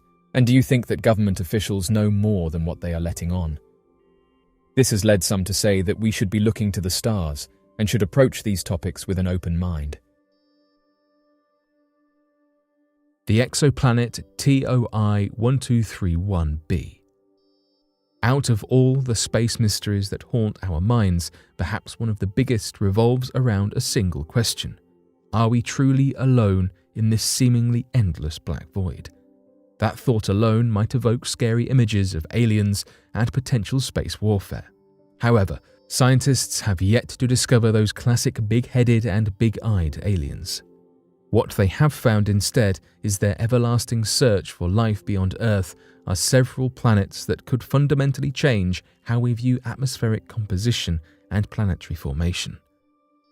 One of those planets, or should we say exoplanets, is called planet TOI 1231b, existing at just 90 light-years away. It orbits around a red dwarf star and is about 3.5 times the size of Earth. In comparison to what we know in our solar system, it has a similar gaseous climate to that of Neptune. As noted by scientists, it is one of the coolest and comparatively small planets known to date. Exoplanets are large bodies extending beyond our solar system that orbit other stars. In general, they mostly exist in a small region of our Milky Way galaxy in the thousands and rising. As the technologies of space exploration only get more advanced and ambitious, we could see the number of exoplanets increase to the tens of thousands within a decade. Although we cannot exactly go jump ship and live on planet TOI 1231b due to its small size, its Neptune-sized existence offers a fantastic opportunity for scientists to capture one of the first barcode-type readings of its atmosphere. Perhaps those readings will help us to locate similar worlds. Something mysterious near the galactic center is flashing radio signals. Developing our understanding of space and the universe beyond our own little world is not a new concept or mission. However, we have certainly come a long way since mapping out our directions with the constellations above us. Within the last few decades, our research into space has taken incredible leaps and bounds, with greater high-tech, state-of-the-art equipment being produced and a whole team of highly educated researchers on hand, it is not surprising to see that we can now spot tiny things in images and observations that we would never have even known were there just a few years ago. One recent case is a possible source of radio signals being discovered. A radio signal named ASCAP J1736082321635 has been discovered close to the center of our galaxy, according to the paper accepted for publication in the Astrophysical Journal. So far, reports have identified some peculiar aspects to the radio signals, though a particular cosmic object is yet to be tied to the signals. Ziteng Wang, the lead researcher of the team of astronomers based at the University of Sydney, Australia, laid out some of the strange, unexpected characteristics. We have presented the discovery and characterization of ASCAP J1736082321635, a highly polarized variable radio source located near the galactic center and with no clear multi-wavelength counterpart. Further on in the statement, the team explained that this radio signal may be an indicator of a new class of object that we can now discover through radio imaging surveys. This means, in short, that we are not entirely sure what this is yet. It may be a cosmic object that we are already familiar with, or it may be something new entirely. It is understood that if these radio signals are indeed tied to an object we already know exists, then we are prepared to reshape the definition of said object, as this particular one is demonstrating a few unfamiliar traits. Some of the more unusual parts of this said object that we are yet to observe elsewhere include odd radio circles, though we are awaiting an explanation as to what these are. Other aspects include its variability. At some points, radio waves will be emitted for weeks on end before disappearing entirely on an unpredictable timescale. Another odd part is the highly polarized nature. The object in question's electromagnetic wave is twisted both linearly and circularly, producing some rather odd oscillations. ASCAP J1736082321635 was revealed by the Australian Square Kilometre Array Pathfinder, or ASCAP. ASCAP is one of the world's most sensitive radio telescopes. It is designed for us to delve deeper and further into space, finding some answers and often some more questions about the radio signals out there. Not only is the data we do have confusing, but it is impressive that we have gained any at all. The said object is seemingly very difficult to find, as it went unnoticed in all prior ASCAP research, with surveys just gliding over it.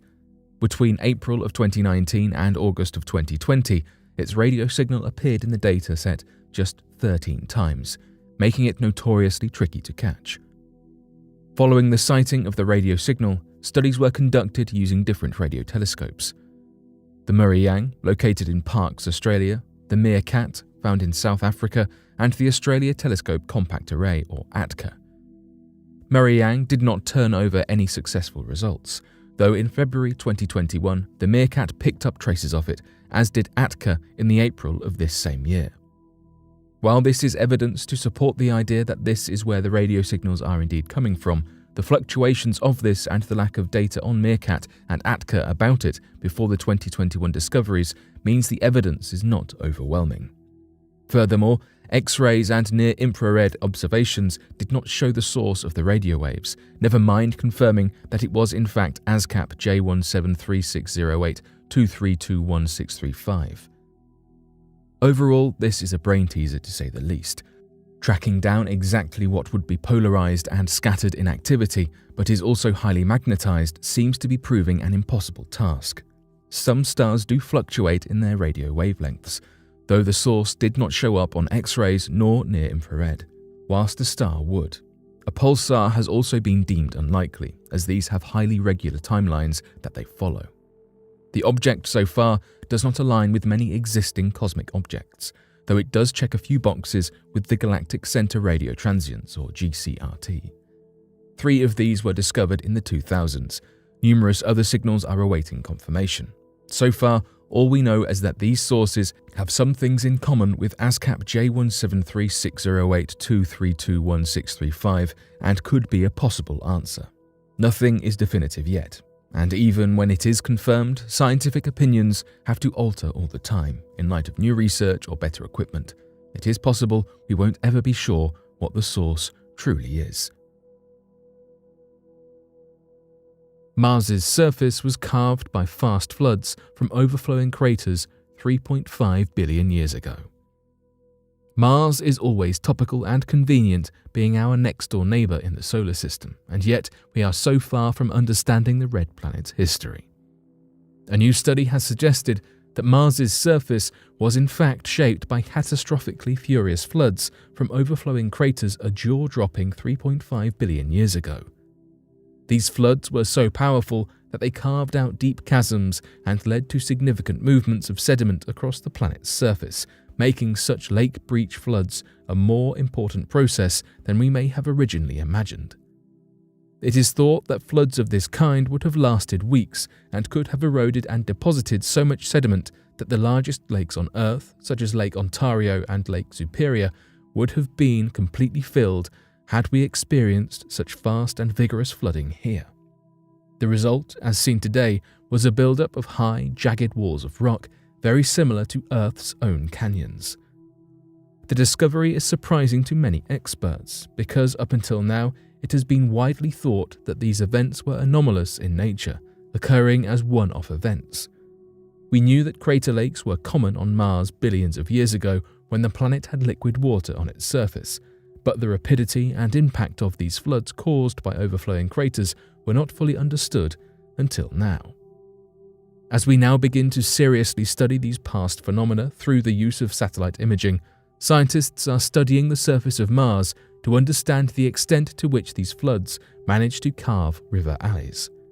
So far, the crater lakes have been examined only on an individual basis, comparing depth, length, and volume of the river alleys their breaches created. With a staggering 262 breached lakes across the whole of Mars, there is so much to investigate and learn from. Hopefully, these endeavours will lead to explanations of how these floods fundamentally shaped the planet's surface as we know it today.